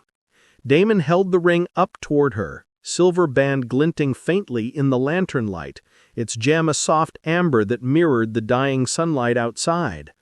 Lorraine's breath hitched. Slowly, she reached out, her fingers trembling as they brushed his. "Yes," she whispered, "I would." The system reacted instantly. Ding! Quest updated. Royal Oath of Blood and Sunfire. Stage complete. Ding! Lorraine Silveris has been officially bound to you as a companion class NPC, fiancé. Ding! New title acquired. Bound by fire and blood. Ding! Unique trait unlocked. Elven court influence. Ding! Relationship status. Betrothed. Affection rating high. Damon slid the ring onto her finger. Lyrae blinked rapidly, biting her lip, a smile struggling to break through her shock. "Then it's done," she whispered. Damon stood up and he saw the woman look at him expectantly. He knew what he had to do now. He gulped and placed his hands on her shoulder, leaning forward to take her lips. Lyrae's eyes widened, breath catching for a heartbeat, but she didn't pull away. As Damon's lips met hers, soft and deliberate, she let herself be entranced in the moment. She closed her eyes, melded into the kiss, and the blush across her cheeks deepened. Meanwhile, Damon's brain was in a fritz. Should he go for the tongue? Too soon? His fingers itched for a little bit of action, and his little general was alarmingly very erect. What was he supposed to do when a peerless beauty threw herself at him? He was not a fucking saint or eunuch. Thankfully, before any part of him could lose control, the kiss sort of ended in a natural way as the two of them pulled away. Lyrae's eyes fluttered open first, still glossy from the moment, her breath slow and uneven. Damon stepped back, just a half step, enough to give her space. He could feel the heat still lingering on his lips, the softness of hers vivid in his memory. "I suppose we're betrothed now," she smiled, her cheeks still flushed. Damon opened his mouth to reply when a new notification chimed in. Ding! Affection level +1. If he kissed her again, then the affection rate goes up again. What if they did the deed? Damon let out a sigh. It looked like his dick was still going the thinking. He really needed to calm down. He was about to say something when his heightened senses picked up movement nearby. At the same time, Lyrae looked a little panicked and spoke, "My beloved, you need to leave now. My father's men would reach the outpost soon, and that is not safe for you. If he finds out what happened here today, I am afraid he would not take it well." Damon nodded. "But what about you? I'm not leaving you here alone." Lyrae shook her head. "Please forgive me, my beloved. I cannot come with you just yet. I have some unfinished business back in the king's castle. I cannot come to you before I resolve it," she whispered, her fingers brushing against Damon's. "But why do you have to face it alone? I can help you. I can become stronger." Lyrae firmly shook her head. "This is something that I need to do by myself. Please trust me." She reached out and grabbed his wrist. "Take this." She handed him a small token etched with ancient elven script. The crest of her broken house gleamed faintly, half sun and half flame. "Ding, you have acquired Sylvaris Token of Vow.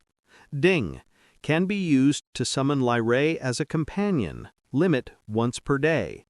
Ding, grants a temporary faction disguise in the elven territories." "I don't know what path you walk, blood drinker," Lyrae said softly, "but now part of me walks it too. Soon we will be together for all eternity." She leaned forward to give another tight hug and then looked at Damon pleadingly. "Please leave now." "Then until we meet again, my betrothed." Their eyes met one final time before Damon activated Shadow Meld and Shadow Step, vanishing into the deepening dusk just as armored riders burst through the tree line in the distance. If the quest required him to get the hell out of there, then Damon did not take it lightly. He continued running even as the outpost and the scene of battle faded. Not until he reached the edge of a crumbling ruin far outside the patrol radius did he finally stop to catch his breath. He leaned against a tree, token still clutched in one hand. He slumped down with his hands on his head as an idiotic grin crept up on his face. What the hell just happened? "So," Blood Rain whispered, breaking the silence, "you neither got sex nor got blood. You missed such a golden opportunity. You should have claimed her properly." Damon rolled his eyes. He ignored the lecherous weapon spirit and placed the token in his spatial ring. Then he took out a shining mana core and examined it. This was the mana core of level 70 undead abomination. Naturally, he did not waste the opportunity and had his shadow clone pick up the loot right after the abomination went down. This seems bigger for a level 70 guy. Damon examined it. The next second, another set of notifications popped up. Ding, you have successfully acquired a drop of elven blood. Ding, you have successfully acquired a drop of divine blood. Ding, you have successfully acquired a D-rank mana core. Damon whistled in excitement. It was no wonder the mana core looked too strong for the undead's level. Someone had used a higher-grade mana core to forge the thing. They probably weren't very talented at forging an undead. Otherwise, something a lot stronger would have popped out. Well, whatever. In the end, it was his gain.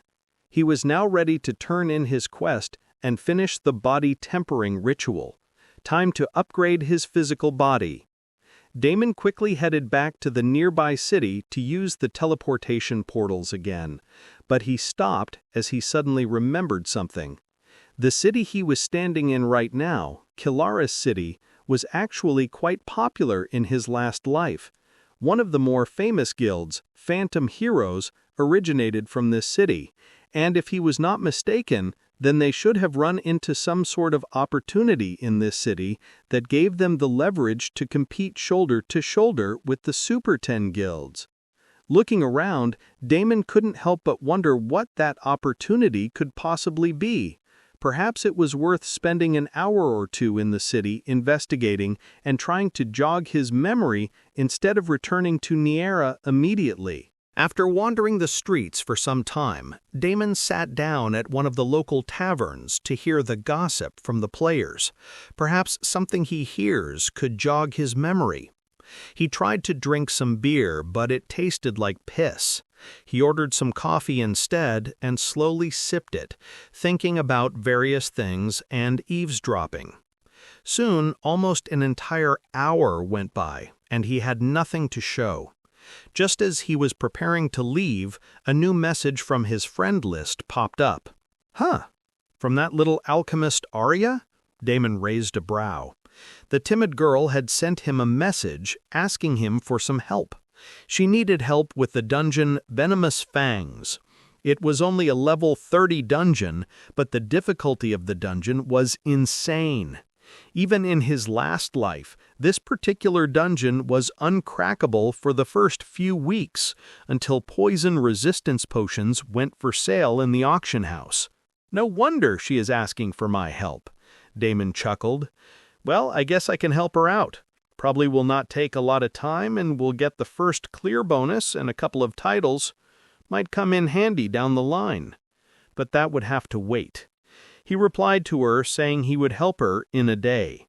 He closed the message and prepared to leave the city when he suddenly remembered something. Kilaris City actually had an alchemist who was very popular. He did not know if that alchemist was connected to Phantom Heroes or not, but maybe it was worth checking out before leaving. Thanks, little alchemist. You might have helped me out here. Damon took another lap around the city, especially the alchemy district.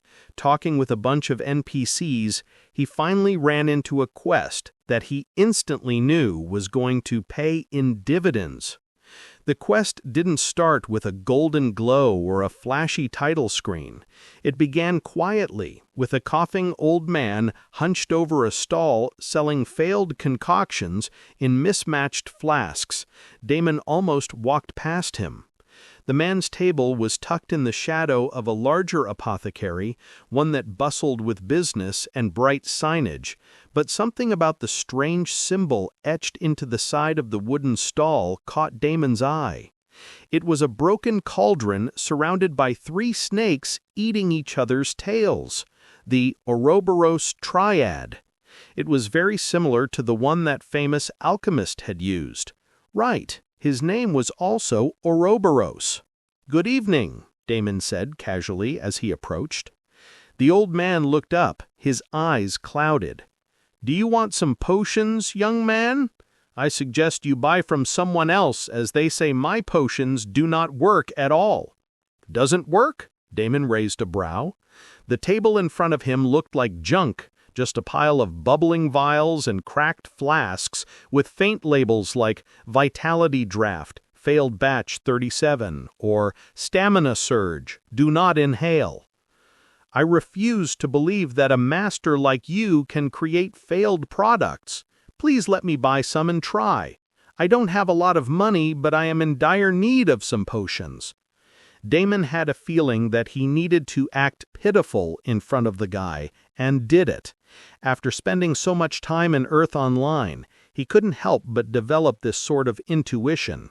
In fact, many players could point out which NPCs needed what attitude. This might seem like a small thing, but it definitely gave an edge. The old man let out a sigh. "A beggar asking help from a fool," he laughed, and then wandered inside to bring out a batch of potions. Damon's eyes instantly went wide. He could immediately see what was wrong with these potions and why these so-called potions did not work. The 4 health potion vials that were in the batch were a bright purple in color instead of the regular healthy red. If a player right now drank this purple potion, he would not experience even a single uptick in health. It was only natural for everyone to think that the potion was a failed concoction, and this guy, who looked like an idiot, was actually an idiot. But Damon knew something others didn't know. This purple potion was not a failure at all. In fact, this was a potion that could only be used by Tier 1 players who had all evolved from their Tier 0 physique and were now above level 40. In other words, the purple health potion was a higher-grade health potion, something that advanced players would kill for. While the low-level red health potion only healed 200 points of health at a time, the purple potions healed for about 2,000 to 4,000 health points at a time depending on the quality of the potion. And something told Damon that this guy was pretty good at making potions if he could concoct this type of high-grade potion even in his current mental condition. There was definitely a hidden quest here. He could smell it. "Great Master, thank you so much for helping me in my need. Your potions might be less effective, but they are more than enough when used in the right way. I will never forget your kindness." The old man laughed. "You don't have to butter me up. These potions just cost a copper coin each. Do you want me to further reduce the price for you?" The kindness in his eyes was unmistakably genuine. What a nice person, Damon thought inwardly, extremely impressed by the man. Real world or virtual world, it was rare to see this sort of kindness. The next second, with a straight face, he shamelessly asked, "Great Master, can I buy all the potions you currently have in stock? Others are treating you too poorly, Great Master. I can pay 2 copper coins each," Damon said with the most solemn, righteous expression anyone had ever seen. "Damon, you?" Bloodrain was too shocked this time to even get out words. The old man blinked, clearly caught off guard by Damon's sudden, dramatic declaration. "You want all of this old man stock? Are you sure?" "Yes, Great Master," Damon replied solemnly, folding his hands with exaggerated reverence. "This one may not have much, but I know treasure when I see it. These potions, they just need a little time." The old man squinted at him, lips twitching in amusement. "You're a strange one, boy. Most Blairs would call me a fraud and walk away laughing." Damon gave a faint smile. "I am not most players, Great Master." That earned a low chuckle. "A fool calling another fool Great Master. Go inside and take whatever you want." Damon politely nodded. He then climbed into the old shack and went inside to take a look. The floor was creaky and the whole shop was poorly maintained. There was dust and cobwebs everywhere. He coughed a little and looked around when suddenly he froze like a statue from head to toe. Inside the small cramped place, lined on shelf after shelf, were rows and rows of potions. Some were cloudy, some glowing faintly, and some had strange motes swirling within them like drifting stardust. The colors ranged from sickly greens to radiant silvers, from pitch black to blinding gold. It was a chaotic alchemical rainbow. And Damon recognized each and every one of these potions. They were all high-tier potions, and they went for at least 10 gold a pop. This rate was after 2 years of the game. Right now, potions like this should technically be invaluable. Damon slowly exhaled. Unbelievable. He was looking at the future economy of Earth Online, a supply chain before anyone even realized there was a market. The purple potions were just the tip of the iceberg. Some of these vials could warp mechanics, alter resistances, or bypass limitations entirely. One flask even had a familiar swirling rune he recognized, from a legendary world boss resistance potion, something that hadn't been discovered until year 3 of the game. And now it was here, for copper coins, unclaimed, forgotten. No alchemist should be able to concoct these potions yet. Only someone with rich alchemical expertise would even be able to attempt to make these potions, and even then, their success rate would be abysmal. To get these potions on day 5 of the game, it was an absolute game changer. If he wanted, he could even sell these potions for 100 gold a pop, and they would still sell like hotcakes. This shop was a fucking gold mine in all sense of the word. He had truly struck it rich this time around. Damon did not waste any time and immediately started swiping anything and everything into his spatial ring, not leaving even a single empty vial. Like a greedy wolf, he gobbled up everything in sight. Ding! Acquired Elixir of Arcane Conduction, grade A. Ding! Acquired Elixir of Health Regeneration, grade A. Ding! Acquired Elixir of Mana Regeneration, grade A. Ding! Acquired Elixir of Invisibility, grade A, and so on. He grinned harder with each ding, like a dragon hoarding gold. 1,025 potion vials, Damon gasped in the end. If he sold them all right now, he could actually neck 100,000 to even 500,000 gold coins. With each gold coin currently going for $50, 100,000 gold coins was a whopping 5 million in value. Naturally, Damon had no plans to sell these invaluable potions. He continued amassing as much as he could. Then, as he moved a cracked crate aside, he noticed a worn book wedged beneath it. He pulled it out. It was handwritten in some sort of shorthand, mixed in with the language of this world. But Damon could tell that it was a personal research journal. Experiments, failures, forbidden recipes.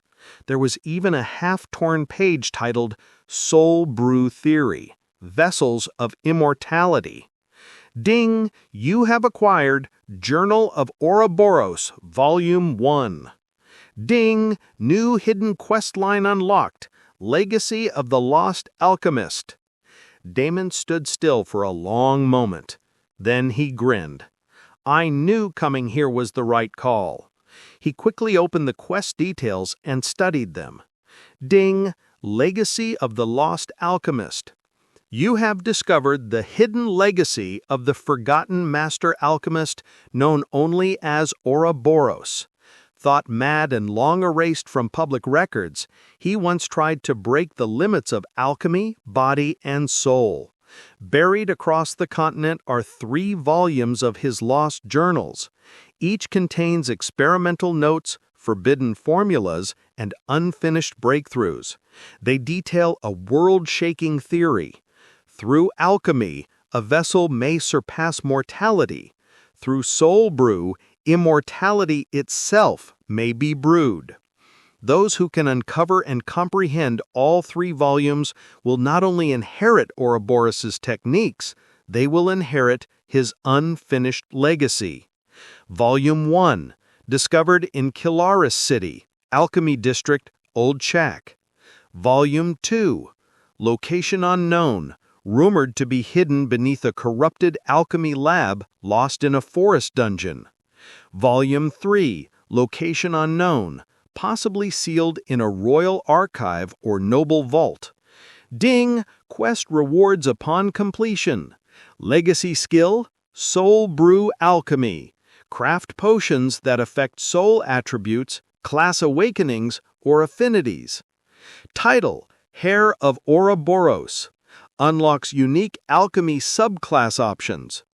Artifact reward, unknown. Rumored to be a Philosopher's Stone variant. Damon gasped once again after reading the quest in detail. This was the first time he was seeing a quest with such juicy rewards. Not only does it give the legacy techniques and the full teachings of such a master alchemist, but it also gives a Philosopher's Stone variant. This was an amazing quest. The difficulty also doesn't seem to all that high. He could possibly map out all the dungeons and try and see which dungeon has a corrupted alchemy lab. He already had a couple of guesses. As for the next volume, he had an in with the royal family now. Perhaps he could use that to finish the quest. Damon walked out with a big smile on his face. Now all that remained was the last part of his plan. What more could you possibly want from this guy after looting everything the poor old man had? Bloodrain curiously chimed in his mind. Damon did not answer her and instead handed over a chunky pouch to the old man. "Thank you, great master. Please take these gold coins. I happened to come across this treasure by accident, but instead of staying with someone useless like me, these coins should be with someone great like you." The old man accepted the 200 gold coins and looked at Damon with a weird expression. Wasn't this just the payment for the stock purchase? Then Damon came to the main agenda. "If I may please trouble the great master to make a few more potions for me?" The old man arched a brow, his clouded eyes narrowing slightly, as if peering through Damon's courteous mask. "So that's what this is about," he muttered, not unkindly. "You want me to make more of those failed potions, eh?" Damon kept his expression respectful but firm. "They were not failures, great master. They were simply misunderstood by the unworthy. But to me, they are invaluable." There was a long pause. Then the old man let out a rasping chuckle, his shoulders shaking. "You've got a silver tongue, boy. All right, this old man has nothing else to do anyway. If I don't concoct potions every day, I will lose whatever sanity I have left. But I'm going to need more herbs." Damon smiled and nodded. "Of course. I will bring as many herbs as you need. Thank you, great master. Thank you." The old man tossed Damon a battered leather satchel reinforced with arcane stitching. "That'll keep the good stuff from spoiling. Now get going. My hands are itching to brew again." Damon caught the bag with a grin. "Thank you, great master," he said, slipping it into his ring. As he stepped out into the dusk, Bloodrain gave a low hum. "You are amazing, my liege. I am proud to be your soul-bound weapon spirit." "Mm-hmm," Damon hummed. Now he understood how that fucker Ouroboros had become so famous. He even ended up taking the same name as that old guy. Well, the task he had come here for was now completed splendidly, so he made his way to the teleportation portals. Damon walked a few feet when he suddenly turned to look back at the small shop. "What is it?" Bloodrain asked, her curiosity piqued. Damon shook his head. "Nothing." He then continued walking. Meanwhile, back in the shop, the old man let out a soft, almost inaudible sigh. What a tricky little blood drinker. The old man's eyes suddenly seemed to have cleared up, and instead ancient wisdom shone within them. "Tricky or not, your vessel, this time it is going to be a perfect vessel. Trying to scam me, you little weasel? You are walking right into my trap." The air inside the old shack grew thick with latent mana as the old man slowly stood, the wheezing cough gone, the stoop in his back straightening with a series of faint bone pops. His cracked fingernails curled slightly around a chipped glass vial, and the shadow of a grin played across his lips. Damon took the teleportation portal and reached Nira City in a jiffy. He barely stepped out of the teleportation portal when out of nowhere a woman blocked his path. "Stop! I know you are Blood God, and you are a vampire." "Huh?" Damon raised a brow. "So?" The woman bit her lips and continued. "Look, I just need to talk to you. Because of you, my friend is in a lot of danger at the moment. The least you can do is help us a little." Damon grinned. "I don't think so. If he stopped to help every Tom, Dick, and Harry, his rebirth would only go to shit, wasted on babysitting a bunch of useless noobs. You're a monster, you know that? Can't you even be a little sympathetic? Do you know how much trouble she is in? It's not just about the game. Her family is forcing her to marry that psychopath in real life. I'll explain everything. Can you give me just 5 minutes? We really need your help." Damon paused a little, but in the end he still shook his head. "I'm sorry, I have no idea what you're talking about or who you're talking about, but I'm really in a rush." This woman had no idea that there was a death sentence waiting for him. Calling him a monster? Sure, he had been called a lot worse. Damon did not wait any longer and started walking away. The woman finally couldn't bear it and shouted after him, "We'll pay you! We are ready to pay you! Please, no matter how much you want, we can pay you!" Damon paused again, but this time he did turn back. Why don't you send a friend request? Give me a couple of days to think about it. Don't get your hopes up, but in case I need the money, I might take you up on that offer." The woman looked completely furious and shocked at the same time, not even knowing how to react to this. By now, a few nearby players noticed them. "Hey, is that the fire goddess?" "Yes, that is the Red Queen, fire goddess. Wow, she looks even more beautiful in person. What is the fire goddess doing in Nira City? Is there some special event going to happen? Maybe she figured out where the vampires are." The mage woman was indeed very beautiful, and she was starting to draw a lot of attention to them. Damon quickly turned and continued to walk away. He did not want to fuck around inside the city limits too much. If anything, he had learned that even Blood Rain's camouflage has a limit to it. He quickly slipped into the shadows and disappeared.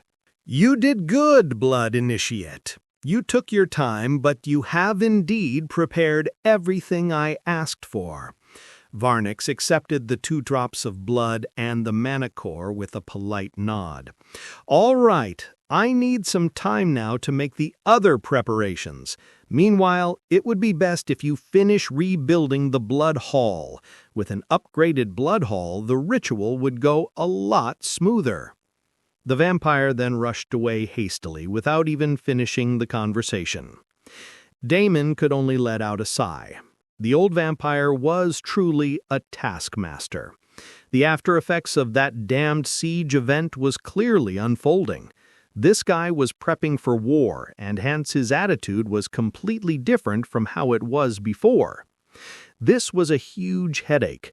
Damon needed a lot more preparations before he would be ready for a full-blown faction war contesting for a city. If he did not make it in time, instead of being a general in the war, he would become a mere spectator for the other NPCs. He wouldn't get any rewards either. He opened up the Blood Hall rebuilding panel to take a look at what was still remaining, when suddenly he snapped to turn and look behind. "My lord, my lady, please come this way." Varnix was respectfully leading 2 familiar figures. Damon's jaw almost dropped to the ground as he saw the visible changes his friends had undergone. Mark's thin, fragile frame was no longer there. In his place stood a towering figure, carved from dusk and storm. He was tall, with broad shoulders and limbs thick with dense, corded muscle. His skin had darkened to a dusky gray, like storm-forged granite, and faint golden-red runes pulsed faintly beneath the surface, snaking down his arms like living veins of magma. His jaw was more angular now, his features sharpened with an almost statuesque symmetry. Even standing still, he radiated restrained power, like a mountain choosing not to move. Damon could feel the mana pressure leaking from his body, not wild or chaotic, but deep, grounded, and immense, the kind of power that shattered battlefields through sheer presence alone. Standing beside him was Kate, whose short hair was no longer wild and untamed. Instead, she now had a blood-tinged, long black hair, and her eyes were deep crimson. 6 globes of blood were swirling around her, and she held a long staff in her hand that was at least epic grade. Her body had also completely changed now. Her tomboyish appearance was fully erased, and in its stead was the figure of a beautiful, mature woman, whose alluring figure alone was enough to send countless men into a daze. If she could be called beautiful before, now she was absolutely divine. There was a wild elegance to her bearing, a blood-born majesty that no clothing or weapon could fake. The way she walked, graceful, composed, deadly, reminded Damon of the ancient vampire queens from the lore books. Beautiful enough to entrance kings, powerful enough to end them. "Take a good look, Damon." Kate grinned, fully satisfied with the stupid expression on Damon's face. Damon blinked once, twice. You look terrifying," he finally managed, a grin breaking across his face. Kate laughed, the sound surprisingly light despite the heavy aura swirling around her. She twirled her staff once, and the blood orbs spinning around her pulsed with matching amusement. "But I'll take terrifying." Mark gave a low grunt. "I'm right here, little sis." "So what?" Kate raised a brow. Mark then helplessly shook his head at Damon. "I tried, dude." Damon chuckled, rubbing the back of his neck awkwardly. "I'm glad you both are all right. You were in that trial for a long time." The 3 of them then discussed the details of the trial, while Damon led them to a particular dungeon he had in mind. "A 30-player raid dungeon, huh?" Mark smiled. "Why? Are you worried?" "No, on the contrary, I'm happy to show you my new transformation and my skills." Mark's smile widened. Kate remained silent, but she also had a confident smile on her face. Damon couldn't help but wonder how much exactly these 2 had powered up. Perhaps starting a faction war at the moment wasn't a bad idea after all. He was deep in his thoughts and walking when suddenly he stopped several feet away from the dungeon. "There are other players here?" Damon was surprised.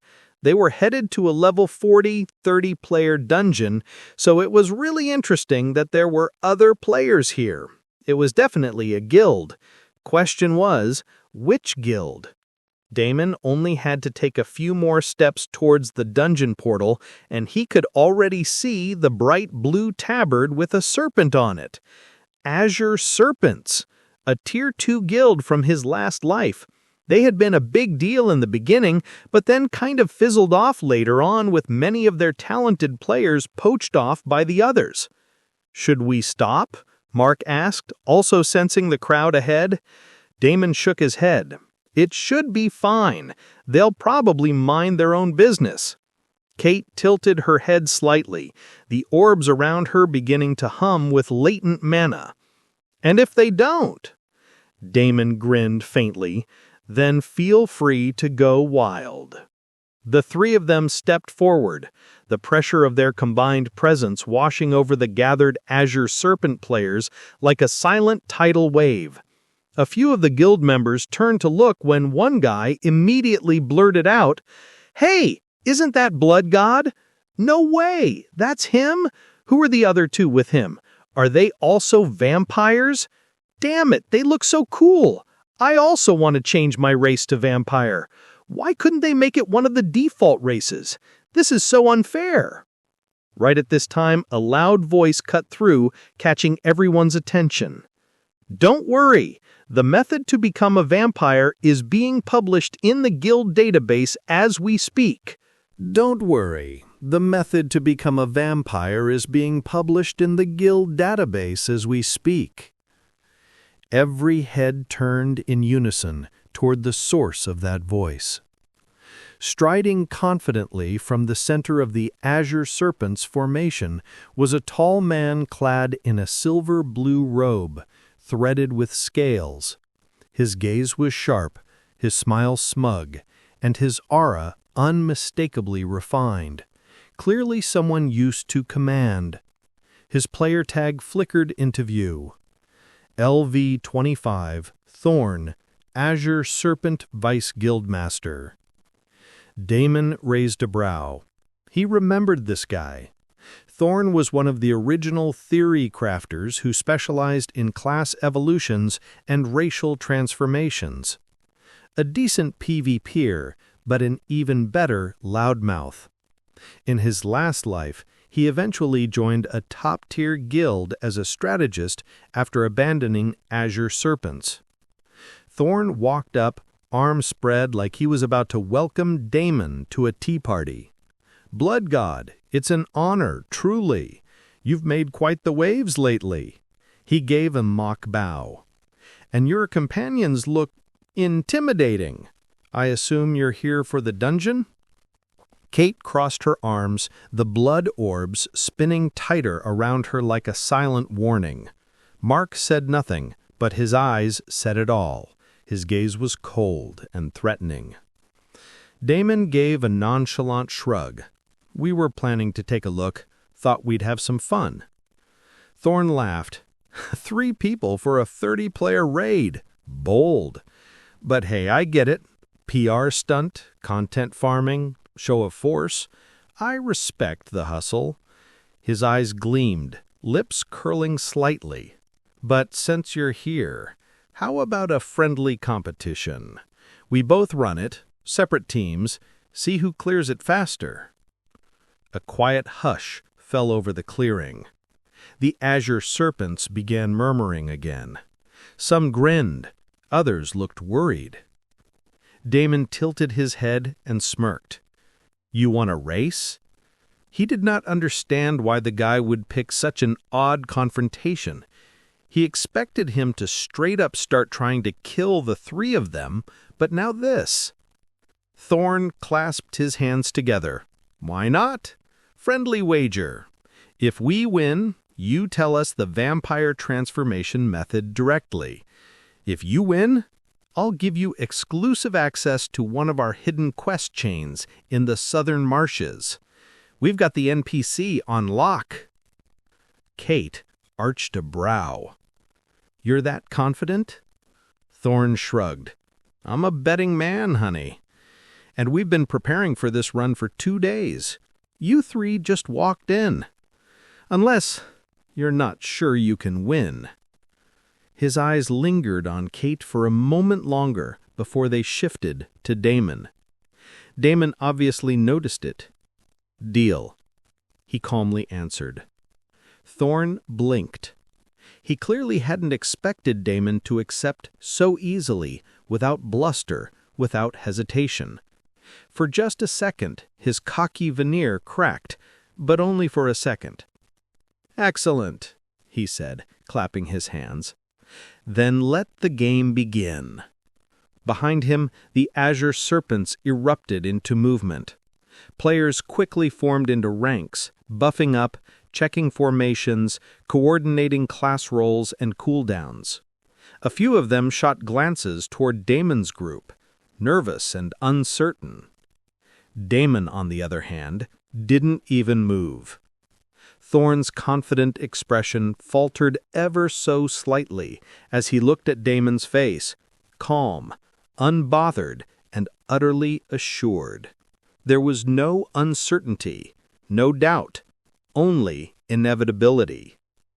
"All right," Damon said, stepping forward. "We are going in first." He paused, then glanced at Thorn. "And don't worry about finding me after the dungeon run. I will come find you to get the secret quest details." The Azure Serpents fell completely silent. Thorn's face darkened. It was clear that Damon was not giving him any sort of respect. Thorn chuckled tightly, his smirk stretched a little too wide. "I wouldn't expect anything less from the blood god himself." Damon gave a brief nod, already turning away. He did not waste another word. Kate fell into step beside him, her eyes sharp with anticipation, while Mark followed with the quiet weight of a moving mountain. Behind them, murmurs broke out again. Are they seriously going in first? Just the three of them? This dungeon wrecked a 20-man test group yesterday. Look at them. They don't even look nervous. Who are those people? Thorn raised a hand to quiet his guildmates. Let them have their head start, he said smoothly. More entertaining that way when we pass them up later. But his voice didn't carry the same confidence it did moments ago. Not quite. Damon and his group stepped into the portal. The blue light swallowed them whole. Thorn smirked at the sight. Cocky motherfucker. Let me see how you are dealing with that damned dungeon. Then he turned to look at his guildmates. Are you guys ready with your fire resistance potions? Without these, anyone who walks inside that dungeon will only face one ending. Everyone quietly nodded, gulping down the fire resistance potion as they stepped into the dungeon portal one after the other, in formation. Thorn was one of the last few still standing outside. He did not enter the dungeon just yet. Instead, he made a call. He is here. You better come prepared this time. Chances are he will run out of the dungeon with critical health. You can pick him up real easy and fast. And by the way, there is a woman with him. I want her. Save her for me. Otherwise, I will break off all our dealings.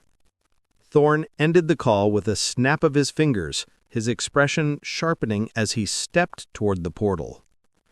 Let's see how long your legend holds, blood god, he muttered. Inside the dungeon, the air changed immediately.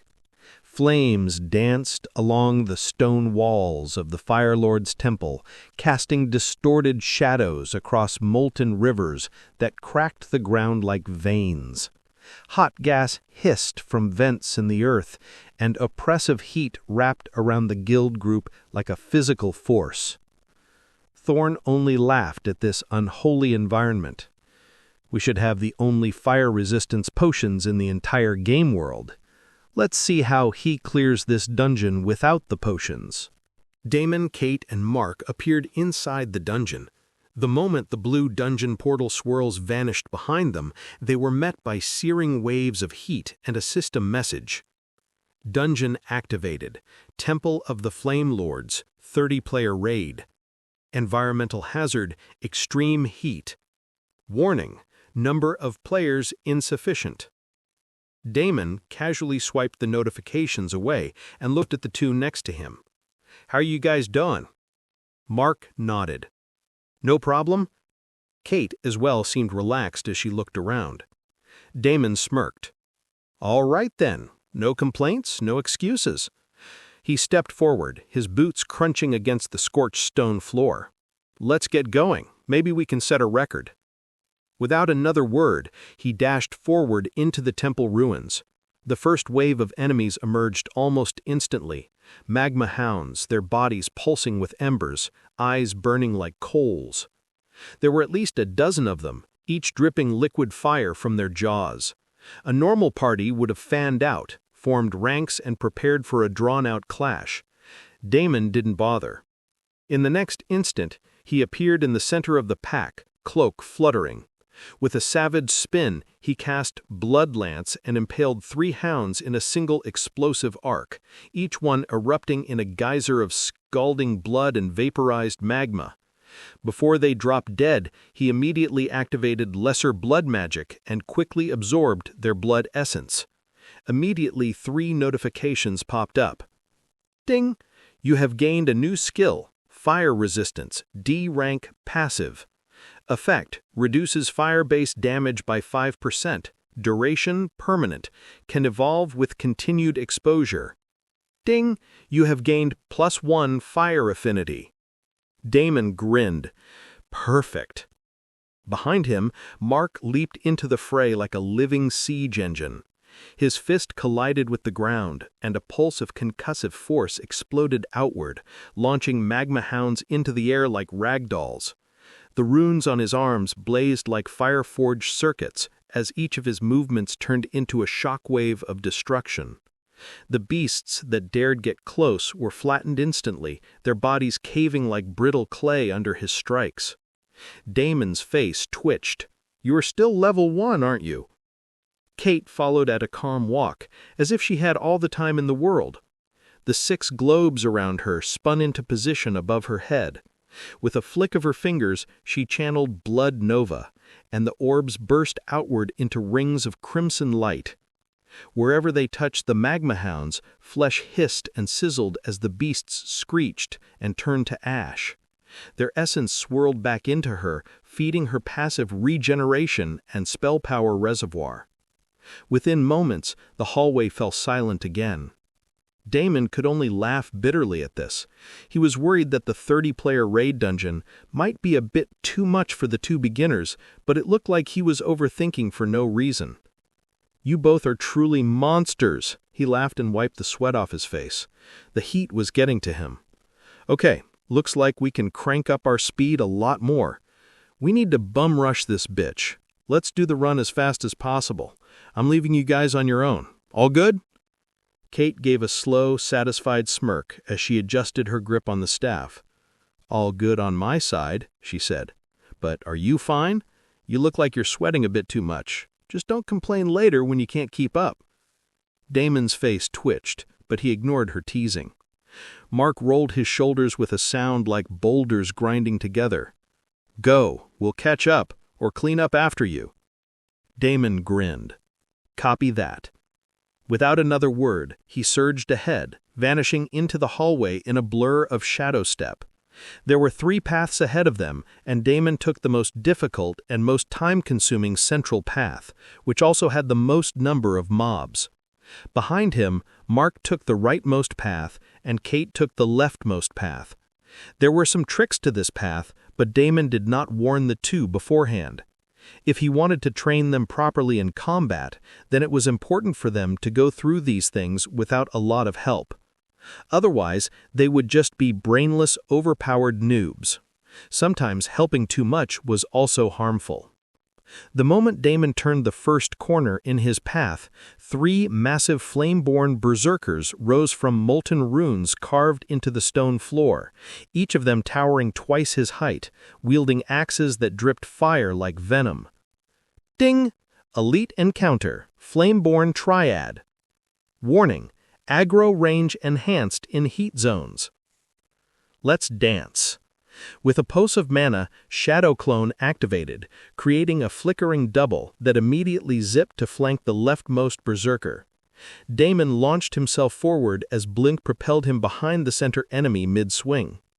Bloodcleave tore across the berserker's back, and in the same breath he ducked under a cleaving counterattack, plunging both hands into the berserker's body and activating Lesser Blood Magic.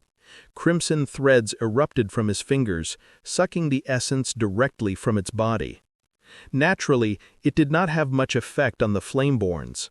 These guys needed pure strength and perhaps a little of earth and water element type attacks. Damon's skill repertoire in water element was very poor. He did have a couple of decent earth element attacks, but they were also mostly lacking. In the end, it looked like he would have to simply rely on his raw strength to end this fight. With a sharp exhale, Damon activated Innate Enhancement, his body pulsing with raw power as his muscles surged and his speed spiked. The berserker on the left swung a molten great axe toward his head, but Damon ducked low, shadows rippling off his cloak as he surged forward. Shadow step again. He appeared above the center berserker mid-air, twisting in a tight spin as he punched forward. The sheer force sent the massive creature staggering backward, its armored boots dragging molten furrows into the scorched stone. On the other side, Damon's health dropped a chunk. A layer of blood energy covered his hands to protect them, but it was no use. The direct contact with the flaming molten body was punishing to say the least. Damon quickly dipped into the blood archive to refill his health and continued exchanging blows with the berserker. Handling the footwork to avoid the molten fire spillage, constantly maintaining the mana supply to regenerate his health from blood energy, and also circulating blood energy, mana, and keeping his innate strength active at the same time. Doing all these things at the same time was mentally taxing, but Damon kept at it. The physical damage resistance of the berserkers was also quite impressive. In the end, it took him 10 blows to bring down the health of the monster. At the last 5%, another surprise was waiting. The berserker started spewing out magma randomly, but Damon was already prepared for it. He simply activated a mana shield and focused on the second one, starting to get its health down as well. The entire fight became a bloody brawl rumble, and after a whole 5 minutes, Damon successfully dealt with the problematic trio. At a weaker state, they were barely able to move, wobbling around, and he easily absorbed their blood energy. The result was well worth the trouble. Ding ding, your fire resistance has been upgraded. Ding ding, your fire resistance has been upgraded. Ding ding, your fire resistance has been upgraded. Ding, you have gained +1 fire affinity. Ding ding, you have gained +1 fire affinity. Ding ding, you have gained +1 fire affinity. All 3 fire-born berserkers had given him both a bump in fire resistance and fire affinity. Damon grinned and continued going.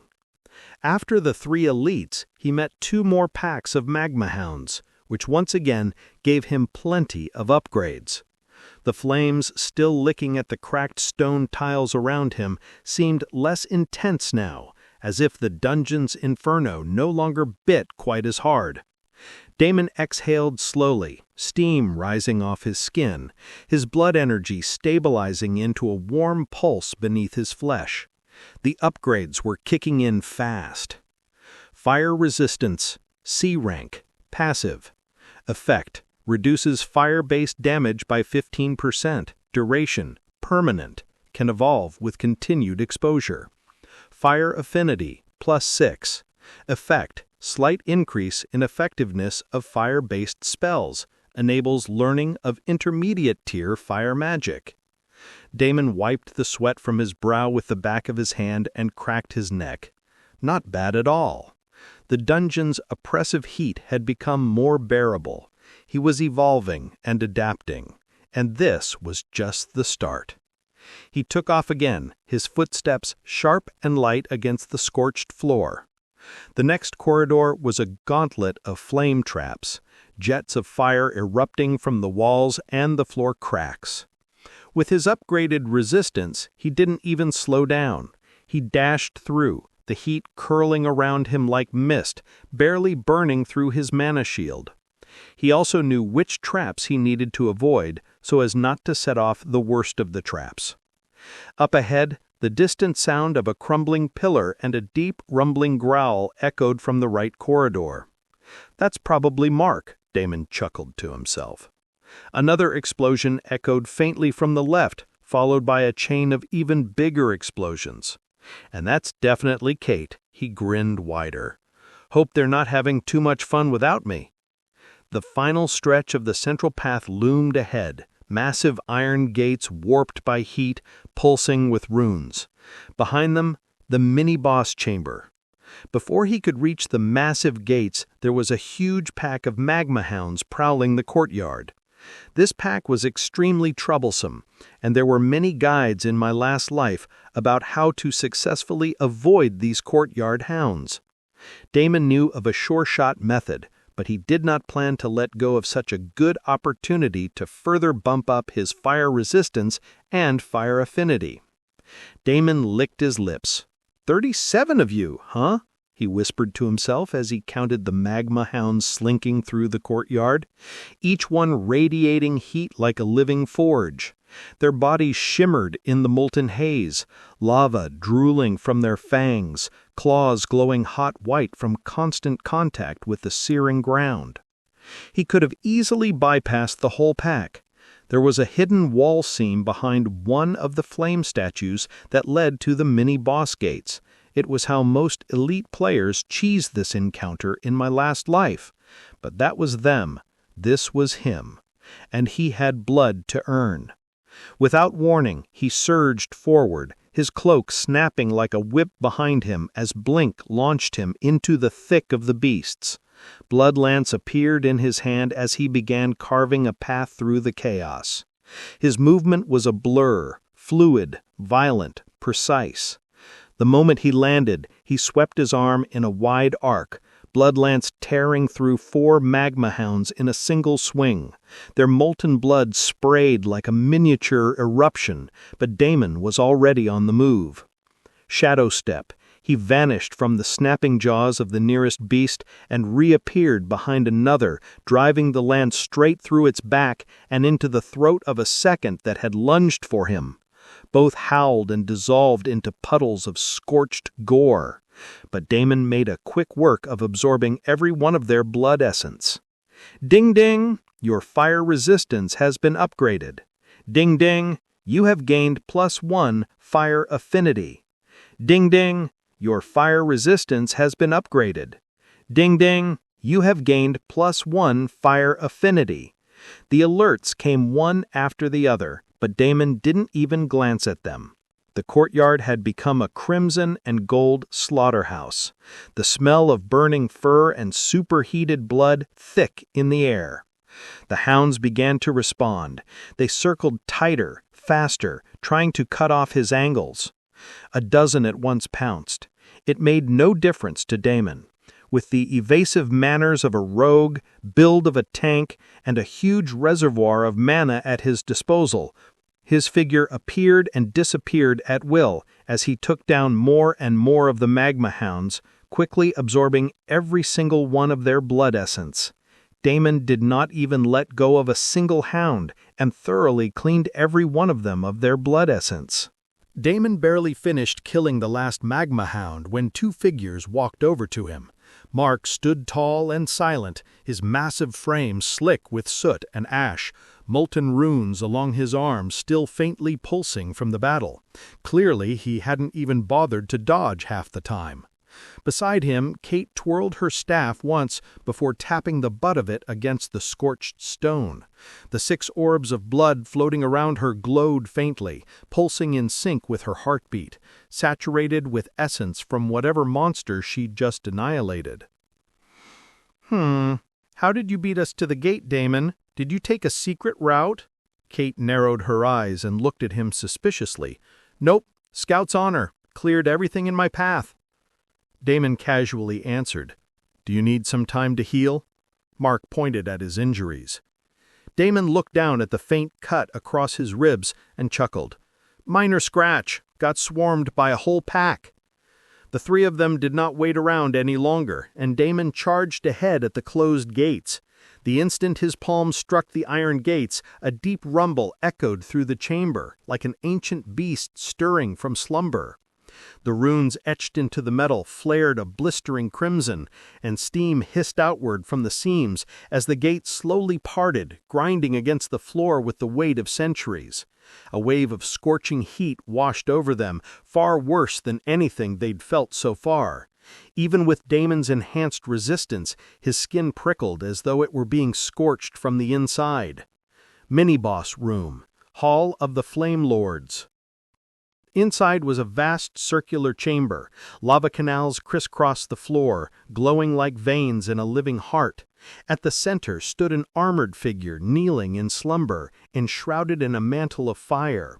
Its axe, taller than most players, was planted in the molten ground, heat waves rippling around it.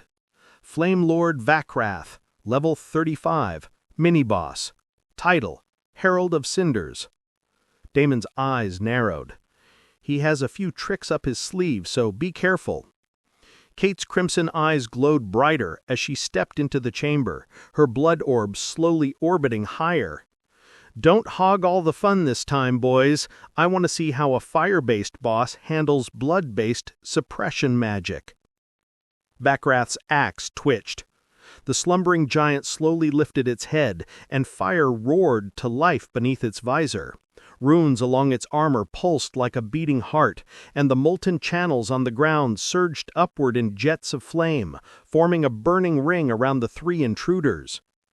Challenge initiated. Flame Lord Vakrath has awakened. Vakrath rose to his full, terrifying height, dragging the axe across the floor in a shriek of metal. He pointed it toward Damon like a judge passing sentence. "Die, you blasphemous pig!" Damon grinned. "That's Lord Blasphemous Pig to you." Vakrath answered with a roar, his entire body igniting in a blaze of living fire. The rune-lit canals surrounding the chamber flared, and columns of flame erupted like geysers as the ground shook under his wrath. The molten axe came down in a sweeping arc that should have split the entire chamber in half. But it met nothing but air. Damon had already shadow-stepped out of range, appearing behind a boss. Blood cleave! His claws lashed out, carving a line of crimson through Vakrath's back, but it barely pierced the armor, drawing only a flicker of molten blood. "Figures," Damon muttered as he retreated. "I'll soften him," Kate called out. The 6 blood orbs around her began spinning faster, compressing into narrow spikes mid-air. "Kill!" she declared, sending a spiraling crown of crimson lances straight into Vakrath's midsection. The magic struck true. Vakrath staggered, not from damage, but because the orbs had begun leeching his internal pressure, slowing his movements. His flames sputtered for just a moment. That was all Mark needed. He shot forward like a cannonball, runes along his arms flaring to full brightness. His right fist connected with Vakrath's chest in an explosion of force that sent cracked spiderwebbing across the floor and forced the fire giant back 2 full steps. Whistle! Vakrath let out a guttural scream, his entire body igniting in a new inferno. The cracks in the floor flared as columns of lava burst forth, some snaking like serpents. The room was about to become a hellstorm. Kate snapped her fingers, erecting a semi-transparent blood dome around herself. "What the heck is this heat? Is he going to make it harder and harder as the fight goes on?" Even Mark now had trouble adjusting to the heat and had to erect a blood shield around him. Meanwhile, Damon casually charged towards the boss, not wanting this chance to slip away. Both Mark and Kate stared at him in disbelief. Wasn't he just sweating for the normal dungeon temperature just a while ago? "How are you standing near him?" Kate grit her teeth and erected another blood shield as the last one corroded away. While Vakrath was summoning more flames, he aimed for his wounded midsection and started drawing more and more blood energy. Then he aimed for the cracks in the armor, especially his head, and started punching the armor with all the power he could muster. Within a few seconds, the armor crumbled. Damon followed it up with a howl of terror. Vakrath reeled backward, his roar faltering for a split second, as Damon's howl of terror exploded through the chamber like a shockwave of bloodlust. For just a heartbeat, the Flame Lord froze, his furnacing aura flickering. Both his physical armor and his magical armor was down. Damon didn't waste the moment. His clawed hand ignited with blood energy, and with a savage thrust, he drove it straight into the exposed gap in Vakrath's chest plate, right between the runes that pulsed with unstable mana fire. Kate and Mark took the hint, and the 3 of them went all out with their attacks. The boss couldn't handle it any longer, and the health started plummeting. Damon did the last finishing attack as the summoned extra powerful blood lance and shoved it into the guy's chest without holding back. A deafening shockwave rolled through the hall as the blood lance pierced straight through Vakrath's core, exploding from his back in a splatter of molten blood. Damon hurriedly absorbed all of his blood essence. As the last of Vakrath's essence poured into Damon, the Flame Lord let out a final pitiful shriek, and his towering body crumbled inward, collapsing in a pile of scorched armor and dimmed embers. A burst of golden light signaled the mini-boss's defeat. Ding! Bloodline extraction successful. Ding! Skill acquired. Infernal Pulse. C rank active. Unleash a shockwave of heat and force from your core, dealing area of effect fire damage and knocking back enemies. Scales with fire affinity. Cooldown, 20 seconds. Ding, fire affinity, +2. Ding, fire resistance upgraded to B rank. Reduces fire-based damage by 25%. Ding, mini-boss defeated. Flame Lord Vakrath. Ding, you have gained experience points. Ding, you have leveled up. Ding, loot acquired. Flame Lord's Ember Core. Epic material. Rune-edged warplate. Heavy armor. Ember brand axe. Fire elemental weapon. The dungeon's heat slowly began to fade. Lava receded into the earth as the runes dimmed to a soft crimson.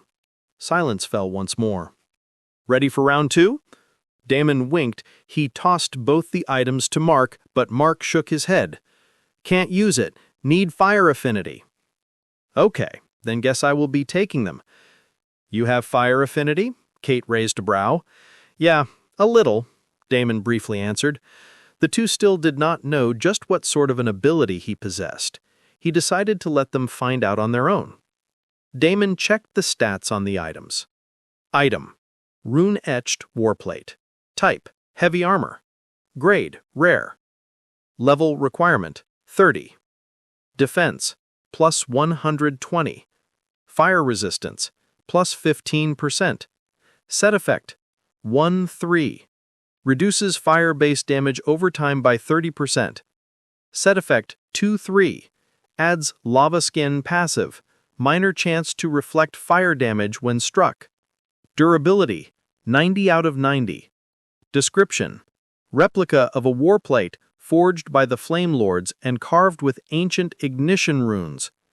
The original was said to be worn by those who bathed in lava without flinching. Item: Ember brand axe.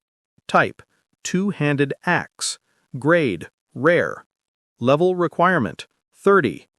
Attack power: +175. Fire damage bonus: +20%.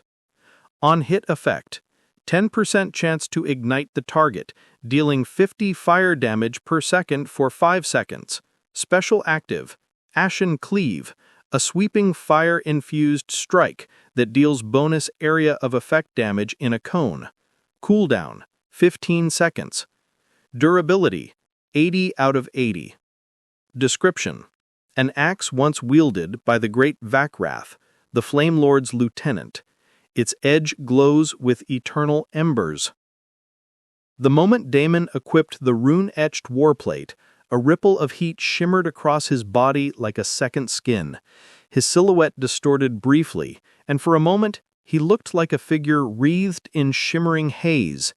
The armor adjusted to his frame with a dull clunk, runes glowing faintly at the edges like sleeping embers awakened. When he gripped the Ember brand axe and swung it once in an arc, a sharp hiss tore through the air. The motion left behind a faint trail of fire that lingered a heartbeat longer than it should have. The weapon felt perfectly balanced in his hands, heavy but not sluggish. With a second swing, he triggered the passive effect by accident. The edge burst into flame, a glowing crescent slashing the air. The stone floor where the blade passed over now steamed, scorched black. Kate raised a brow. You were definitely not a fire build an hour ago. Damon just smiled. Evolution is a beautiful thing. Why are you acting mysterious for no reason? Kate pouted and punched Damon's chest. Mark simply looked around and did not participate in the bickering. Just then, the system chimed again. Main gate unlocked. Final boss room available. Objective updated. Defeat the Flame Sovereign to clear the Temple of the Flame Lords. The massive inner doors at the far end of the chamber creaked open, revealing a looming corridor bathed in ominous crimson glow. That should be a hidden boss. Damon gave the new axe one last twirl and rested it against his shoulder. Let's finish what we started. The next Flame Lord was a mage-type boss, Fire Witch Seraphine. Halfway through the fight, she summoned fire golems, which were quite sturdy and took a lot of effort to grind. After a certain point, Mark and Kate were once again only able to provide assistance from long range. Nearing the fire witch was impossible. Only Damon was still able to casually charge up close to the woman and finally finished her off by exchanging a few blows. She had much lesser physical armor than the first boss, and this fight ended faster. Ding. Bloodline extraction successful. Ding. Skill acquired. Blazing Witchfire, C rank active. Unleash a focused stream of cursed flame that ignores standard fire resistance and burns both mana and health over time. Causes enemies struck to suffer from Witchbrand, lowering their spell defense and regeneration for 10 seconds. Cooldown, 30 seconds. Ding. Fire affinity, +3. Ding. Fire resistance has been upgraded. Ding. You have gained experience points. Ding. Loot acquired. Seraphine's Emberlace, Epic Robe, Mage. Scorchbrand Ring, Rare Accessory. Fragment of the Kinder Crown, Quest Item. Damon grinned as he read through the list of notifications. Did you get something interesting? Kate asked as she examined the items. Once again, all the items required fire affinity. Bah, this is bullshit. Hey, Tell, why are you grinning like an idiot? Damon hummed. I did get something good. You will see it soon enough. Kate narrowed her eyes at the guy who was still continuing to be mysterious, but she didn't bug him too much about it. Damon, do you think we'll be able to manage the next fight? Mark stepped forward, cracking his knuckles. You're the only one who could move up close by the end. It should be fine, as long as you guys are gaining a few levels, it's all good. Mark nodded. The group then proceeded to jog to the next chamber, but they were assaulted by another pack of magma hounds before that. Damon only smiled at the extra buff that was going to make the next fights easier. After the magma hounds came the last mini-boss, the Flame Lord, Kalzaroth. The chamber he guarded was a vast, circular furnace buried in the heart of the dungeon. Walls pulsed with heat so intense that the very air shimmered, and veins of pure lava coursed like rivers across the ceiling, dripping molten droplets into a pit below. At the center stood Kalzaroth, no hulking brute like Vakrath, and no seductive caster like the Fire Witch. He was lithe and tall, draped in robes forged from flowing fire, and his limbs flickered like coiled serpents of living flame. Ding! Mini-boss encounter. Kalzaroth, Flame Lord of Rebirth, LV 38. Be careful, Damon said, eyes narrowing. This one comes back stronger after dying. Don't blow everything in Phase 1. Kate tilted her head. So, we kill him twice? Exactly, Damon muttered, already stepping forward. The Flame Lord raised a hand, and the ground responded violently.